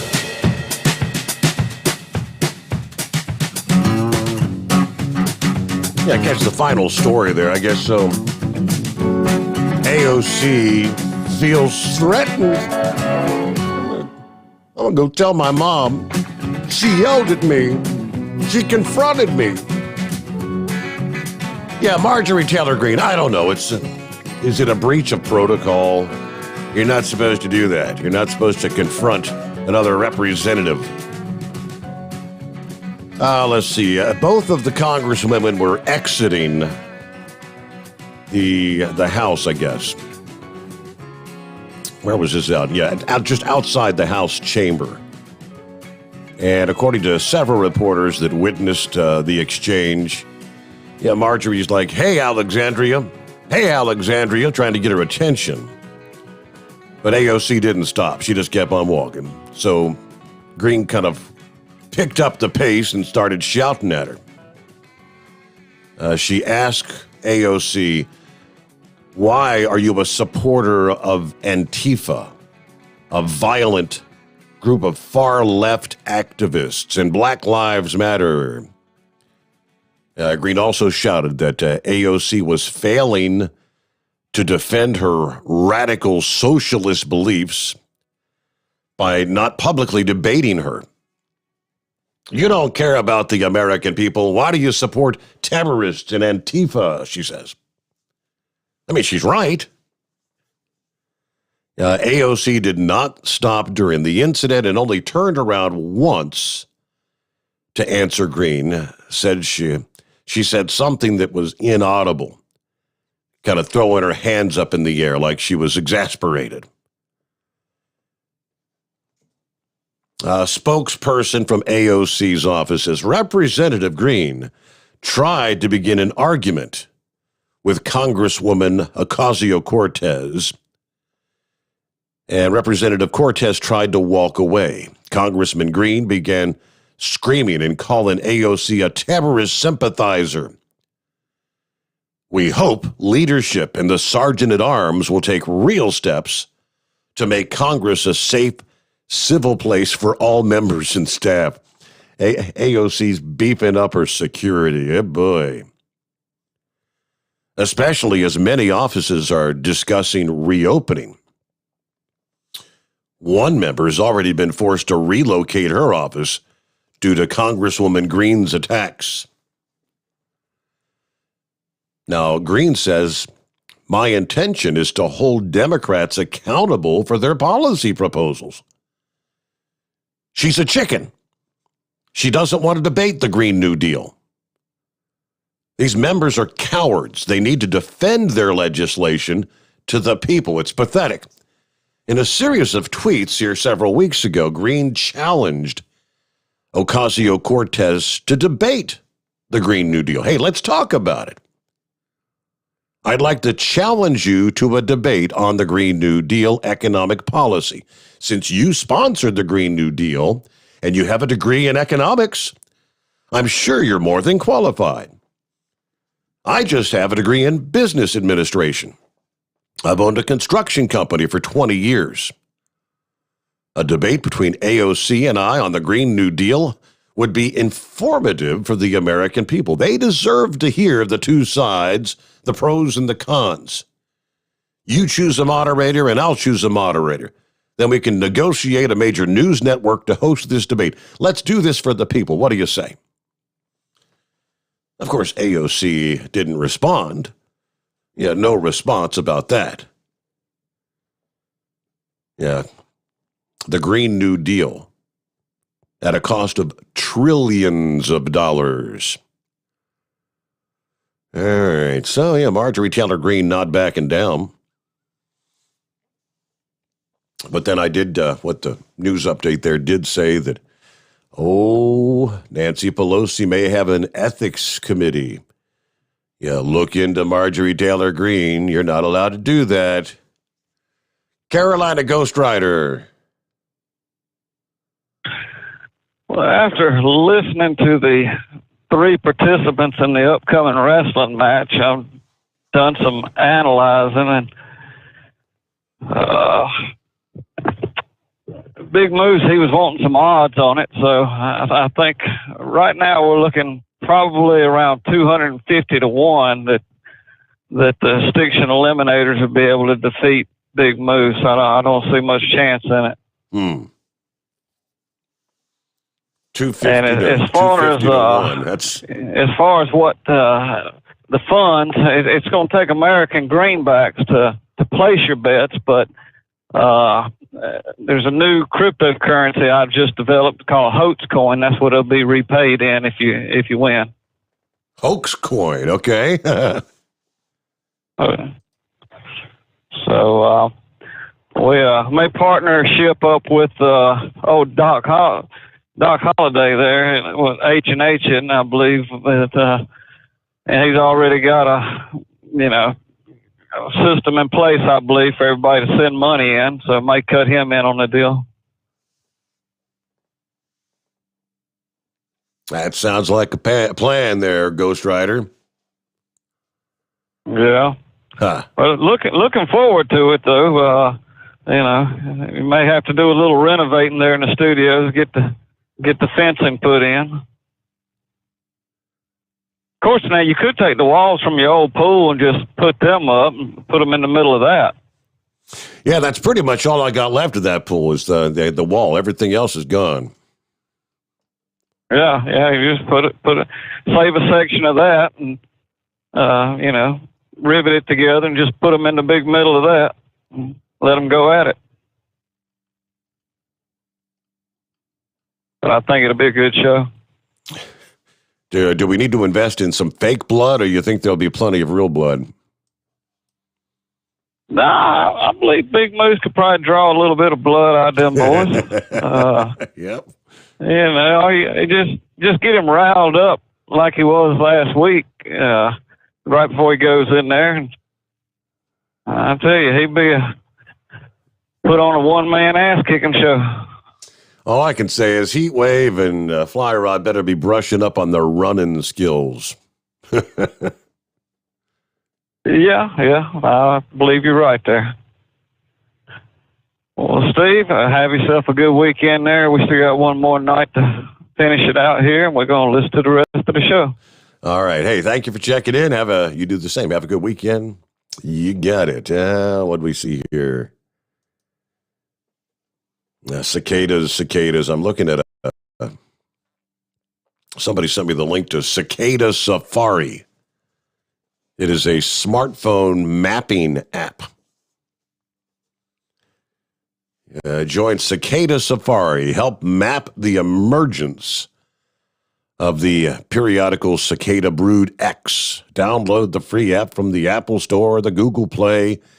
Then go on Safari to find periodical cicadas. Photograph and submit the periodical cicadas to Cicada Safari. After the photos are verified, they'll be posted to the live map.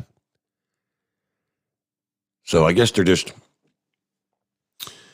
trying to get, waiting for the brood to start emerging, right? Cicada Safari created by Dr. Gene Kriske, working for the Center for IT Engagement at Mount St. Joe's University here in Cincinnati, no less.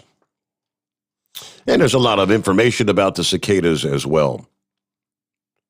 The 17-year brood. Soil temperature needs to hit about 64 degrees, and a lot of times it's after a soaking rain. Now, the soil temperature reaches that critical temperature in the southern locations first. They're expected to start emerging in the southern states mid-May in places like southern Indiana and Ohio. Then about a week later in northern Indiana, Maryland, Pennsylvania, and New Jersey. It's kind of interesting. Now, on the map, they've got them, kind of plotted out where the big emergences take place. And there's not a lot of empty space in Indiana. In Ohio, it's more of a zone kind of stretching from maybe the west side of Columbus over to Dayton and down into Cincinnati. And, when Chris was here a week ago this morning, last Friday morning, he said up there in Mount Gilead, they don't really see that. But when the big cicada brood comes out, they don't really have them there. So there's some empty space. There's not much of any. I'm looking at the map where I'm not going to see much in West Virginia, Pennsylvania, southern and southeastern PA, much of Maryland. You'll see the emergence taking place. All right, good morning to the Chevy guy. Hey there. You know what? I missed about the first 2 hours of the program. I've got to go back. I was finally able to tune in right about time Heatwave called in, and I said, my God, what did I miss? My girl cousin called, she's fighting cancer, lung cancer. Thursdays are rough time, the chemo and all the different things, plus the radiation. And she needed to talk, so I let her talk. The whole time she's talking now about, you can hear that big lighter keep click, click, click. She's still smoking now, I'm telling you. But bless her heart, I love her. So family takes priority, But absolutely. Yeah, I'm going to have to go back and catch up on the first part of this program, buddy. It sounds like it got that 7th hour got pretty wild. What do you think? But I almost forgot what I was calling about. But Congress, mean little green, Ocasio Cortez, put her running. That sounds good. Ocasio saying her she felt threatened. Well, what about Ocasio running her lips on Ted Cruz, accusing him of murder and trying to murder her? So, I hope Ted Cruz comes down there and stands next to Mean Little Green whenever the Nancy Pelosi tries going after her. A while back, and this was before we heard, critical race theory wasn't even an event. You didn't hear about it a whole lot. This is, as a matter of fact, still under Donald J. Trump. I got a Facebook feed, and it was a U.S. course. I'm going to listen to it, U.S. Navy. And I started listening to it, and it was a Navy chaplain saying that the Navy has to be more inclusive. What he was doing is talking critical race theory and putting it into the fleet and talking to the different,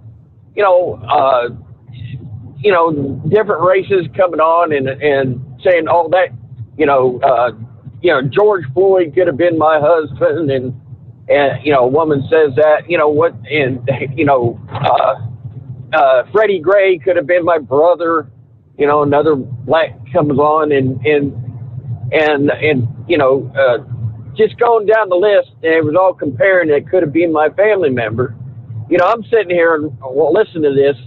Well, and then you got poor family members, because they're all out there committing crimes, because not a single one you're talking about didn't have a major criminal record. And so you got some pretty crappy family members. That's what I'm still watching the video. Then you get this little white boy come on there, and he's a sailor, and he said, "Oh, I apologize. I have to apologize. I didn't realize until lately about my privilege." And I'm thinking, no. I got on there and I made comment. I said, you know what? This is a Navy talk. Be it. And I said, no. Don't be doing this. I said, in my time in the Navy, back when we had steel men running steel ships, you had a problem with a crew member had another problem with another crewman. You got caught fighting, okay, they'd break it up and say, well, we got gloves, and there'd be a time for it. They'd actually, if you want to fight, we got some gloves on board, and we'd take care of it. I'm telling you, the fighting ship needs to be a fighting ship. This social whatever is going to go out the door when they all got that little white boy that's apologizing for him, and all these people is worrying about their George Floyd brother, husband, whatever, is going to need that little white boy to cover their back, because every bunk, every rack on a Navy ship has a job, and that job is to deliver those arms and deliver those weapons and hit their mark. No more. Every less bunk, every loss of crew member, that ship is a little bit weaker. So no. So I typed in there. I typed that in there, and I said, now listen, what I want to know is, where are my boats? Dadgummit, where are my boats? As soon as they made that so-called, Obama made that treaty with Iran, all of a sudden they captured two of our boats. One's all on their knees, one's crying, one woman. We get them back. I said, I don't want to hear about this BS on the social stuff. I said, I want my boats back. I am an American citizen. Those boats belong to me. Where is the boats? I said, we lend them to you to use, U.S. Navy. You give us our boats back. All right? And for that matter, blow up the one that's over in North Korea that they captured. So no, this stuff, we are getting so weak. I've had arguments with female sailors. Tell you what, let me tell you something about in the man's Navy. All right, at no time did we lose a U.S. Navy destroyer over sex like we did a couple of years ago. 18 chiefs were booted off the ship they're having relations with some female sailors. Also losing the executive commander and the captain. Boom. That ship was not moving, and in our military plan, that ship was dead in the water. It was a totally piece of junk laying out there in the water until they remanned it with chiefs and remanned it with officers. And you can't do that overnight. It's at that point the ship's manned, but it's not in fighting shape. It will take at least a month for it to get up to fighting shape and everybody working as a team to get that ship going. And it was all because they put females on our ships. Now, I'm sorry, our elders told us this was going to happen. It's happened. Nobody's wanting to talk about this social crap that's making us weaker. And I'm telling you, they're saying that they're trying to do it in our schools. Thank God we got the admirals and the generals that are speaking out. And they're seeing that what we're turning into, and go for it, little mean green, go for it, girl. And Ted Cruz, you get down there and you start opening your trap. Don't back down about going to Mexico to be there with your daughter. You guys need to start acting like, little mean green's acting like Donald J. Trump. And that's it. We don't need another Trump. We don't need a God in the party. We need people to act like Donald J. Trump. Believe what you're saying. Say what you mean. Put it all on the line for your country. Yep. And no one's willing to confront AOC. They let her go, and so that's out of character. How dare you actually confront AOC? I mean, because she does support the left, the Antifa, the BLM, and the mob. All right, who was it earlier? I think Steve, our first caller tonight, mentioned it out of the box. And the U.S. Army releasing an animated advertisement featuring a girl raised by two mothers who marched in pride parades.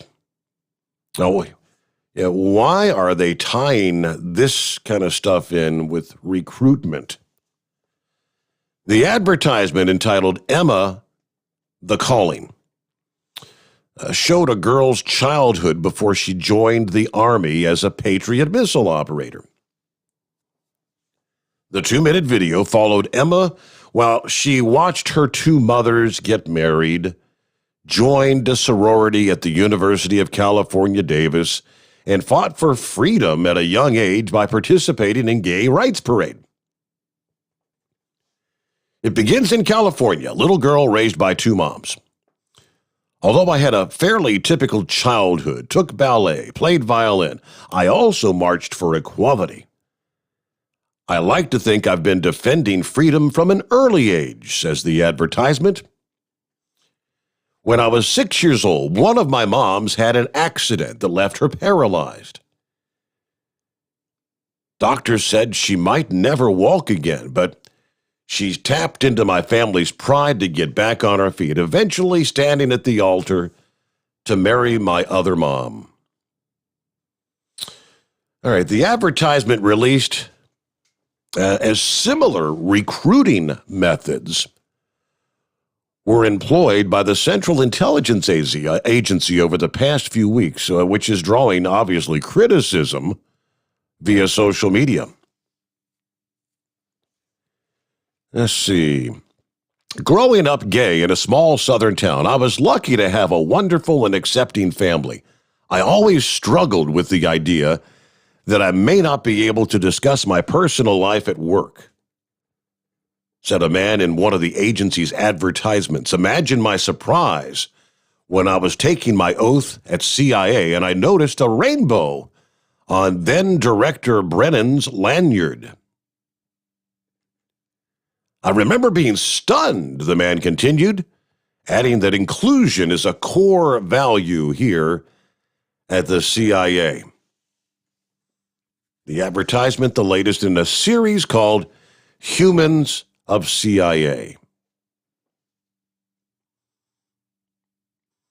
I guess there's another. I am a woman of color. I am a mom. I'm a cis cisgender millennial who's been diagnosed with generalized anxiety disorder. I am intersexual, but my existence is not a box-checking exercise. I did not sneak into the CIA. I earned my way in. I earned my way up in the ranks. This series being slammed by a number of lawmakers, including the likes of Ted Cruz. If you're a Chinese communist or if you're an Iranian mullah or Kim Jong-un, would this scare you? You know, we've come a long way from Jason Bourne. Marsha Blackburn says the CIA needs to be focused on intelligence gathering and recruiting the best and the brightest. We can't afford to risk our national security and waste resources to pander to the left's divisive rhetoric. That's kind of what they're doing. So there you go. All right, back to the calls just ahead. It's the Steve Sommers Overnight Drive live from the Hotshot Secret Studios. USA Radio News with Wendy King. The CDC has a major announcement about wearing masks. CDC is updating our guidance for fully vaccinated people. Anyone who is fully vaccinated can participate in indoor and outdoor activities, large or small, without wearing a mask or physical distancing. Director Rochelle Walensky also says in some situations, like public transportation, masks should still be worn. President Biden said if you haven't been vaccinated, you should still wear a mask to protect others who haven't been vaccinated as well. It's not an enforcement thing. We're not going to go out and arrest people. But the fact of the matter is, I still believe the vast majority of the American people care about the safety of their neighbors and care about the safety of their families. He said again he'd like to see 70% of Americans with at least one dose of coronavirus vaccine by July 4th. This is USA Radio News. Okay, we are running a car drive right now to help veterans all across America. So if you have an old car, truck, or van, even a motorcycle or an RV sitting around, you can right now give it away and help the vets. They really need your help. And your car will help support the vets and their families. And guess what? You even get a tax donation. Plus, we'll even come and pick up your car for free. And all you've got to do is pick up your phone right now and make a free call. Now is the perfect time to do something good for the vets. Give back to the vets right now for all they've done for this country. And your old car can really help them. So call the Veterans Car Donation Program right now for free pickup of your vehicle. Help the vets and help your taxes at the same time. Call right now. 800-882-2093. 800-882-2093. 800-882-2093. That's 800-882-2093. You're listening to the Overnight Drive with Steve Sommers. At Hotshot Secret, we share the science behind common diesel problems and their solutions. For example, Hotshot Secret Diesel Extreme. Today's ultra-low sulfur fuels leave injector deposits causing frequent DPF regens and low throttle response. Diesel Extreme is a once every 6-month treatment that will clean your entire fuel system, including the tank, lines, pump, and the injectors. Hotshot Secret Diesel Extreme is available nationwide at truck stops, fine farm and auto stores, and online at hotshotsecret.com. Some say their truck reflects who they are, dependable and reliable. That's why you trust Blue Def. Now the best just got better. Introducing Blue Def Platinum, a revolutionary innovation with advanced system shield technology to significantly reduce harmful deposits. To maintain fuel economy, save money on costly repairs, and sustain the life of your SCR system, there's only one DEF to choose. Blue Def Platinum. The best just got better. PureFlow AirDog, your leader in fuel air separation system technology. Our systems filter out water, particulates down to 2 micron, and remove all of the air out of your diesel fuel. This allows for nothing but pure, clean diesel fuel to reach the expensive injection system equipped in your vehicle. Not only do our fuel systems protect, they also come in a variety of flow rates to meet your performance needs. Our systems are compact and use OEM-style fittings for an easy installation. Learn more about our product at www.pureflowairdoc.com and be sure to follow us on Facebook and Instagram. Protect your investment with PureFlow Air Dog. Diesel Army is on duty 24 hours a day, 7 days a week. Burning the midnight oil with the best diesel coverage. All the tech, all the torque. Diesel Army, where there's smoke, there's fire. For the latest news and event coverage, as well as feature and tech articles, sign up for the newsletter and don't miss a thing. Visit dieselarmy.com from the Power Auto Media family of digital magazines. Again, it's dieselarmy.com. Dean Michael, the tax doctor here. I have one question for you. Do you want to stop worrying about the IRS? If the answer is yes, then look no further. I've been around for years. I've helped countless people across the country, and my success rate speaks for itself. So now you know where to find good, honest help with your tax problems. What are you waiting for? If you owe more than $10,000 to the IRS or haven't filed in years, call me now at 888-557-4020 or go to mytaxhelpmd.com for a free consultation and get your life back. For anything diesel, take it to Scheid Diesel. They provide a wide variety of services and diagnostics to determine what the problem is with the latest technology. From simple oil changes and preventative maintenance to fuel system diagnostics and repairs, engine rebuilds and cylinder head repairs, and rebuilds with our in-house machine shop. They also have on-site DPF cleaning for exhaust issues and DOT inspections. If your diesel is asking for some attention, Scheid Diesel has the specialist you need for anything diesel. Located in Terre Haute and Lafayette, Indiana, and Effingham, Illinois, Scheid Diesel has you covered.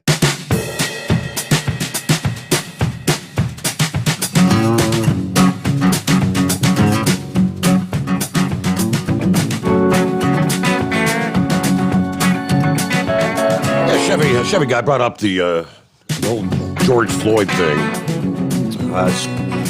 Looks like yesterday, there were the other three officers. Of course, all the attention to Chauvin. But the other three officers are also facing charges with aiding and abetting in the death of George Floyd. And the judge yesterday has pushed that trial back to March of next year. And I said in part to allow all the publicity over the Chauvin conviction to cool off. Let's see. The other officers were scheduled to face trial starting this August. Again, charges that they aided and abetted both murder and manslaughter. The officers' co-defendant, Chauvin, of course, convicted of murder and manslaughter counts. But all four officers also face federal charges, alleging they violated Floyd's civil rights. The judge says he has moved jury selection in the other officer's trial to March of 2022, so the federal case can go forward first. He also said he felt that we need to put some distance between the three officers' trial and Chauvin's due to the high-profile nature of the case. That was announced during a hearing on pretrial motions yesterday. Former officers waived their right to appear. They were not in court. Their defense attorneys all agreed to the postponement, though. The state versus Assistant Attorney General Matthew Frank did not support the delay. That was made clear at the hearing. He's the one that originally sought the charges. Won't go through the rest of it because we pretty much all know that story. We've seen a number of videos 1,000 times over. But all right, let's get back to the calls this morning. And let's see, is that Carol? No, it's Carol. How you doing, Steve? Hey there. Happy Friday. Morning. Yeah, hey, I don't, the wife and I, we had COVID, we caught it. We're doing pretty good now. We're getting out of it. The only thing, she went to the doctor and she did her follow-up, they took a picture of her lungs and it's pretty much all gone, cleared up, no pneumonia or nothing. But, I don't know, I'm still thinking, I don't know much on that shot yet. They say we can't get it for about 3 months, but, I don't know. What's your opinion on that? They say to get the shot, now you don't have to wear the mask. Well, since you've already had the COVID, I don't think I'd much worry about it anyway for a while. Yeah, I think 3 months they say, but I don't know. I got to wear that mask at work all day long. It's kind of pain in the butt, but yeah, I don't know. I have to see what's going on there. Yeah, that's. But yeah, we get it. I don't. We fought through it real well, but I don't know. I'm kind of scared to get that shot. I still haven't got mine. I'm not an anti-vaxxer. I'm just kind of waiting a little time, waiting to see if anything develops, anything starts unfolding with, because you don't know what the long-term side effects might be. Right. And we're thinking we got it once. We got through it okay. I mean, it was rough, but maybe next time we might not get it as bad, I'm thinking, Well, yeah. I mean, supposedly you're going to have some antibodies, some immunity build up. They do say you can get it again, though. They pointed that out. I think there was one individual that's now been inflicted 3 times. Oh, I didn't hear that one. 3 times, huh? Yeah. It's. Wow. Did he fare through it okay? Or? I think he survived. I mean, was he? Did he? Okay. Yeah. Well, that's good. I'm glad to hear that. But hey, on the other hand, what are you going to do on your pool there? I know you said, wife and I, we got one, and I'd like to take mine down actually, but she wants to put another liner in it, and I got some rust on it like you do, and I know I got a few leaks because that liner's pretty old. But we sprayed for termites when we did it the first time, but I don't know. It's going to be a little bit costly, I'm afraid. To get it back up to shape. Yeah. We want it. Well, I've torn mine down. Like I said, the only thing left is I got to take the wall. Had to get some tin snips or whatever so I can cut the wall and roll that up. But everything else is done. I've got another one ordered, and it's being shipped right. I mean, I don't think this thing would have lasted through the summer. Because when I started taking it out, I mean, it was totally rusted around the ground level, and the liner was downright crispy. You know what I mean? Dry rotted. I gotcha. So, yeah. Did you spray for termites when you did your liner? No, sir. They say. No, you didn't. I know the termites will eat that liner. So, well, I think we got to see what to do. Yeah, it's not a bad idea to have it sprayed, Steve. I had never heard that before. Just have a company come in. Thought termites. They will eat it. Huh. Yeah, think about that one. But anyway, what do you got planned for the weekend? Anything big? Not really. Nothing big on the agenda that I'm aware of. Okay, just take it easy. Well, I just wanted to call in and say hi and see how you're doing. I listen to your show every day anyhow, so. But, all right. Well, hey, I'll let you go, man, and you have a good, safe weekend, you and the wife, all right? Thank you so much, and you do the same. Thanks for checking in, Daryl. Let's see, this. I went back to the archives here. I found this story. This guy that had tested positive for the coronavirus 3 times. Now, this is about a year ago, kind of early on.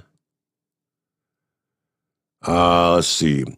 It's not necessarily unusual, nor does it mean he's guaranteed to be contagious, according to one infectious disease expert, a guy from Houston, Texas. Let's see. Results. He tested positive on March the 19th.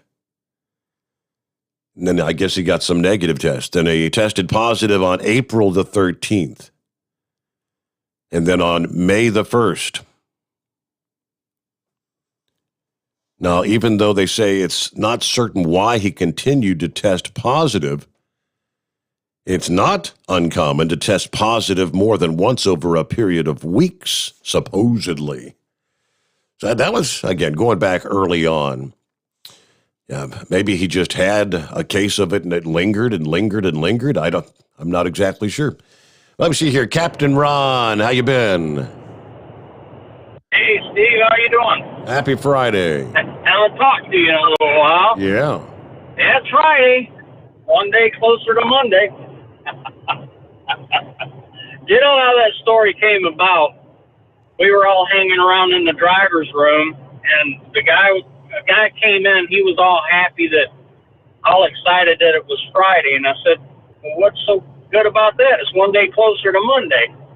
And everybody laughed. Well, he came in that Monday night, and he looks at me and he says, I'm so mad at you. And I said, for what? And he said, you said Friday night that it was one day closer to Monday. And he said, that's all I thought about the whole weekend. So I guess I messed up his weekend. Mm-hmm. That's where that's from. But, yeah, I had a couple distractions. I ended up having to move last month. I had surgery, so I've been off for 2 weeks. And before that, we had to move. The house we were in, my landlord, she lives in one house, and the house I lived in, I lived there for almost 9 years, but I thought she was gonna, we knew we would have to move sooner or later. She's 93 years old, and I guess she had a falling out with her daughters, but she decided to sell the house that I was in. And at the time we were moving, I had heard that she wanted to get new dental implants. Mm-hmm. Did you catch the part that she's 93? Okay. Yeah. So we ended up having to move, but anyway. And I was in Walmart the other day, and I heard this girl ask her mom when she got pregnant if she wanted a girl or a boy. And the mom said that at the time all she wanted was a back rub. That's good. That's good. Well, since Heat Wave didn't have a funny, I thought I'd throw that one in there. That's a good one now. All right. Down here in Tampa, I haven't seen anything about gas shortages or anything, but we get ours from the ships, that come across the Gulf. That's what Philip was telling us last night. I think you get up in northern Florida. It was Tallahassee, Pensacola. Those were where a lot of stations were out up there. Yeah, that's what I heard too. And where I meet my relay driver in Adele, Georgia, there at King Frog. You've probably been there before, but there's a Shell station there where we switch trailers, and that guy's been closed for 2 days without gas. Mm-hmm. So I don't know. I hope it gets back pretty soon. But I guess that's about all I got for the night. Well, thanks. Have yourself a good weekend. Thanks for checking in. Glad you got through your whole COVID experience there. Not fun, right?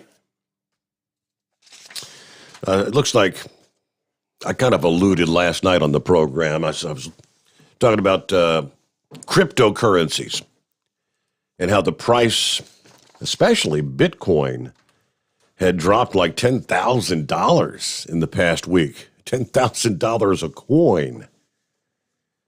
It's kind of fluctuating, 49, 50,000, down from 59,000 last Friday morning.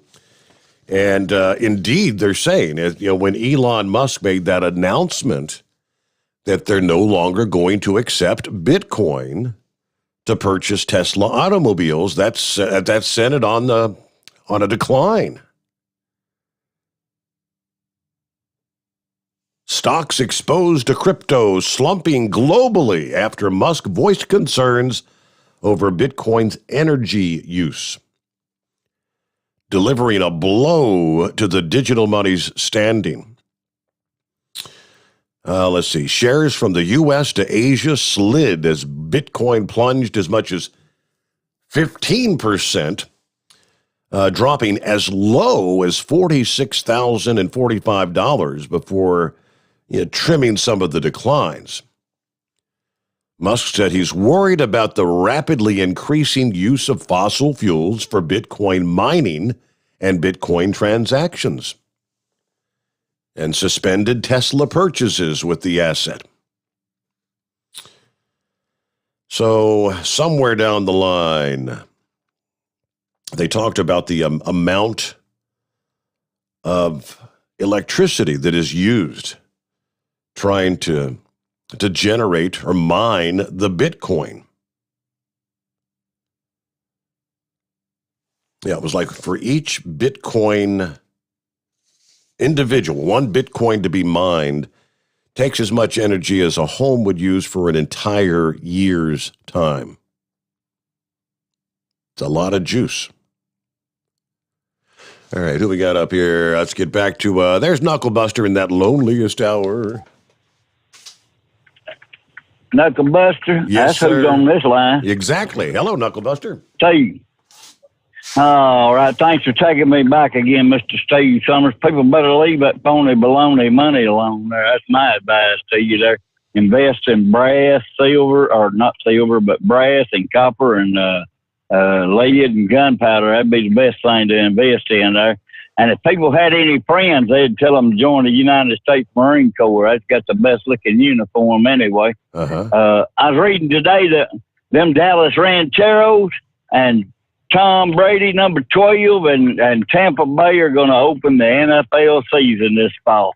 And then week number 4, they're going back up there to Foxborough to play Wild Bill and Company. That ought to be a game. What do you think? Yeah, right.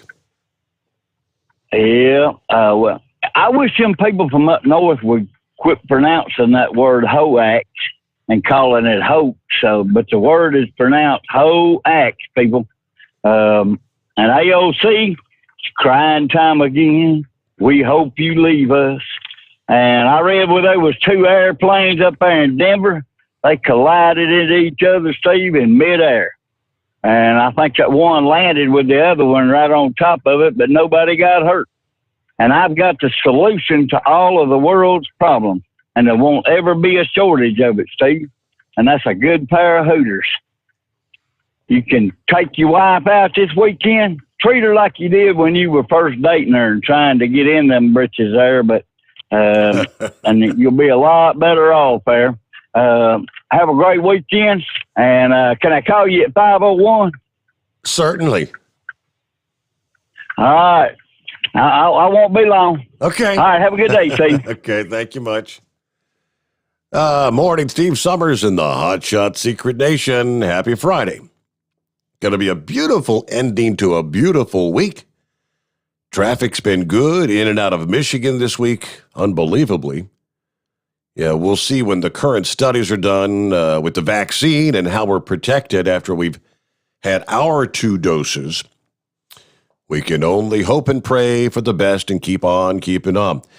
Yes, all the politicians that are supposed to be representing us, yeah, need to get some cojones. All right, let's see. What do we have?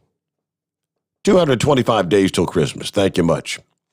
Ready to depart Fort Wayne for the greater Detroit suburbs, Sterling Heights, and, of course, the flip back. Yeah, that's that daily grind, the daily routine with Truck and Phil. Thank you for checking in. And let's see. Yes, Big Sexy, what do you got? Big Sexy, what do you got? Thanks for taking me back, Steve. Let me be a repeat offender tonight. On the wrestling match there, all big matches have to have an undercard. So on the undercard, I think we need to have AOC versus Representative Green. Marjorie Taylor Greene. I'd put everything on Green for sure. And then on the main event there, I think there's going to be a lot of running in there. So I've got a few suggestions for that match. Make it a lumberjack match, or if you don't like that one, put them inside a steel cage, or let it be a match where the ambulance match where the 2 of them had to get big moose beat down to where they can throw him in an ambulance, or he beats them up bad enough he can stack them on top of each other and throw them in the ambulance and haul them off. There you go. And if he needs a referee for that match, I'll volunteer for it. All right, we'll put you on the. All right, we'll put you. Thank you much there, Big Sexy. Why do I get a double feedback from Big Sexy? All right, what do we see here? Anybody notice? Anybody hear the numbers? How few people actually got the traditional old flu this. I guess it's past flu season. Technically, it could still be going around, right? It was the CDC released the official numbers. Flu season was practically non-existent. 2,000 confirmed cases versus at least 200,000 normally reported, according to the CDC. Now, experts say the CDC data represents a fraction of the actual number of flu cases, which could actually range from 9 million to 45 million annually. They're trying to tell us the COVID-19 mitigation measures prevented flu transmission this season. Well, if the COVID mitigation measures prevented the flu from spreading, well, then why was the COVID still spreading so rampantly? That doesn't make a whole lot of sense to me. Now they're saying, look out, next year, next flu season may be exceptionally bad. Flu numbers in the U.S. plummeted 98% this year. You had fewer people traveling, more people wearing masks, social distancing, and more people actually went out to get the flu shot because of the concerns of the impending COVID. Yeah, so more people got the flu shot in 2020 compared to the previous year. We may well see an uptick in cases in 2021. Even though it's smoldering out there, it could take off at any time, according to the doctor. Well, we've gone over a year without a significant portion of the population getting infected with the flu or getting immunity because of that. That could mean the susceptible people in the population to the flu are going to be increasing later in 2021. All righty, with that, we kind of close things out here on a Friday morning. Wrap it up. Thanks so much for being with us. I think Joel Morrow should be back in good health to join us for our Monday morning program, Out of the Box.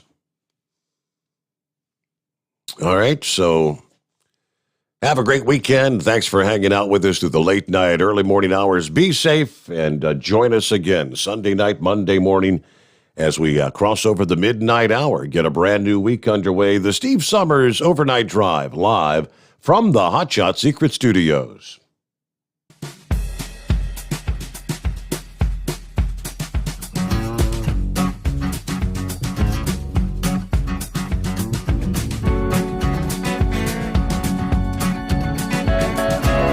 Never guess the places that I've been. You never guess the places that I've been. 'Cause everything is like a dream, yeah, but only in that dream that I live in. I'm never gonna let the day begin. Never gonna let the day begin. 'Cause everything is like a dream, yeah, but only in that dream that I live in. Oh, don't wake me up before you go, and I'll just make this bed my home. Oh, darling, please just let me sleep. Give me my dreams.